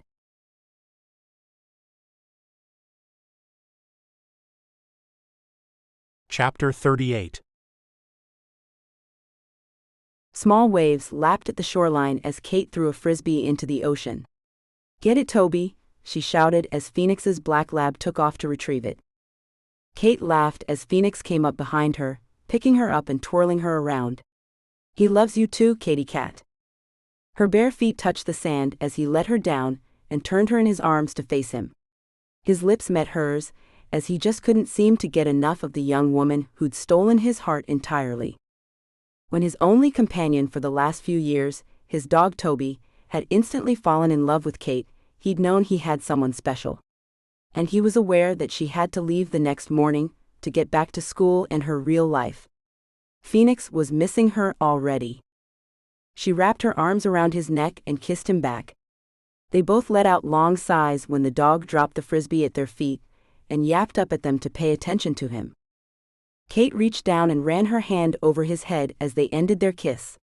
"Toby, do you want me to throw your toy again?" A couple of quick barks let her know that was exactly what he wanted. Phoenix bent over, picked up the flying disc and handed it to her. "Let it fly." Kate tossed it out into the water as she said, "Man, I'm gonna miss him." "He's going to miss you too," Phoenix said as he wrapped his arms around her from behind. "We both will." "Like we talked about," she reminded him. "You set up the ride, and I'll come see you every weekend that I can get off." Phoenix wasn't happy with their arrangement. It wasn't going to be enough for him, and he knew it without a doubt. "You should think about transferring to a college here. You could stay with me and—" She reached back and ran her hand over his cheek. "That's sweet of you. But I want to stay where I'm at. MIT is the perfect college for me, since I'm majoring in food engineering. You can understand that, can't you?" "I can," he said, then turned her around to face him. "You can understand that I want you around, right?" "I do," she said, then kissed him again. The fact was, she wanted him around too, but had no idea how their worlds could be combined. The day went by with them playing in the surf with his dog and lying on the sandy beach, exchanging kisses and hugs. Everything felt sweet and extraordinary. Neither wanted it to stop, but both knew the weekend would end and reality would set in. When the sun set, finding the couple still on the beach, Phoenix let his thoughts be known. "Kate, I've been thinking. That's pretty much all I've been doing today. And I believe that you and I can make this work. I mean, really make it all work."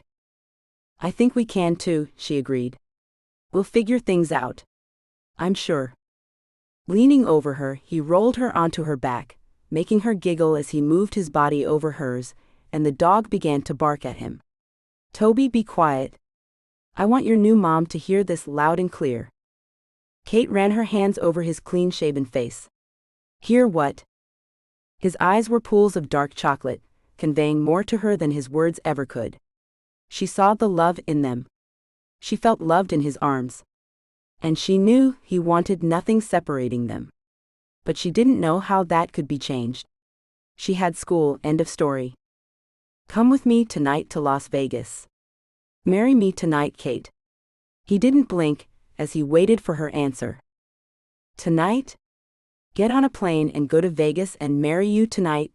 she asked to be sure she'd heard him right. He nodded and waited as Toby watched her too. Both of them wanted to keep her in their daily lives. Both were waiting to see if she'd accept that role. Kate's head swam with what he wanted.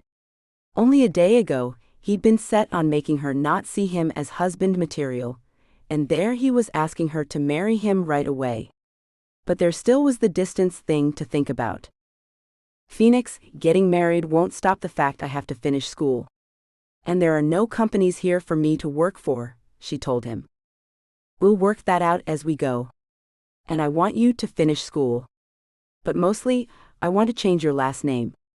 He kissed her sweetly on the lips. "I want to make you mine in all ways, Katy Cat. Will you marry me?" Her heart was racing, and she was unsure if it was because it wanted her to say yes, or was trying to tell her things were moving way too fast. But then her mouth opened and the word came out, yes. Phoenix found himself laughing as he got up and pulled her up with him. Picking her up in his arms, he carried her to his house, Toby following along, yapping up a storm.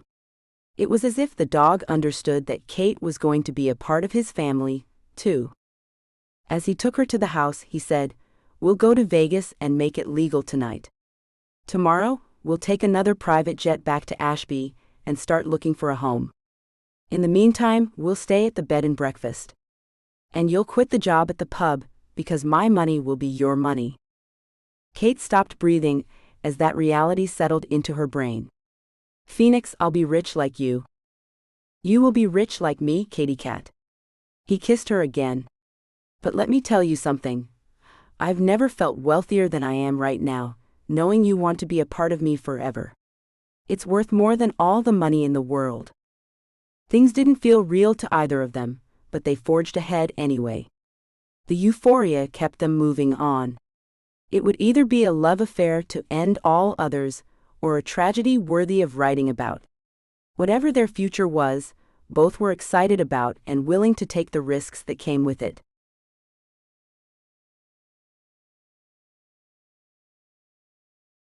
Chapter 39. "What do you mean stay here, Griff?" Jess asked as she rolled over in his bed and looked at him. Griffin pushed her hair back off her face as he told her once more, "I want you to stay here, Jess.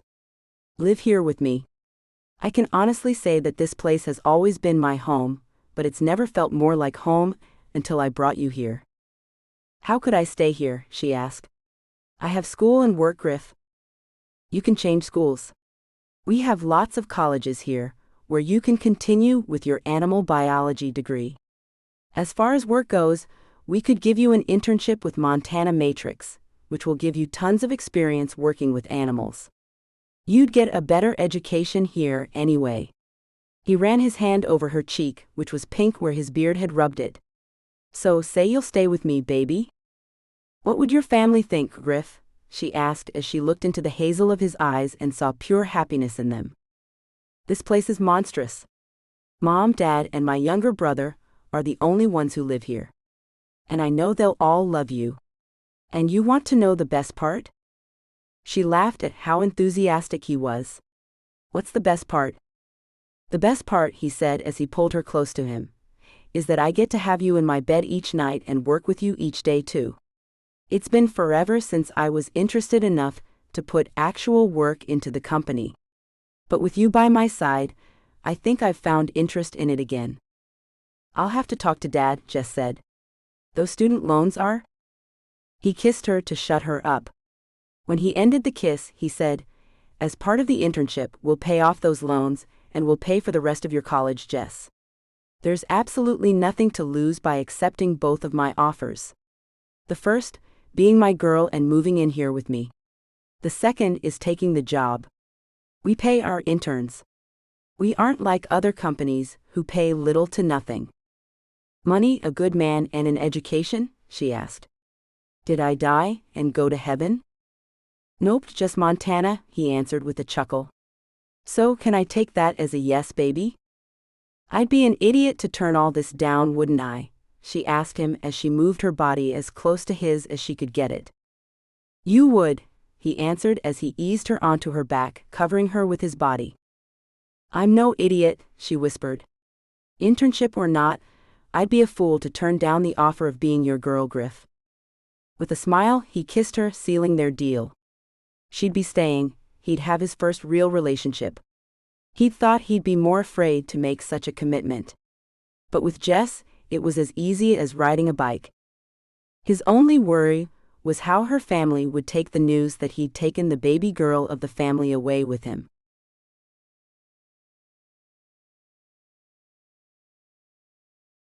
Chapter 40. Ethan and Kel pulled up in front of her family's home, right at dinner time. A cab was dropping Phoenix and Kate off, and behind it was a town car about to drop off Jess and Griffin. All were back home as promised when they left. All had big news to tell. It was Kel who spotted the rings on Phoenix and Kate's fingers. She grabbed her sister's hand as they met at the front door. "What does this mean?" Kel asked. Phoenix smiled as he said, "I think you know what it means, Kel. We've just come back from Vegas. No. Kel shouted, and then the front door opened. Their father stood at it, wearing nothing but a pair of gray striped underwear and a white t-shirt. Home so soon? He asked as he backed up so they all could go inside. Kel walked in first and kissed her father's cheek. Are we interrupting something, Dad? No, why do you ask that? He asked as he made his way to his recliner. All his daughters and all their men had made it inside and found their mother coming down the dark hallway. I have a pot roast and potatoes almost ready. How were your weekend dates? She stopped short as she looked at Kate. What have you done? Kate smiled and held up her left hand. Phoenix and I got married last night. Mrs. Flanagan felt faint from her daughter's news and landed on the bottom of the staircase. You've what? Mr. Flanagan turned down the television and asked, What did you do to your mother? Tell your father, Kate, her mother shouted. Dad? Kate said as she and Phoenix walked up to him. Phoenix put his arm around her shoulders. Mr. Flanagan, your daughter and I got married last night in Vegas. Mr. Flanagan sat still and blinked with the news. Married? Married, Dad, Kate said. But you share a bedroom with your sisters. What are they supposed to do now? He asked as he seemed more than a bit confused. We have news too, Dad, Kel called out. Not you too, Kel, her mother whined. You're the level-headed one of the bunch. No, we didn't get married, Kel told her mother. But we're going to move in together. As a matter of fact, Ethan and I are going to be staying at the O'Toole's bed and breakfast while he looks for us a house here in town. Then I suppose you and your husband can sleep in the bedroom, and we'll put Jess on the sofa until you two find your own home, their father said. No, we aren't staying here either, Kate said. Phoenix added, We'll be at the O'Toole's as well while we're looking for a suitable home. Jess looked up at Griff, then whispered, Should I tell them about us? He nodded. Might as well get all this out in the open, baby. Mom, Dad, Jess said, taking their attention. Griff and I would like to spend the night here. Will that be okay? I don't like it, her mother shouted. Not one bit. Now you've gone and made your mother mad, their father groaned. Mrs. Flanagan began her sermon. My youngest wants to bring a man to sleep with her in the bedroom she's shared with her sisters since she was born. My middle daughter has eloped with a man she barely knows, and who we know next to nothing about. And my oldest and most trusted child is moving in with a man to live in sin. At least Kate's married to her man. What have I done to deserve this punishment? She looked up and raised her hands as if asking for help. This isn't about you, Mom, Kel hissed. Can't you tell any one of us congratulations? Jess stood still and quiet, but Griff thought their news should be out in the open so the parents could deal with it all. Much like one rips a bandage off to deal with the pain all at once. Just to let everyone know what's going on here with us, he said as he pulled Jess closer to him, wrapping his arm around her tightly. Jess is going to change schools and come live with me in Montana. She's going to take an internship with Montana Matrix, my family's company. No, her mother shouted and got up. She's a baby. She can't go. She walked straight up to Griffin, shaking her finger. You cannot have her. Jess was red with embarrassment. Stop, Mom. Damn. With the curse word hanging in the air, Mrs. Flanagan went red in the face and walked silently to her husband's side. Fix this. Her husband looked up at her and shrugged. They're grown. What would you have me do? Kel went to her mother and pulled her in for a hug. Mom, this is all great news. Your daughters have all found good men. Great men, actually. And what's more, they're all financially stable. You don't have to worry about any of us. Ethan came to Kel's side, adding, We're more than financially stable, Mr. and Mrs. Flanagan. All three of us are billionaires. And the debt of their student loans will no longer be a burden to you. Phoenix pulled Kate along with him as he stepped forward. Along with that taken off your plate, we'd like to buy you a new home for your 30th wedding anniversary, which Kate told me was coming up this year. Griffin saw an opportunity to win some brownie points and pulled Jess to step up with him as he said, And Jess and I want to give you both new cars for that prestigious 30th anniversary. Not many make it that long. It's a great achievement and deserves great gifts. Jess smiled and told him she approved of his gifts. And all thought things were going well, as Mr. Flanagan began to laugh. Really? No more student loan debt? A new house and cars? Really? Mrs. Flanagan pulled away from Kel and left the room in tears. Silent tears, the likes of which none of her family had ever seen. My gosh, what have we done? Kel whispered. Then she ran after her mother, who'd gone up the stairs to her bedroom. Kel tapped at the closed door and got no answer. So she went in anyway. She wasn't going to let a rift grow in their family, merely because all the sisters had managed to find love at the same time. She found her mother lying face down on the bed. Placing her hand on her mother's shoulder, she said, "Mom, I know this is a lot to take in all at one time. We're all leaving the home you made for us. A great home that we're all thankful for having come from. We're thankful for you and Dad, and all you've done for us." "Then why are you doing this?" her mother mumbled as her face was buried in the mattress. "Because we've all found love, Mom. Why else?" Kel kissed her mother on top of the head. "I've never felt happier. Doesn't that count for something?" She rolled over to face her daughter as she asked, "Don't you recall what happened the last time you put your faith in a man, Kel? It ended with devastation. Live at home, let the man get himself a place, and you two can date and see what happens. What will people say to two of my daughters living in sin? One here and one so far away? I waited before and I lost my man, Mom. I don't want to lose Ethan, and I don't want to wait to start our life together," Kel told her. "Then tell him to marry you," her mother snapped. "Let him know that you're not a piece of trash. Make him marry you if he wants the goods. Why buy the cow when you can get the milk for free?" Kel finished the term her mother used often. "You see, Mom, times have changed. I don't want to make Ethan marry me. If we decide to marry down the road, then that's our decision to make. I don't want to marry a man just because you think society dictates that." "So I am to hang my head in shame when I see anyone?" her mother asked. "Is that what you want me to do? I can't live my life the way I want to just so you feel like you can hold your head up. That's your thing to work out, not ours. Not many see living together as shameful anymore, Mom. For a lot of years now, it's been considered something that was okay to do. Even smart for some couples." Her mother sat up suddenly and took both of her hands. "Promise me that you'll get married before you have children. I think I can accept this if you promise me that." Kel stood there staring at her mother. And it hit her just how much she and her sisters had done as their mother had said to. All three of them had wanted to live in the dorms when they started college. All were told they couldn't. It was dangerous. Kel recalled a time when Kate had wanted to take a job close to her college, in an upscale restaurant that used cutting-edge equipment and products to make their meals. Being as that was Kate's passion, she had wanted to get some insight into what people would eat and not eat. But she was told that would take away from their restaurant, and it would be selfish to do such a thing.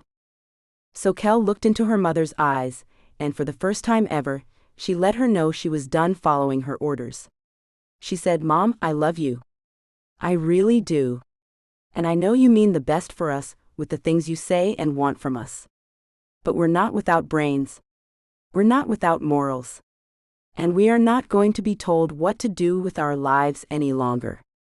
So you won't promise me this one thing?" her mother whined. "One little thing. Get married before you have kids." Her voice grew louder. "One little thing." Kel wasn't going to be bullied into another thing by her mother. "I will not make you a promise that I don't intend to keep. I have no idea how things will work between Ethan and I can promise that we will make the best decisions we can make.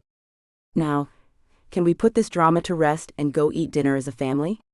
Or will you pout in your room like a spoiled child?" "I am no spoiled child," her mother said as she found herself incensed. "Then prove it," Kel said as she stepped back and began walking to the door. "Tell your daughters that you're proud of them and that they're still your children no matter what. And try telling our men thank you for all they're doing for you and Dad. I'll see you at the table if you decide to take hold of your temper." Kel left the room, and her mother stared after her.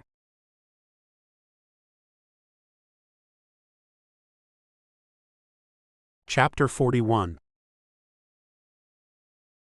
Jess and Kate had set the table and placed the steaming pot roast and potatoes in the middle. Kel grabbed a bottle of wine off the counter as she came through the kitchen, noticing her father had changed into pants and a button-down. "I see you decided to get dressed, Dad." She filled a glass with red wine and handed it to him. "This isn't a bad thing, you know." He nodded and took the glass from her hand. "I do. But your mother will be." "What will I be?" Mrs. Flanagan asked as she came into the room. Her head was held high and her shoulders were squared. Nothing, my sweet," he cleverly remarked. "Are you feeling better?" "Yes, I am. Much better." She held out her arms to her oldest child. Kel moved into them, giving her mother a hug. "Thanks to a little lecture from my oldest and most respected child, I am doing much better." She let Kel go but held her hand. "You're right about me acting like a spoiled brat. I suppose I thought I'd get to keep you all here with me forever. That was a foolish thought. And most of you will be around town. I should be thankful." "And you can go up to see Jess," Kel told her. "It'll be like a vacation." Her mother huffed as she tried hard to accept the fact that her baby girl would be leaving them for extended periods of time to live in the wilderness. That's how she thought of Montana, wild territory with wolves and bears, and she had no idea why anyone would even want to live there. But she was trying hard to put that out of her mind. She took her husband's hand and whispered as they followed Kel into the dining room, "Soon it'll just be us. Our son will be grown up and gone before we know it." "That's a little scary, huh?" he asked, then reached around to pinch her on the bottom. She yelped and smacked him on his arm as she blushed and thought that being alone with her husband after all those years might not be so bad after all. Mrs. Flanagan ran her hand over each man's back as she walked around the round table. "I'm sorry for my outburst. The news took me by surprise. That said," she said as she took the seat her husband had pulled out for her, "I expect you three to do right by my girls. They're good girls with level heads, and all three of them are smarter than your average woman." Griff gave Jess's hand a squeeze as he whispered, "That you are." Jess smiled at him as her cheeks went pink.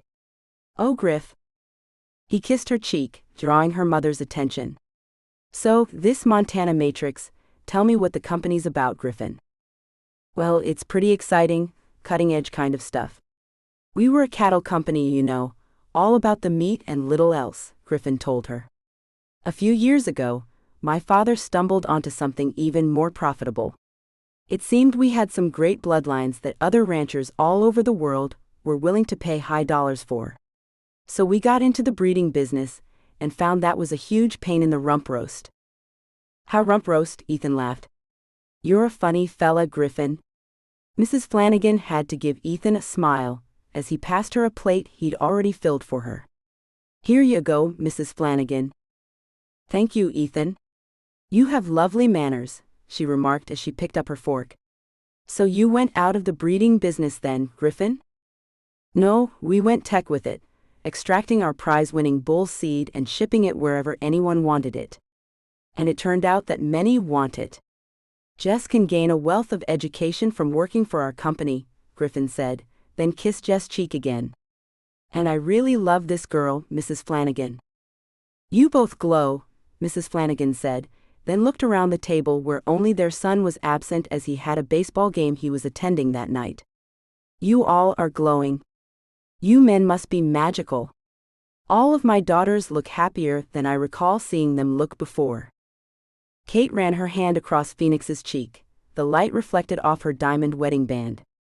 "I am happier than I've ever been." Phoenix left a little kiss on her lips. "Me too, Mrs. Nelson." Kel giggled as she watched her younger sister look at her husband. "I can't believe you two did that without telling a soul," Kel commented. "They're pretty sneaky," Ethan said. "Not a peep, out of either of them. Phoenix looked at Mr. Flanagan and said, "Sir, I'd have waited to ask for your permission, but I was champing at the bit to get a ring on Kate's finger and make it all official. I've never known something was so right until I met your daughter." "Ah," Jess said as she laid her head on Griff's shoulder. "That's so sweet." Kate smiled at Phoenix as she said, "It is, isn't it?" Then she shook her head as if clearing it. "Oh, and he has a dog too. We're going to get him from his neighbors whenever we find a house of our own. Isn't that exciting?" "A dog?" Mrs. Flanagan asked. "What in the world do you need with a dog?" She'd never allowed her children to have pets of any kind. She didn't see the use in it.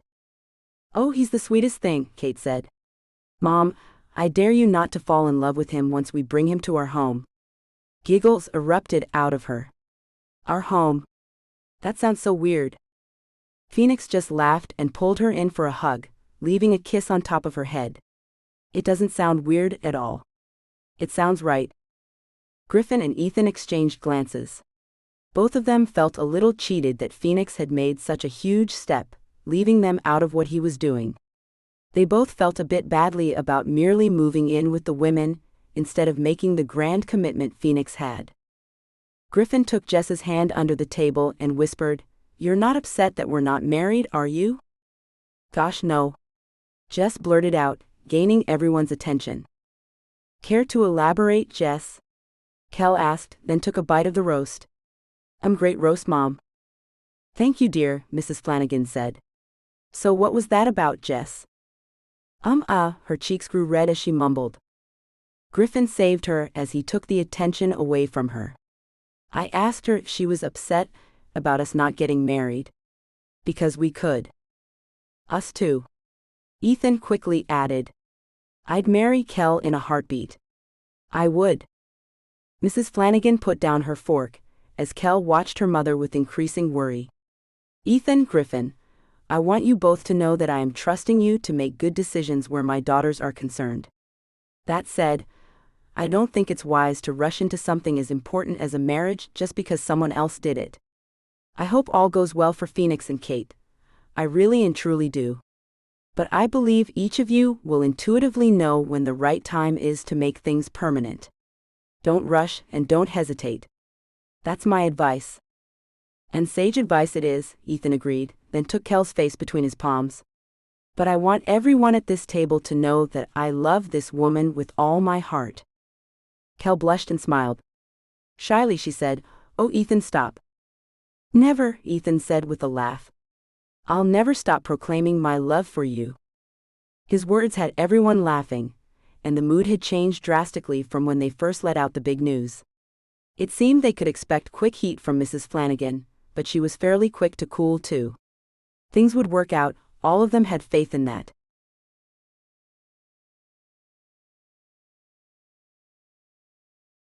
Chapter 42. The barking of a dog filled the room as Phoenix strode into the living room of the mansion he had bought in Ashby. "Shush, Toby, be quiet," he told the dog as it came running to him. He beamed as he looked at Griffin and Ethan. They'd gotten up when he entered the room and were looking nervously at him. "She did it, guys. We have a daughter." The men cheered and raised their glasses of beer as they toasted the news. "Congratulations, man," Griffin called out as they all gathered in a group hug. Kel came out of the room where Kate had delivered their child. She was carrying a bundle of pink in her arms. Jess followed close behind her, cooing at the baby, "You're so adorable, Rosaline." "Meet your uncles, Miss Rosaline," Kel said as she went to the huddle of men. "This big brute here is your Uncle Ethan. He and I will be giving you a cousin in about 6 months." Ethan kissed the baby on the forehead. "Hey there, little beauty. We're having a boy to pester you. Sorry about that." Griff laughed as he pulled Jess into his arms. "You ready to share our news yet, baby?" Jess batted at his chest. She knew he was eager to let their cat out of the bag, and he'd been more than patient with her when she asked him to wait to tell everyone their news. "I suppose so." She reached into her pocket and pulled out a wedding ring. Griff did too, and they placed them on each other. Ethan and Phoenix both chuckled as Ethan said, "It takes more than exchanging some wedding bands, guys. Take it from me. Our wedding cost us a small fortune." Kel nodded. "But it was worth it. Right, honey?" "Worth every cent, my love," Ethan agreed. "Well, we didn't want a big wedding," Griffin told him. "We had a small ceremony at our ranch. Only the immediate family was there, and Jess' favorite horse." They all laughed. Kel cocked one brow as she looked at her sister. "How long have you two been married?" "Only a week. I didn't want to take away from Kate and Phoenix and their big day with little Rosaline here." Jess let the baby hold her finger and couldn't quit smiling at her very first niece. "That was sweet of you," Phoenix said. "And Kate will be happy to know Griffin finally made an honest woman out of you, Jess." Phoenix kissed her cheek and then shook Griffin's hand. "Welcome to the fam, bro." Ethan clapped Griffin on the back. "Yeah, welcome to the brothers-in-law club. What was once a group of rogue bachelors is now a pack of settled-down husbands, and now we're all going to be fathers." He patted Jess's round tummy. Griffin placed his hand on his wife's stomach. "One more month, and little Darla will come out and meet all of us. But at a hospital in Montana. None of this birth-at-home midwife thing for me." "Kate's brave," Jess said. Kel nodded in agreement. "That she is. But I think I like the idea better than a hospital. I believe we might be having our baby at home, too. What do you think, Ethan?" "Oh, you're letting me have an opinion?" he asked with surprise. Kel scowled at him. "As if I don't confer with you on every important topic." "Well, you picked out some wallpaper for my son's room that is questionable," he reminded her. "How so?" Jess asked. "Is it a bit girly?" "No, it's a bit demonic. Reds and blacks," Ethan told her. "I want him to be strong like his father is." Kel made her argument. "I want him to be sweet like his mother is," Ethan said, then reached for the baby. "Let me have her. I need to get used to this." Phoenix and Griffin laughed as he took the baby and held her to his chest. The man was monstrous. The baby looked minuscule against the backdrop that was her uncle. All had married, all were moving into parenthood, and all were happier than they'd known was possible. Everything was great, except for the fact that Mr. and Mrs. Flanagan had yet to show up for the birth of the baby. And that was a thing Kel was beginning to grow worried about.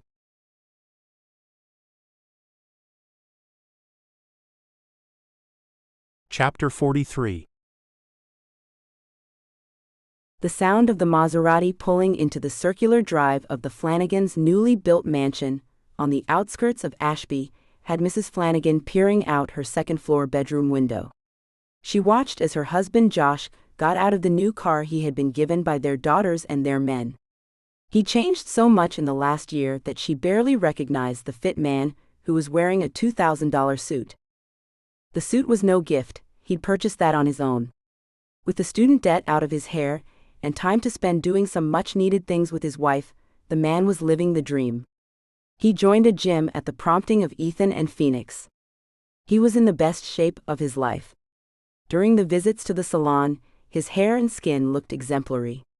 His wife had started calling him her James Bond. Mrs. Flanagan had made a major transformation as well. Her auburn hair had been returned to what it once was, only a bit better if you asked her husband of 30 years. She'd gone to a nutritionist when Kate became pregnant, and wanted to go to one to find out how to eat optimally for the baby. When she'd accompanied her daughter to the visit, she found herself intrigued by what the nutritionist had to tell them. With a new way of eating and a new attitude on life in general, the couple, who'd been a bit too involved with their children and not nearly enough with one another, suddenly found themselves full of energy. They found things that interested them they had never thought about before. Beth watched her husband as he glided up to the front door. A smile moved across her face involuntarily. The couple had found a lot out about themselves, as money moved more freely when the business boomed.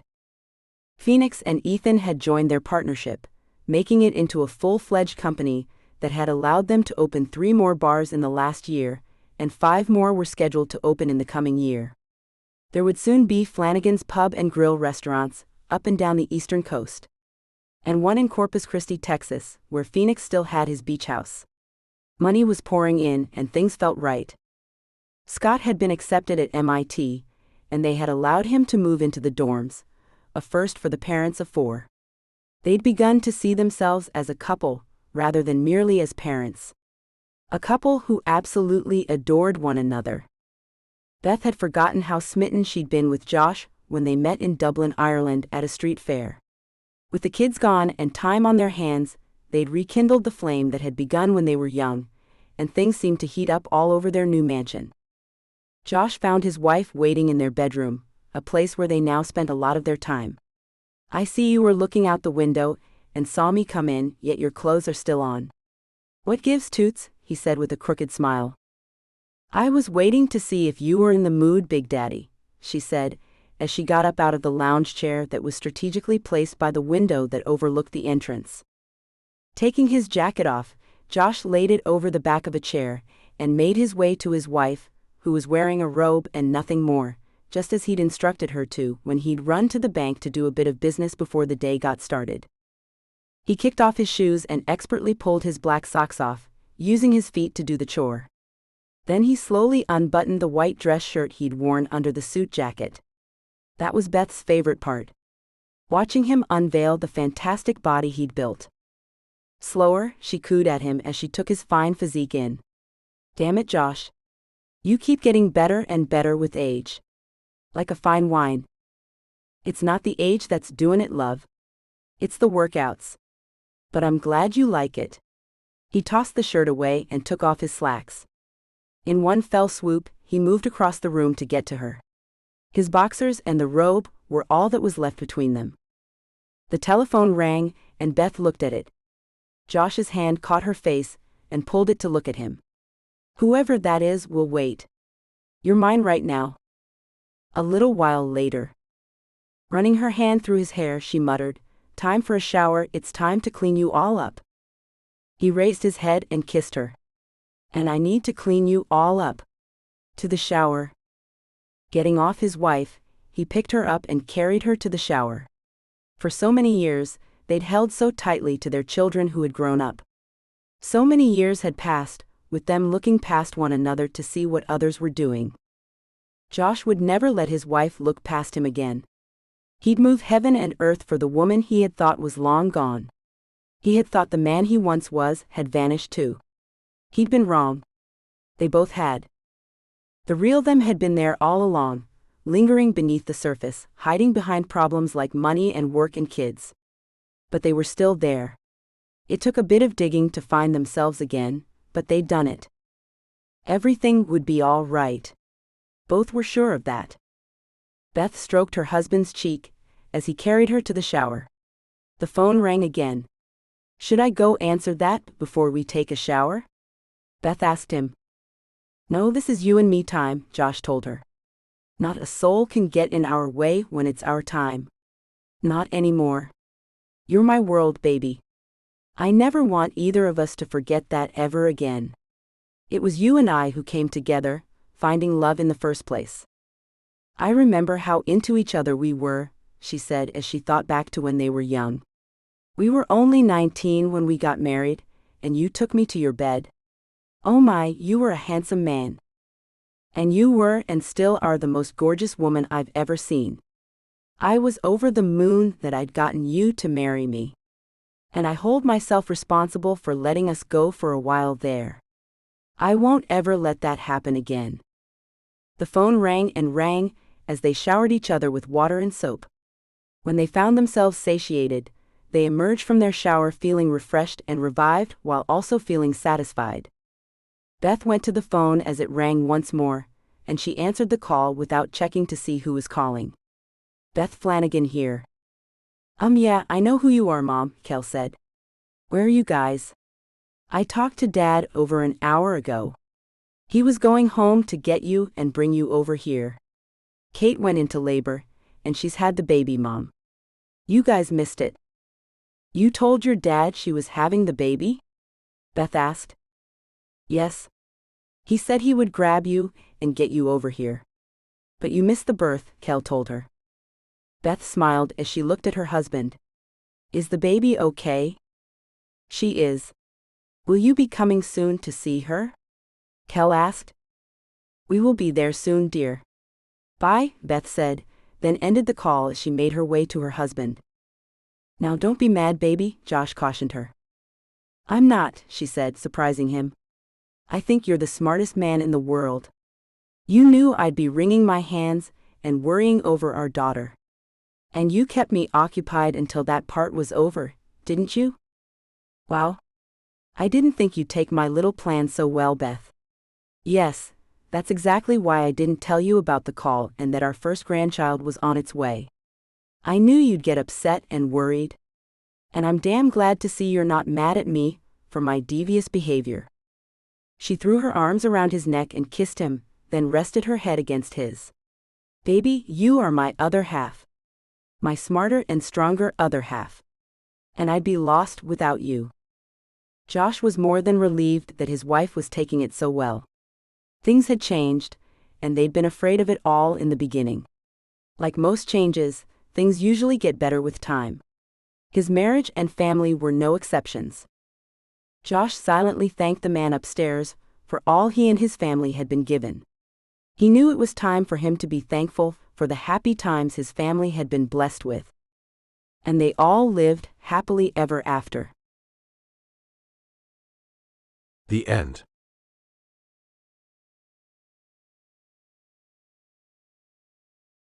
The Scottish Castle's Secrets. A Billionaire Games Extra. Ethan. The light's fading so fast, Ethan, Kel whines as we hurry to get to the castle in Scotland that a distant cousin left me in his will. Don't worry, my dear wife. I'll get you safely to the castle before the darkness overtakes us. And I'll have the torches lit before you know it. I reach over and run my hand over her knee to reassure her. Her blue eyes flash angrily at me. Ethan, this isn't what I signed up for, you know. I thought we'd come here and have a lovely time in your family's home. I knew we were coming primarily to see this old castle you inherited, but I didn't know you actually wanted to spend our nights in it. Not when you have an incredible mansion with warm air pouring out of the vents and running water only 15 miles away. Where's your spirit of adventure, Kel? I ask her as the castle comes into view. Look, there she is. Green grass surrounds the castle's moat. The dark color of the water is a testament to how old the place is. Weathered gray stone walls rise high into the pink and orange evening sky. The drawbridge is down, but I don't dare drive over it. The castle dates back to the year 1290, a time when war was everywhere as the Crusades were beginning to wrap up. Kel gasps at the ruggedness of the place. Ethan, this isn't a place to stay overnight. It looks. Are you scared, love? I ask her with a chuckle. Kel hates to let things scare her. She considers herself a strong person with deep convictions about good and evil. In her mind, good will always overcome evil. You know better than that, Ethan. She lets out a huff as I pull the Land Rover to a stop near the end of the wooden bridge that I can see now has a couple of pretty good-sized holes in it. Is that thing safe to walk over? It should be, I say, then get out of the car. She gets out too, as I grab a backpack filled with bedding, a few snacks, and bottles of water. I plan on roughing it a bit. My brothers and I used to camp often when we were younger. A castle over my head seems much better than a canvas tent.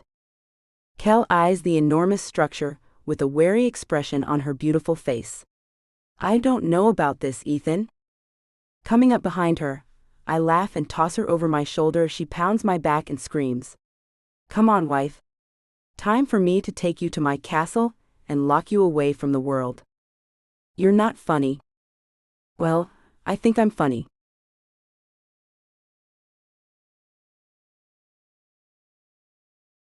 Kel. The air is damp and musty as Ethan puts me down after crossing the moat on a bridge that desperately needs to be replaced. Or better yet, torn down. The castle walls have lost a few of the giant stones that were used to build it centuries ago. "Hello?" Ethan calls out, making his voice echo throughout the large corridor we've come into. "Anybody home?" "You're hilarious," I tell him as I point to a torch that's hanging on the wall. "Light that up, please. I'd like to see what you've been given, and it's nearly pitch black in here. I wonder if the interior walls have ever seen the light of day." "Maybe they haven't," Ethan says as he takes out the long lighter he brought and lights up the lamp oil that's inside the thick glass of the torchlight. With the lighting of the lamp, a low groan comes down the wide hallway, and a rush of cold air blows past us. I wrap my arms around myself and shake with the chill. Ethan chuckles. "It's just a draft, love. Nothing to be afraid of." "Sure, except catching your death by getting pneumonia, Ethan. You do realize the age of death when the castle was built was right around the age you are now? Most were lucky if they made it to 30. You'd be considered an old man if we were back in that time." I run my hand over the wall and find its bone-chillingly cold. Ethan wraps his arm around me, giving me a squeeze. "I'll keep you warm, wife. I'll not be letting pneumonia take you into its deadly grasp on my watch." He chuckles again, as if it's not a true statement that we could both become ill by being exposed to the cold, and possibly mold that's hundreds of years old too. The sound of a door creaking has us stopping our progress down the dark trail that should lead to some kind of a large room soon. "Ethan, let's hurry to get to the next torch. I want more light. What if someone's in here? You know, like a homeless person or something." "I doubt anyone's in here. Now there may be a ghost or two, but not another living thing." He lets me go as we spot another torch on the wall, and he lights it up. And now we can see the door we heard, and make our way to it. I hurry to get to his side and grab his hand, making him smile. "I'm not afraid, Ethan. I just don't want to fall behind." "Of course, my love." The door leads into a large room, a kitchen of sorts, I think. There are deep wells in the rock where I suppose water could be poured and used to wash things. A fireplace is high enough you could use it as an oven. "The kitchen, Ethan?" "Looks like it." He turns as the sound of footsteps scurries to one corner. Finally, he takes out the flashlight he brought and turns it on, then points it in the direction the sound came from. Must have been a rat." I cling to his arm as I shiver. It sounded like human footsteps.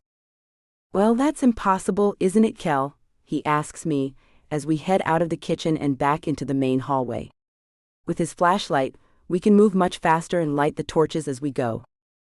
A small door intrigues me as we approach it. What in the world could that tiny door lead to? "Open it and find out," he says. "I'm much too tall to get through it. But you could check that room out." "Like hell I can," I say. "I'm not that damn curious." He laughs and pulls me close as he wraps his arm around me. "I kinda like you being a big chicken. It's pretty adorable." "I don't think I'm being a chicken, Ethan." A loud clapping noise stops us as he points the flashlight ahead of us to see if we can see what made the loud sound. "Anyone there?" he calls out. "As if a ghost would answer you," I whisper as I hold tight to the massive man that is my husband. I'm suddenly very happy that he's a big man with big muscles. "Most likely a bird that's gotten in here." "Did you hear the wings moving?" he asks me.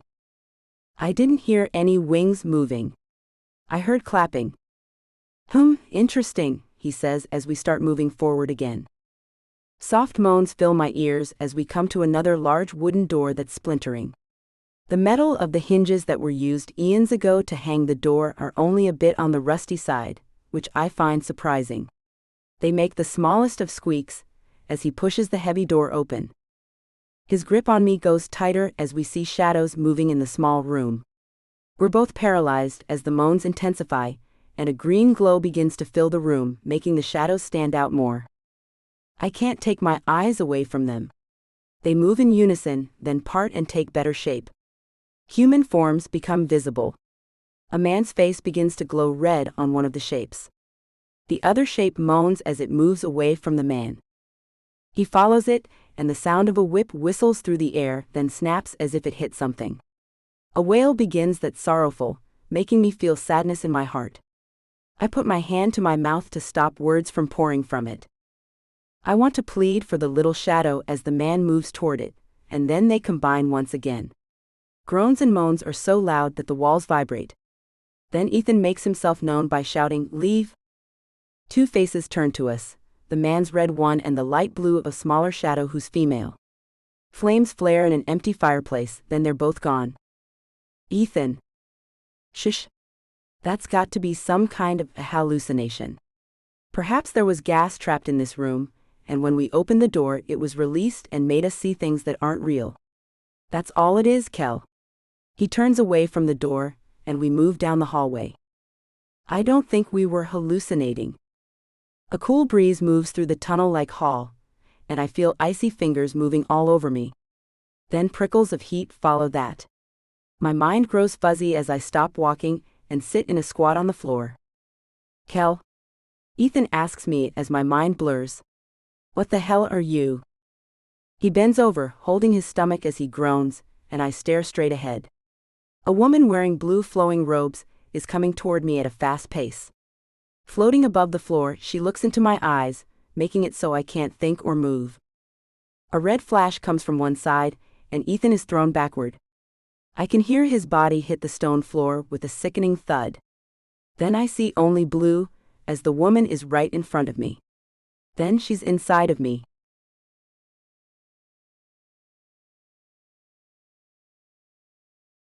Kel. Ethan is glowing red as he walks away from me. All I can think about is how badly I want him. I've made him mad and kneel, waiting for him to come and deal with me in whatever way he sees fit. His bare feet meet my eyes as he comes to me. Look at me. I look up and see him, then he grabs me by my shoulders and jerks me up. I gasp and see a wildness in his eyes I've never seen before. His hands go tighter on my shoulders. Then he pushes me back with such force that I slam into the wall. Ethan! I scream. Run, he commands, and I take off. Out of the room and down the hall, I run as fast as I can. His eyes weren't his. They glowed and were black as night. My heart's pounding as I hear his footsteps behind me. Ethan, stop. But his footsteps only grow faster. When I catch you, I'm going to brand you. Looking over my shoulder, I see his hands moving back and forth at his sides as he runs, and they're glowing red. I shriek and speed up. I have no idea what's happening. Let him catch you, a woman's voice calls out. And just like that, I feel as if I'm running through the sand. My pace slows as I struggle to move. Then his breath is on my neck. You shouldn't have let me catch you. Damn. I shout. Ethan, they want to keep us here. The man told me they could make us get lost in the castle. You have to get us out of here. And fast. Kel, what the hell are you talking about? Ethan asks as he feels his way along the stone wall. Later, Ethan. Just get us out of here for now. Where are our clothes? We need to get dressed before we go outside, he says. Forget the clothes, I tell him as a cold wind suddenly blows hard, making it difficult for me to walk. Ethan keeps moving rather easily. Get behind me, Kel. Hold tight to my waist. I do as he says, and hang on to him. Just get us out, baby. I want to go home and see our children. Nothing to worry about, he says. But he's oblivious to the real dangers that lurk in this castle. A sudden tug on my hair has me pulled away from Ethan. Something has me. His hands on mine in an instant. What the hell?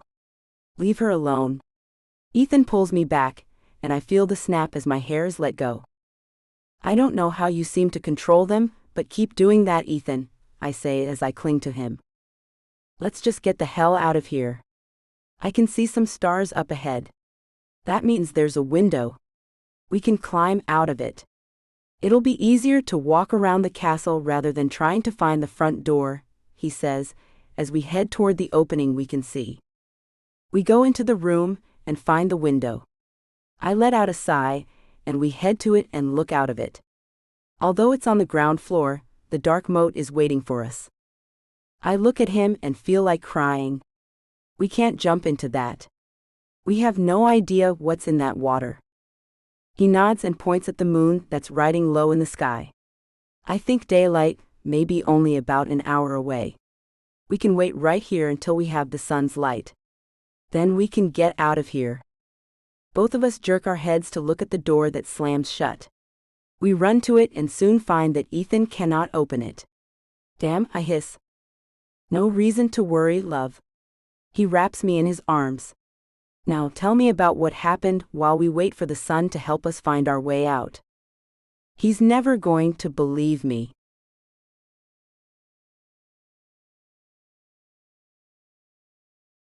Ethan. After hearing one hell of a story, I have to admit that bits and pieces of it are residing in my memory. But I thought I was dreaming. I hold Kel close, as I know now it all really happened. I think this place is better left alone, I tell her as I look out the window, desperate for the sun's rays to start breaking the darkness. I agree, she says. First thing, blow up the bridge so no one can ever come inside these walls again. With her words, loud wails fill the air. Screeches move in the hall outside the door.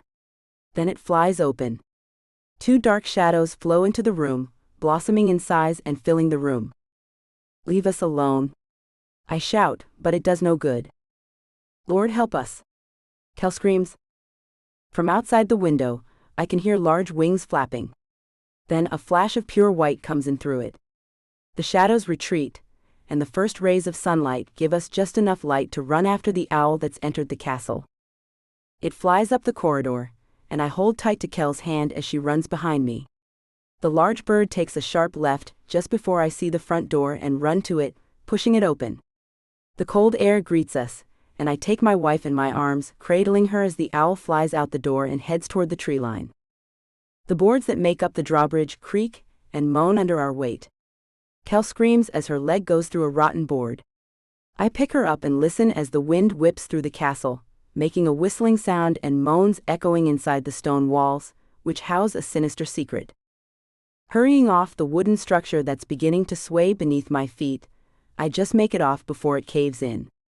I stand there, holding my wife in my arms as we watch the ancient wood disappear beneath the black water. Then the castle door slams shut. Putting my wife down, we make our way to the car. We look at one another as I whisper, "Let's keep this night between ourselves, love." She hugs me and lays her head on my chest. Who'd ever believe us, anyway? Who indeed? The end.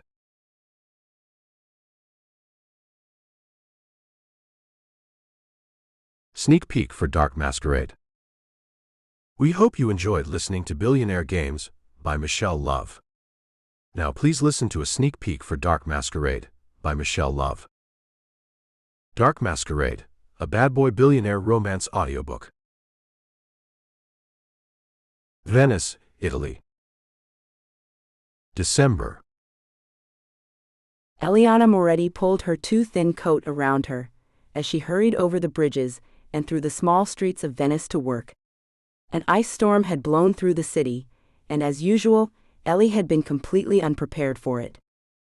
At 28, Ellie had made a name for herself as a tenacious investigative journalist, focused entirely on her career. Her beauty was useful, getting her through the door of places she might otherwise have been refused, but once she had her prey on her hook, her intelligence and talent were what most people admired about her.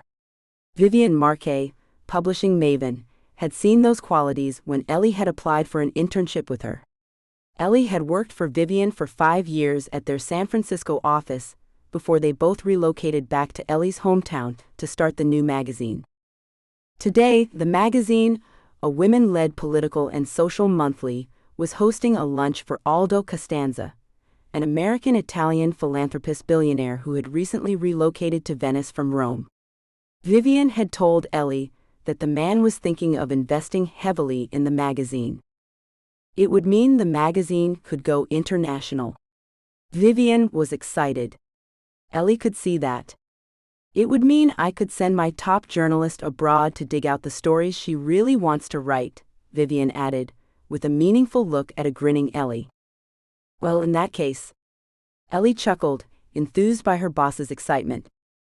Now, as Ellie walked briskly through the frozen Venice streets, she was trying to compile in her head a list of stories she had wanted to go deep into, and the possibilities that lay ahead. She was so lost in thought that she didn't see the car as she walked across the road. Someone shouted a warning, and she looked up to see the car bearing down on her. She jumped back and slipped, crashing to the cold, hard ground and slamming her head against the stone. The car skimmed past her without stopping. For a second, dazed, she lay there, head whirling, until she felt someone crouch down beside her. "Are you all right?" Ellie pushed herself into a sitting position, still stunned. A man peered down at her. "You're bleeding, Bella." He pulled a clean, white handkerchief from his pocket and pressed it to her temple. "Should I call an ambulance?" Ellie was horrified and tried to get up. "No, I'm fine. Thank you for stopping to help me. It was just a fall." She swallowed hard when she saw the amount of blood on the man's handkerchief, and her head whirled. "Sweet one, I think we should go get you checked out anyway. You might need stitches." In one swift movement, he swept her up into his arms and carried her toward his huge black Mercedes. Ellie wanted to protest, but she couldn't form the words. Gosh, her head was killing her. Damn, what if she'd cracked her skull? Today, of all days? Of anyone, Ellie would hate to let Vivian down. Her boss was like her big sister as well as her mentor and her heroine. The man put her in the back of his car and got in beside her, calling an order to his driver. He cradled her in his arms. Ellie felt her body get cold. Was she in shock? It was just a fall, goddammit, but her head whirled, and she felt faint and nauseous. Her companion stroked her hair back from the wound. "Sweetheart, you must stay awake for me. What's your name?" "Eliana." A name as beautiful as its owner. He had a nice voice, she thought fuzzily. But now there were black spots in her vision and her chest felt tight. "Eliana, don't faint on me now." His voice faded into the recesses of her memory as she slipped away into darkness. Ellie woke on a gurney in a hospital room. She blinked a couple of times and felt pain sear through her skull. She moaned quietly, then heard a scrape of a chair on linoleum. "Ellie? Welcome back." Turning her head caused a jolt of pain that nearly drew the curtains back over her eyes once more. "Stay still," the voice warned, coming closer until the face attached to it swam into view. Ellie squinted, making out dark hazel eyes, stubble, and light brown hair cropped close to his head. He looked vaguely familiar. Somewhere at the back of her battered brain, she also registered that he was seriously good-looking, but it hurt too much to put that into any kind of context. The man leaned down, bringing those warm eyes that much closer, and gently brushed her cheek with his knuckle. Heat flared through her for a moment, bright enough to dislodge the dizziness. "Stay still, Bella," he repeated softly. "You have a bad concussion." "What happened?" she asked in confusion. "You were very nearly hit by a car. It could have been far worse, but you have a severe concussion, Bella," he repeated. "They've stitched your head wound. You'll be okay, but you'll have to stay here for a day or two." Ellie sat up in horror, ignoring the pull of the IV tube in her arm. No, I can't. I have to work. I have to be there today." She could feel herself starting to panic, and he sat on the side of her bed and took her cold hand in his large, warm one. Again, there was a pulse of heat that moved through her body like a slow-burning flame. "Sweet one, let me call your workplace. Where do you work?" "Il Mondo Italia," she rasped. "We're magazine, yes, I know," he said, grinning. "I'm a subscriber." "You are?"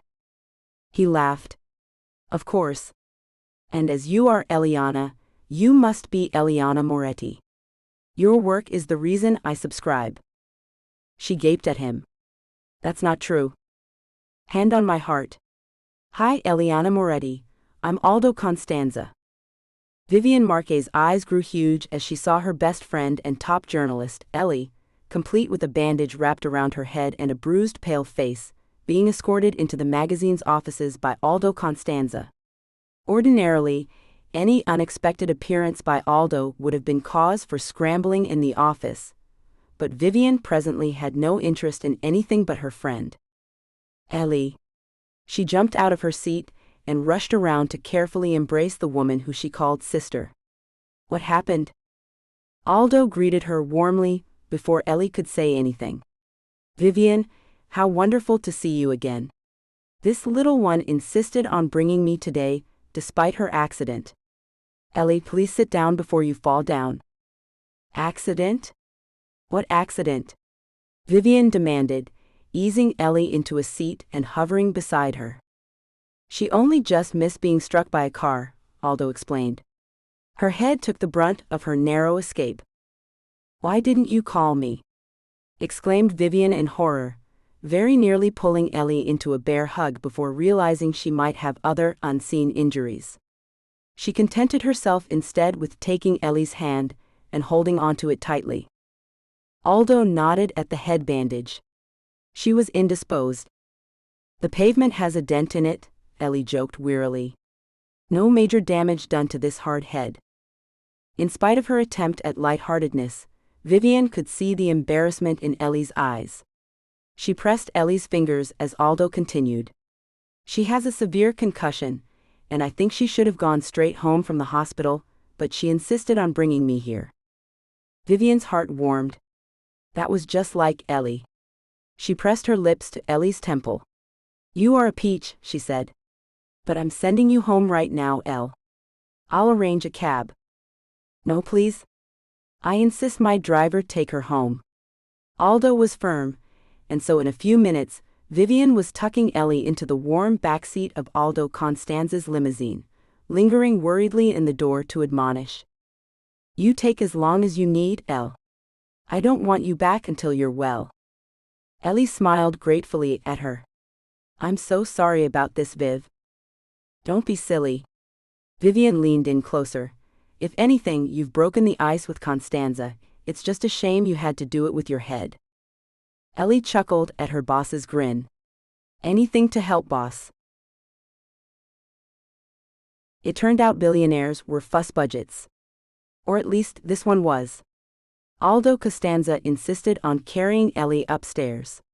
She barely had time to deal with the flare of heat, this time all through her body, before he unlocked her door and asked where her bedroom was. It was too surreal, being tucked into her bed by a handsome billionaire, all the while her head spinning.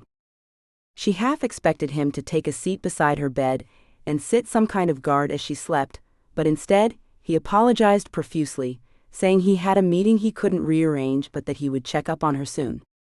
After more apologies, he finally left, but not before making sure she had water, aspirin, and a phone within arm's reach. Once he was gone, Ellie lay in bed for a long while but couldn't sleep. The exhaustion was there, but it warred with her ever-active mind. Even a concussion couldn't stop Ellie from overthinking things. She crawled out from under the covers that Aldo had fastidiously tucked around her, cranked up the heat, and made herself some tea, some kind of blend Vivian said was good for relaxing.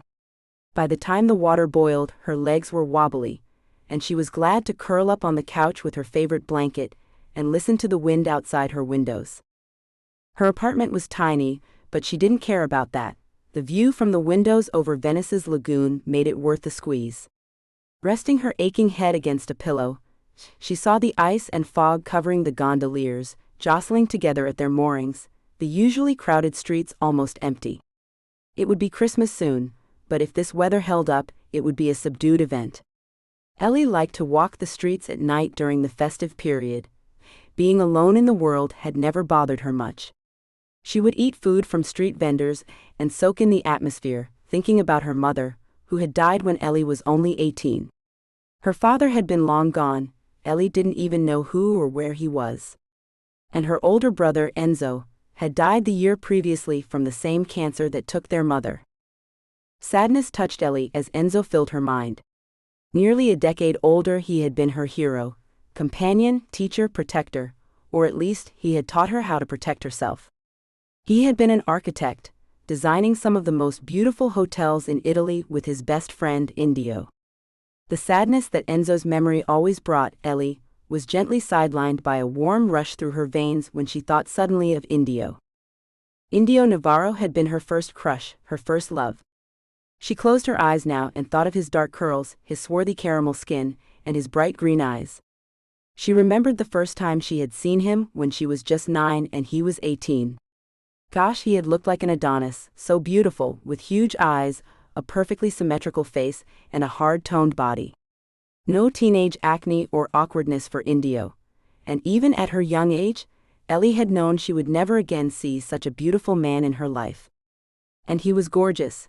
Handsome wasn't a strong enough word for Indio Navarro, not just physically perfect, but the kindest, sweetest, strongest man she had ever known.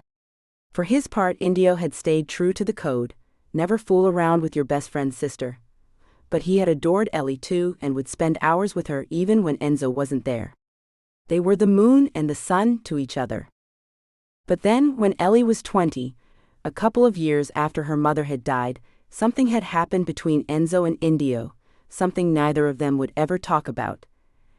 And when Indio had come to say goodbye to Ellie, her heart had been broken. "Please don't go," she had begged him. "I love you so much, Indio. I always have."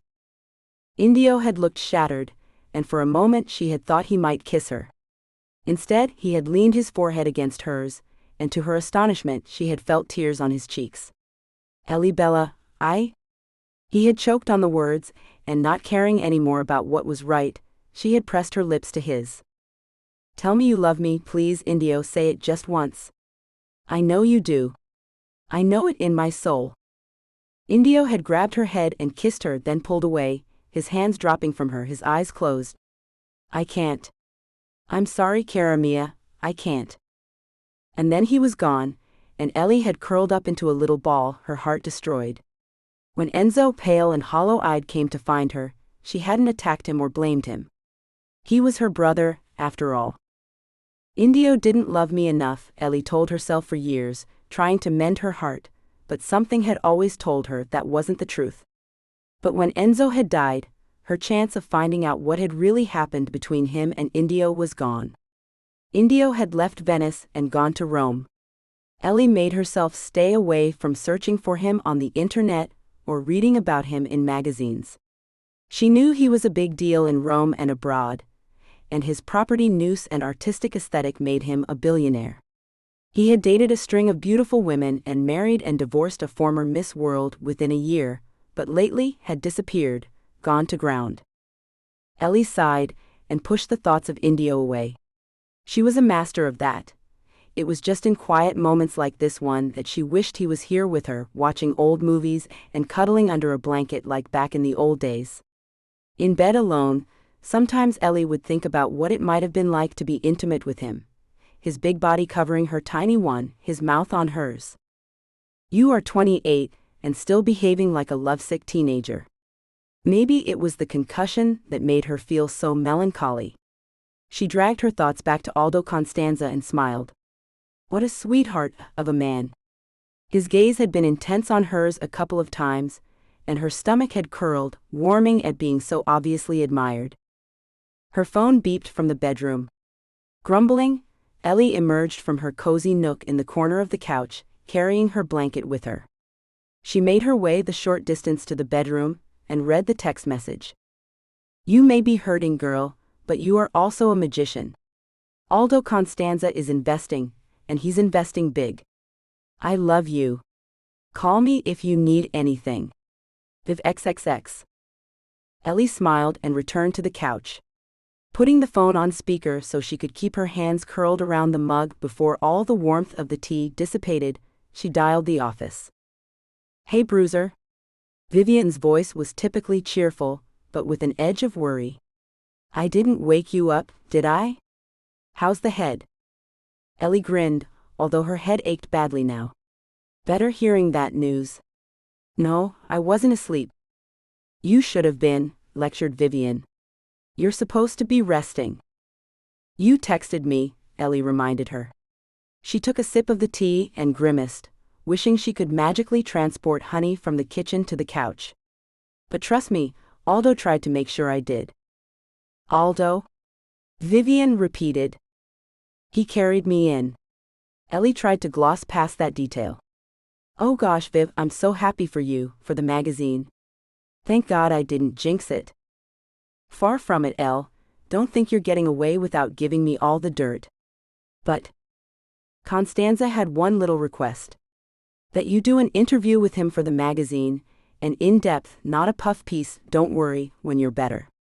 I think you have an admirer, Ellie. A rich, handsome sweetheart of an admirer. Ellie flushed with pleasure. He wants me to interview him? Vivian sighed and laughed. Trust you to focus on the work part. I'm telling you that man wants to foo. Vivian Marquet, you are overexcited, Ellie interrupted her, laughing and wincing at the corresponding twinge in her head. Less than an hour ago, the guy was all but singing me a lullaby. Not exactly a precursor to a horizontal tango. Calm down. I'm just saying, you need to get laid and there's nothing like a billionaire to get your rocks off. Ellie shook her head, grinning, although the thought wasn't exactly repulsive to her. Aching head or not, the shock of the accident had receded more than enough for her to fully realize that Aldo was gorgeous. Viv, I'll talk to him to arrange the interview when I get back. Vivian suddenly sounded sheepish. What? What did you do? Ellie knew Vivian's machinations of old, especially when it came to Ellie's love life. Well, he kind of asked for your number, and I kind of gave it to him. I figured he rescued you, so was I wrong? Ellie sighed. No, it's fine. He probably won't call anyway. Aldo Constanza did call that night, about 8 p.m., while Ellie was stubbornly trying to read in defiance of a headache that just wouldn't completely go away, and contemplating what to eat for her supper, seeing as her fridge was empty. How are you feeling, Eliana? His voice was deep, sensual, and weirdly already familiar. She settled herself back against the pillows, smiling. Just because she hadn't thought he'd call, didn't mean she hadn't hoped. I'm okay. Just a little tired now. Thank you for today, Mr. Constanza. I mean it. Please call me Aldo. Despite the circumstances and you being hurt, it was entirely my pleasure. Have you talked to Vivian at all? I have, and she told me about your request. It would be my honor. Then it's settled. Perhaps we can talk about it when you've recovered, but I also wanted to ask if I may take you to dinner tonight? Ellie blinked, glancing down at her ratty old pajamas, then catching a glimpse of her disastrous hair, which she'd only just revealed from beneath the bandage. Tonight? Aldo gave a soft laugh. Blame Vivian, she was fretting about you not having any food in your home. I take it that's not unusual? Ellie didn't know how to react to that. Well, yes, that is true. Unless you consider breakfast cereal a meal. I do not, he chuckled. Gosh, he had a sensual laugh. But what am I thinking? You probably don't feel like going out in your condition and this weather. May I be so bold as to suggest I bring dinner to you? And for her life, Ellie had no good reason to say no. An hour later, after she had panicked after hanging up the phone, dashing around the place, and tidying it and herself, she didn't know why she was worried. He'd seen virtually everything already. Well, not everything. A loud knock on the door interrupted that particular train of thought. She hurried over and opened the door, taking in the vision of the crazy billionaire standing behind a stack of 2 large, steaming hot pizzas. 1 vegetarian and 1 pepperoni, he greeted her. I didn't know if you eat meat. Oh, so Viv didn't tell you everything? Ellie grinned at him, and he smiled somewhat sheepishly. Sorry. He eased the pizza boxes onto her little dinner table. Have I railroaded you? She put her hand on his arm. Hey, any excuse to touch the guy? Not at all. I'm just kidding. Can I take your coat? Already she thought of him as a tailored suit guy, so when he slipped out of his long coat to reveal a dark navy sweater and jeans, the navy bringing out the hazel in his eyes, she was taken aback and impressed. He caught her expression and smiled. You like my sweater? No, actually, it's you I like, she wanted to say. Whatever you are thinking, Cara Mia, I am thinking too. But I am aware you have a pretty severe concussion, so maybe tonight we should just eat. Ellie flushed, then giggled, shaking her head. On some men it might have been presumption. With Aldo, it came across as devastating candor. No games, apparently. She liked that. I'm sorry, I'm all over the place. Please have a seat. They ate most of the 2 pizzas as they chatted, and Ellie began to feel much more relaxed. Aldo was fun, intelligent, and attractive. His arm lay across the back of it, and she could feel the heat of his skin as his fingers lay inches from the back of her neck. He was easy to talk to, as they discussed his business and his investment in the magazine. Ellie was starting to feel excited about the forthcoming interview, and told him so. He smiled. I'm glad, but only when you are fully recovered, little one. I hope you will come to my home, and we can do the interview there. Afterward, perhaps you would dine with me. Ellie blushed with pleasure.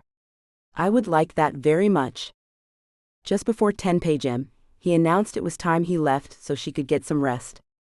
He kissed her hand, his warm lips seeming to linger over her skin while Ellie stood in the doorway, heart rate surging. I don't recall when I have spent such a pleasurable evening, he said. She looked up at him, mesmerized by his eyes. Me too. Thank you, Aldo. This day has been so much better than it deserved to be. He touched a finger to her cheek and was gone. That night, for the first time in 8 years, it wasn't Indio who Ellie dreamed of.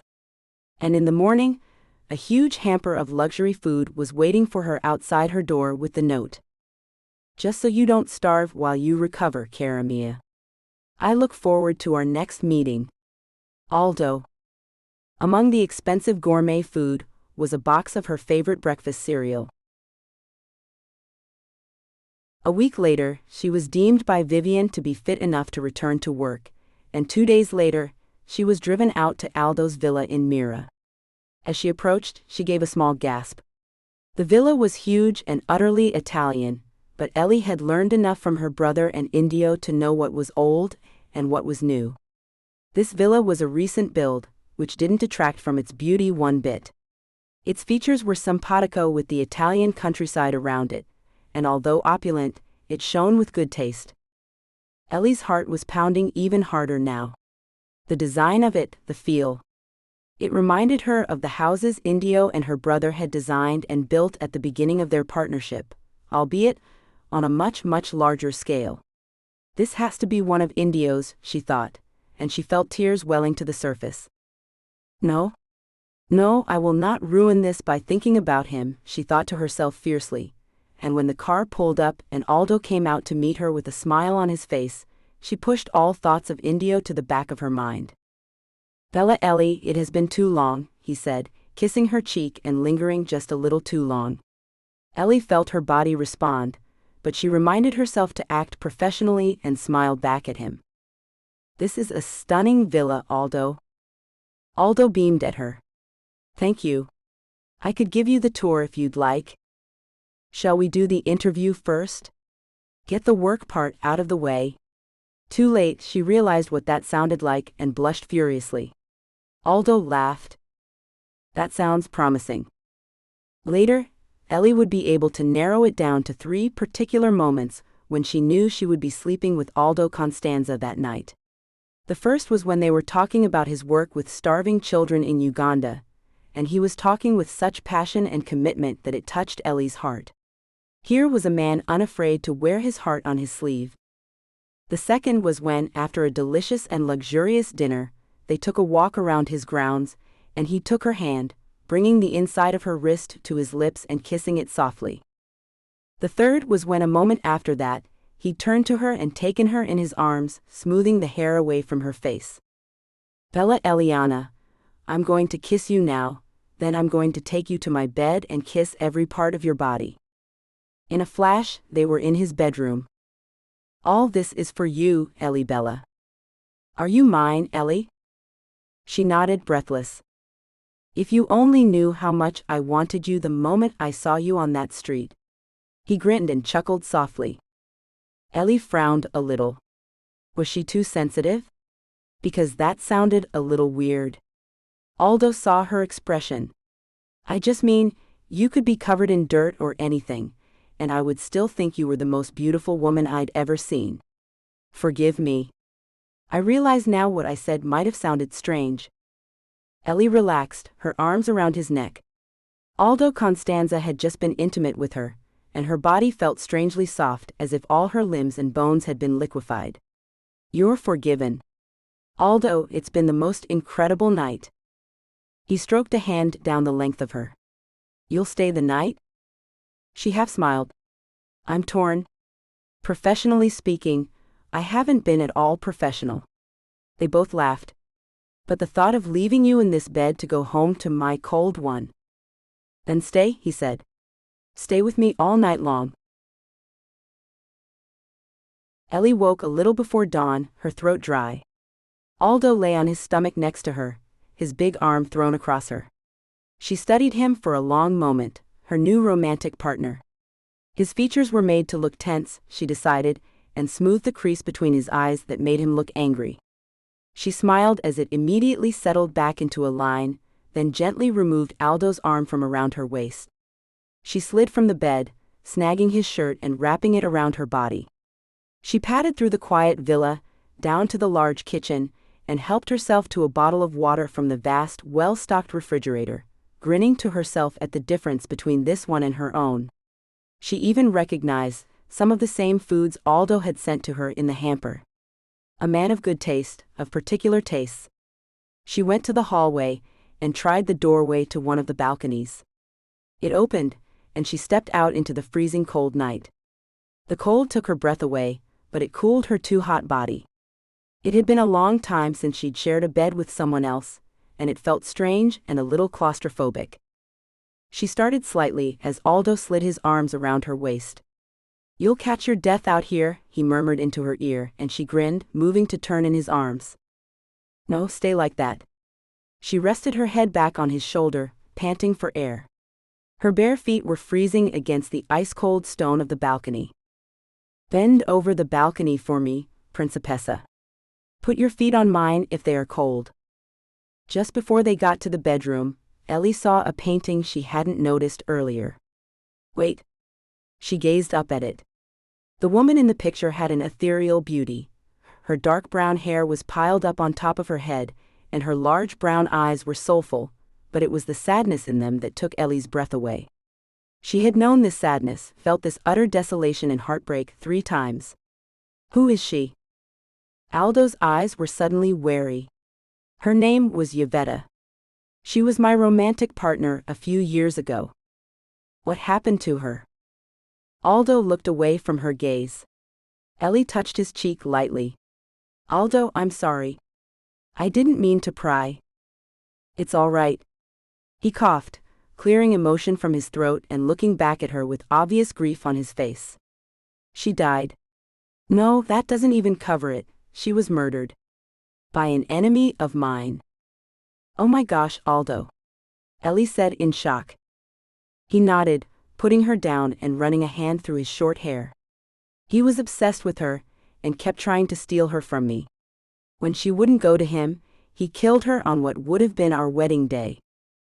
Ellie gave a horrified gasp. She touched Aldo's face again, framing it with her hands.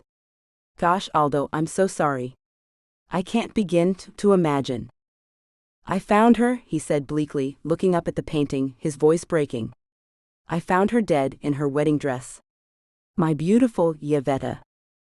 Ellie wrapped her arms around him and comforted him as Aldo tried to regain his composure. They stood for a while, just embracing before Ellie led him back to bed. They made love slowly this time, tenderly, and when they were finally sated, Aldo laid his head on her chest and they slept. The next day was a Saturday, thankfully, and when Ellie opened her eyes it was already mid-morning. The bed beside her was empty, and at the end of the bed a fresh robe was placed, a note attached. Help yourself to anything you need, my sweet girl. I'll be down to study when you are ready. Ellie smiled and went into the ensuite bathroom, which was as palatial as the rest of the rooms in this villa. Ellie smiled to herself. Aldo Constanza did not do anything small. His business, his house, his intimate embrace. Stepping into the shower, Ellie felt relief as the warm water cascaded over her body. Soaping herself, she saw souvenirs of the night before written on her body. There were marks in the shape of his fingertips on her. It didn't bother her. She dressed quickly, stuffing her underwear into her purse, then went down to find Aldo. He looked up as she came in and smiled. "Good morning, beautiful." He stood to greet her, brushing his lips tenderly against hers. "How did you sleep?" "Wonderfully, thank you." She looked at his open laptop. "I don't want to disturb you, though." Aldo smiled. "It is unfortunate that I do have to work today. May I ask Umberto to drive you home?" Ellie smiled. "Of course. Thank you. And thank you for last night." He kissed her again. "May I see you again, Ellie?" She smiled and nodded. "I would like that. But Aldo, I do have to say, I don't want this to interfere with my work. It is very important to me." "I understand. I would never place any expectations on you, my sweet girl. Please, won't you stay and have brunch with me before you leave? I'll ask Umberto to bring the car around in an hour." "If it won't keep you from your work," she said, but his hands were already snaking under her skirt and encountering bare skin. She grinned, looking up at him. "I don't put yesterday's underwear on."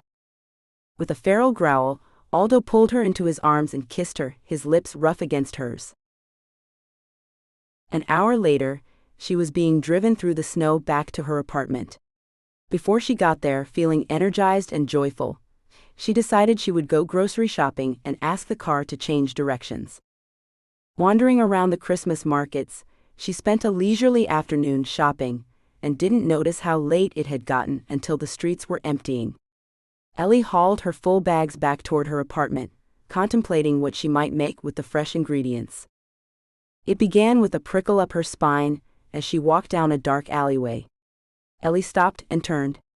Though an alleyway could suggest danger to some, this one was as familiar to Ellie as any main road. She'd never felt any kind of fear while walking through it, regardless of the time of day. But now, she felt as if someone were watching her. She sucked in a breath, and checked every dark corner she could see. Nothing. Not even a breeze. Picking up her pace, she walked quickly back to her apartment. Relocking the door behind her, she put her grocery bags down. Walking into her own home, she should have immediately felt secure, but the feeling persisted. Hesitating just a second, she grabbed a knife from the kitchen drawer. Her apartment had only 3 rooms, but she checked everywhere she could think of. Nothing and no one. Ellie shook her head. She had never been one to be paranoid, so why now? Was it just the seismic shift in her life from a week ago? A night ago? It must be that, she said aloud to herself, feeling her body finally relax, and went to unpack her groceries.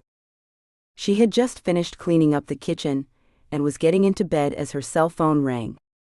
"Hello, sweet girl. I just wanted to make sure that you're okay." Ellie smiled.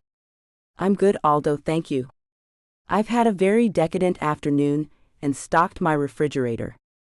Aldo laughed. "I'm glad to hear it, although I do wish I was with you. I realized tonight what a big empty house this is." Ellie felt a little uncomfortable. "There'll be other nights, Aldo." "Oh, I know, sweet girl. Are you free tomorrow? Can I come see you?" Ellie came as she sighed, "Yes." Aldo gave a satisfied laugh. "Good, tomorrow then?" Ellie chuckled, still catching her breath. "Tomorrow, Aldo." All traces of her earlier fear had long fled as she said goodnight and fell straight asleep, thoroughly sated. 2 weeks later, Ellie and Aldo were in the same room. Vivian met with Ellie for lunch. After an enjoyable 30 minutes spent discussing everything under the sun, Vivian finally got around to work talk. Only because Vivian was Vivian and her radar missed nothing, work had a double meaning. "Girl, this article is one of your best. Hands down." How'd you get him to open up so much? Ellie could feel her face burn a little, thinking of all the different kinds of opening up she and Aldo had been doing. He's very loquacious when you get him on the right topic. His work in Uganda, his love of art. He even told me some stuff about his personal life, but I felt it didn't add anything to the article, and it would be taking advantage of a personal tragedy. You're sleeping with him, Vivian said bluntly, not asking. Hiding things from her best friend was an impossibility. Maybe? Vivian grinned from ear to ear. Well, hallelujah. So are you two an item? Ellie laughed then, taking a sip of wine. Yeah, Grandma, we're a courtin'. No, I think for me, it's just a pleasant fling. And what about for him? Vivian pressed, pushing her plate back and waving a waiter over to remove it before refilling her glass. Aldo Constanza doesn't strike me as a man to do things by half. You sure he doesn't think you two are serious? Ellie shrugged. We haven't talked about it, but Viv, I won't let it affect my work here, I swear. I'm scared that if I get too involved and it ends badly, it could mean Aldo withdrawing his investment. Vivian looked vaguely horrified. Ellie, your intimacy is your business. Don't let Aldo dictate things like that. Oh, he's not, Viv. I'm sorry if it came out that way. I mean, my work is my passion. That's the most important thing to me. Studying her intently, Vivian covered Ellie's hand with her own. Would you say that, if we were talking about Indio Navarro? A bolt of pain shot through Ellie, leaving her feeling like she'd been ambushed. But we're not? Immediately remorseful, Vivian rounded the table and sat down beside Ellie, hugging her close. Oh, sweetheart. I say this as your friend, and because I love you. It's been 8 years, Ellie. You have to start looking to the future. Indio's not coming back, however much you keep your heart hidden from everyone else. Aldo Constanza is gorgeous and delicious, and he believes in your work. Ellie sat back, looking away for a second to regain her composure. I know, and you're right about Indio. Why did it still hurt so much to say his name? It was like 1,000 swords being plunged into her heart. Ellie rubbed her eyes, and Vivian smiled. If I did that, I'd look like a panda, she said. I will never stop being jealous of the fact you don't have to wear makeup, girl. Just don't throw this thing with Aldo away because of an old attachment, no matter how much Indio once meant to you. That's all I'm saying. He didn't once mean something to me, Ellie muttered, reaching for her empty wine glass, just to do something with her hands. He still does, Viv. And he always will, I know. But you can temper that meaning, so that you still have a chance at a meaningful relationship, Eliana. A real relationship. As opposed to a ghost one. Ellie nodded, stifling a sigh. Yes. Yes. I know. Aldo came to meet her, as Ellie was leaving the office. He kissed her, not caring who saw them on the crowded street. I've missed you today, Ellie Bella. Ellie hated that he called her that. It had been Indio's nickname for her. Then she pulled herself up, so what? It was as sweet a name for her, but Indio didn't own it. He would never say those words again, so what did it matter? She smiled up at Aldo, stroking the short hair over his ear. Shall we spend tonight at my place? We always seem to be going to your home. Aldo tightened his arms around her. Ah, but there's more space at mine. Come back with me, Ellie. I have a surprise for you. Ellie pushed away from the annoyance she felt. Every time she had seen Aldo since the first time they had eaten pizza together, it had been assumed that they would spend the night at his villa. Did he think her place wasn't suitable for a man such as himself?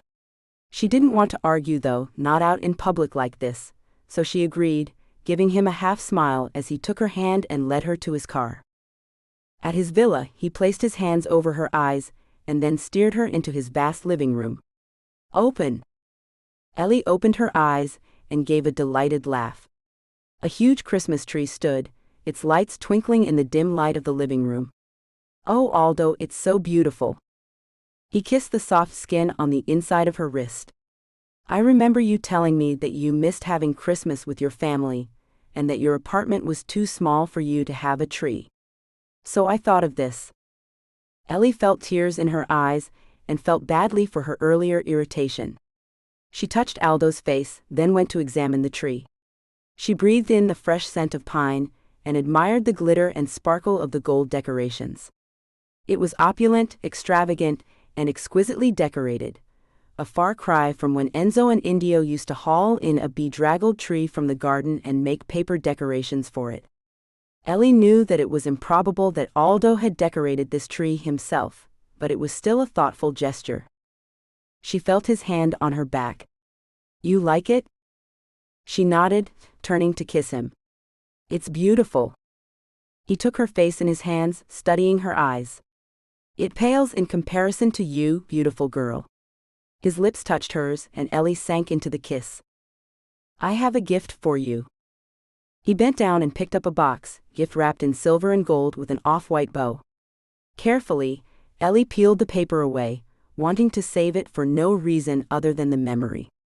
The box beneath matched the wrapping paper, metallic colors gleaming in the low light, as Ellie slid her thumbs into an indentation on each end and popped the lid off.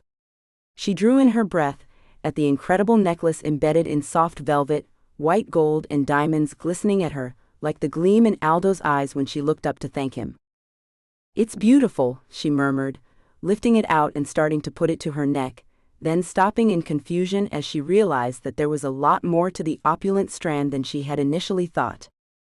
Smiling, Aldo reached for the piece of jewelry. "It's a body chain.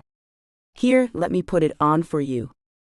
He put the delicate chain over her head, the light metal feeling cool across her bare skin, and crisscrossed it between her chest, over her belly, and between her legs. Ellie looked down at herself in amazement. She had to admit it looked good against her caramel skin, the diamonds twinkling in the light of the Christmas tree's own illuminations. Aldo stepped back and admired her body. "Wow. Just wow, Ellie, you have the body of a goddess." Ellie shivered straight away, feeling vulnerable, and she heard Aldo give a low chuckle.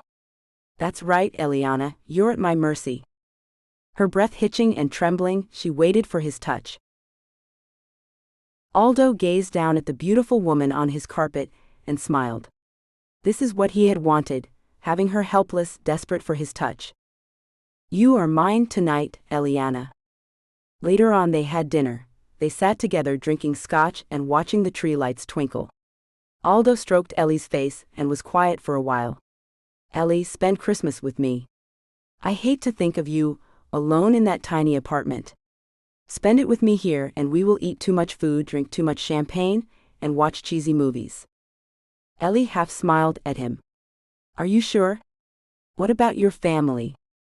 Aldo sighed. "My father will be skiing with his wife in Austria.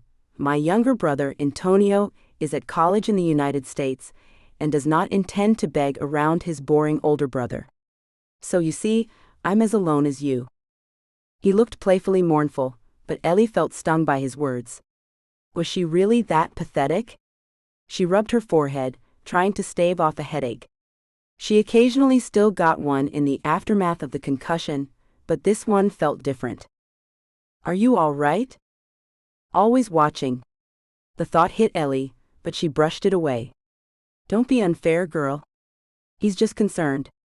"A headache. Maybe I should go home." He kissed her cheek and looked at her in concern. "Nonsense. Look, I'll get some aspirin for you and some water and you can go lie down." When she was alone, Ellie stared at the fire that Aldo had lit earlier, her emotions in turmoil. Was she just freaking out because it looked like she was about to embark on a relationship, whether she liked it or not, and she'd always studiously avoided any type of commitment? Vivian's words came back to her. "Indio is gone, has been gone for 8 years. He's not coming back." I know, Ellie murmured to herself and scrubbed at her face with her hands. She wasn't being fair to the lovely man in whose house she sat, and in whose bed she experienced great intimacy and tenderness. Earlier she had wanted to run when he got too intense, but she had talked herself down from it. It hadn't been violent or degrading, just more forceful than she was comfortable with. She squeezed her eyes shut, willing the headache to go away.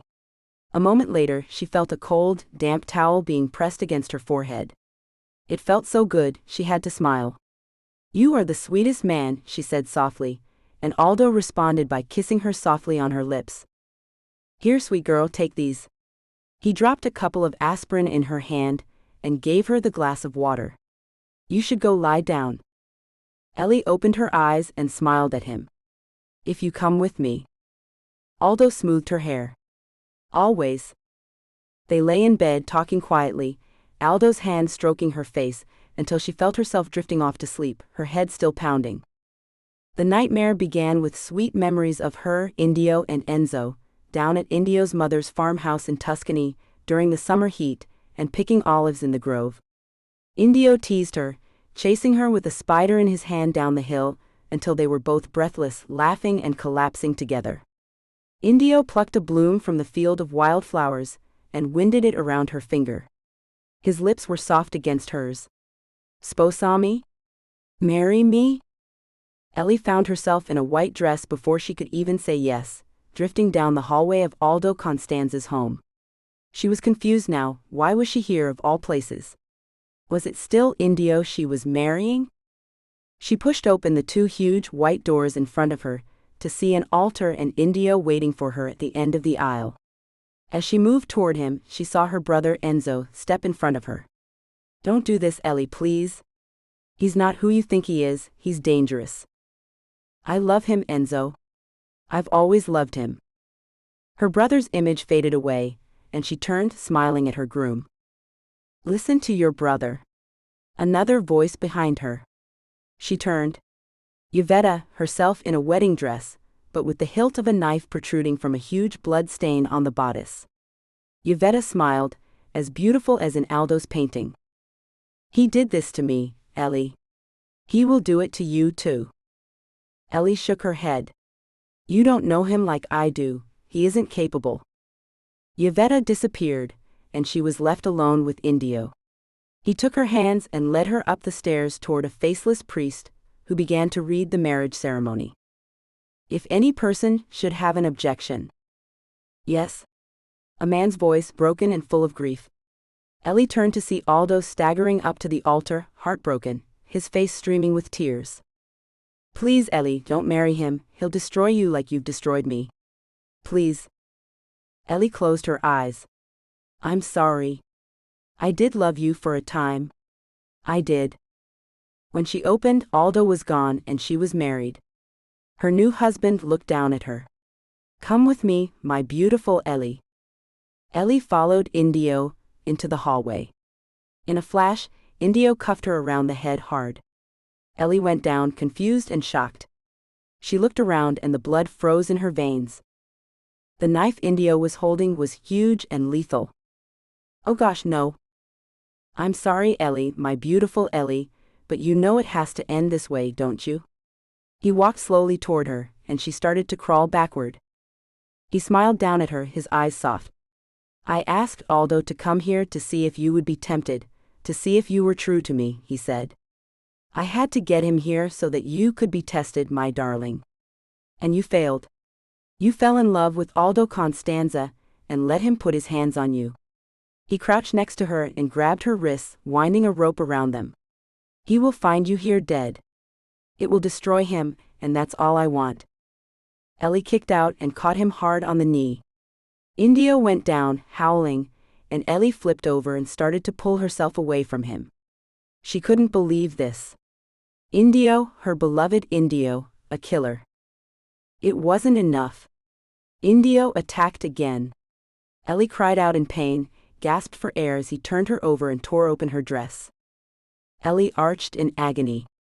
She was losing consciousness, her strength fading rapidly.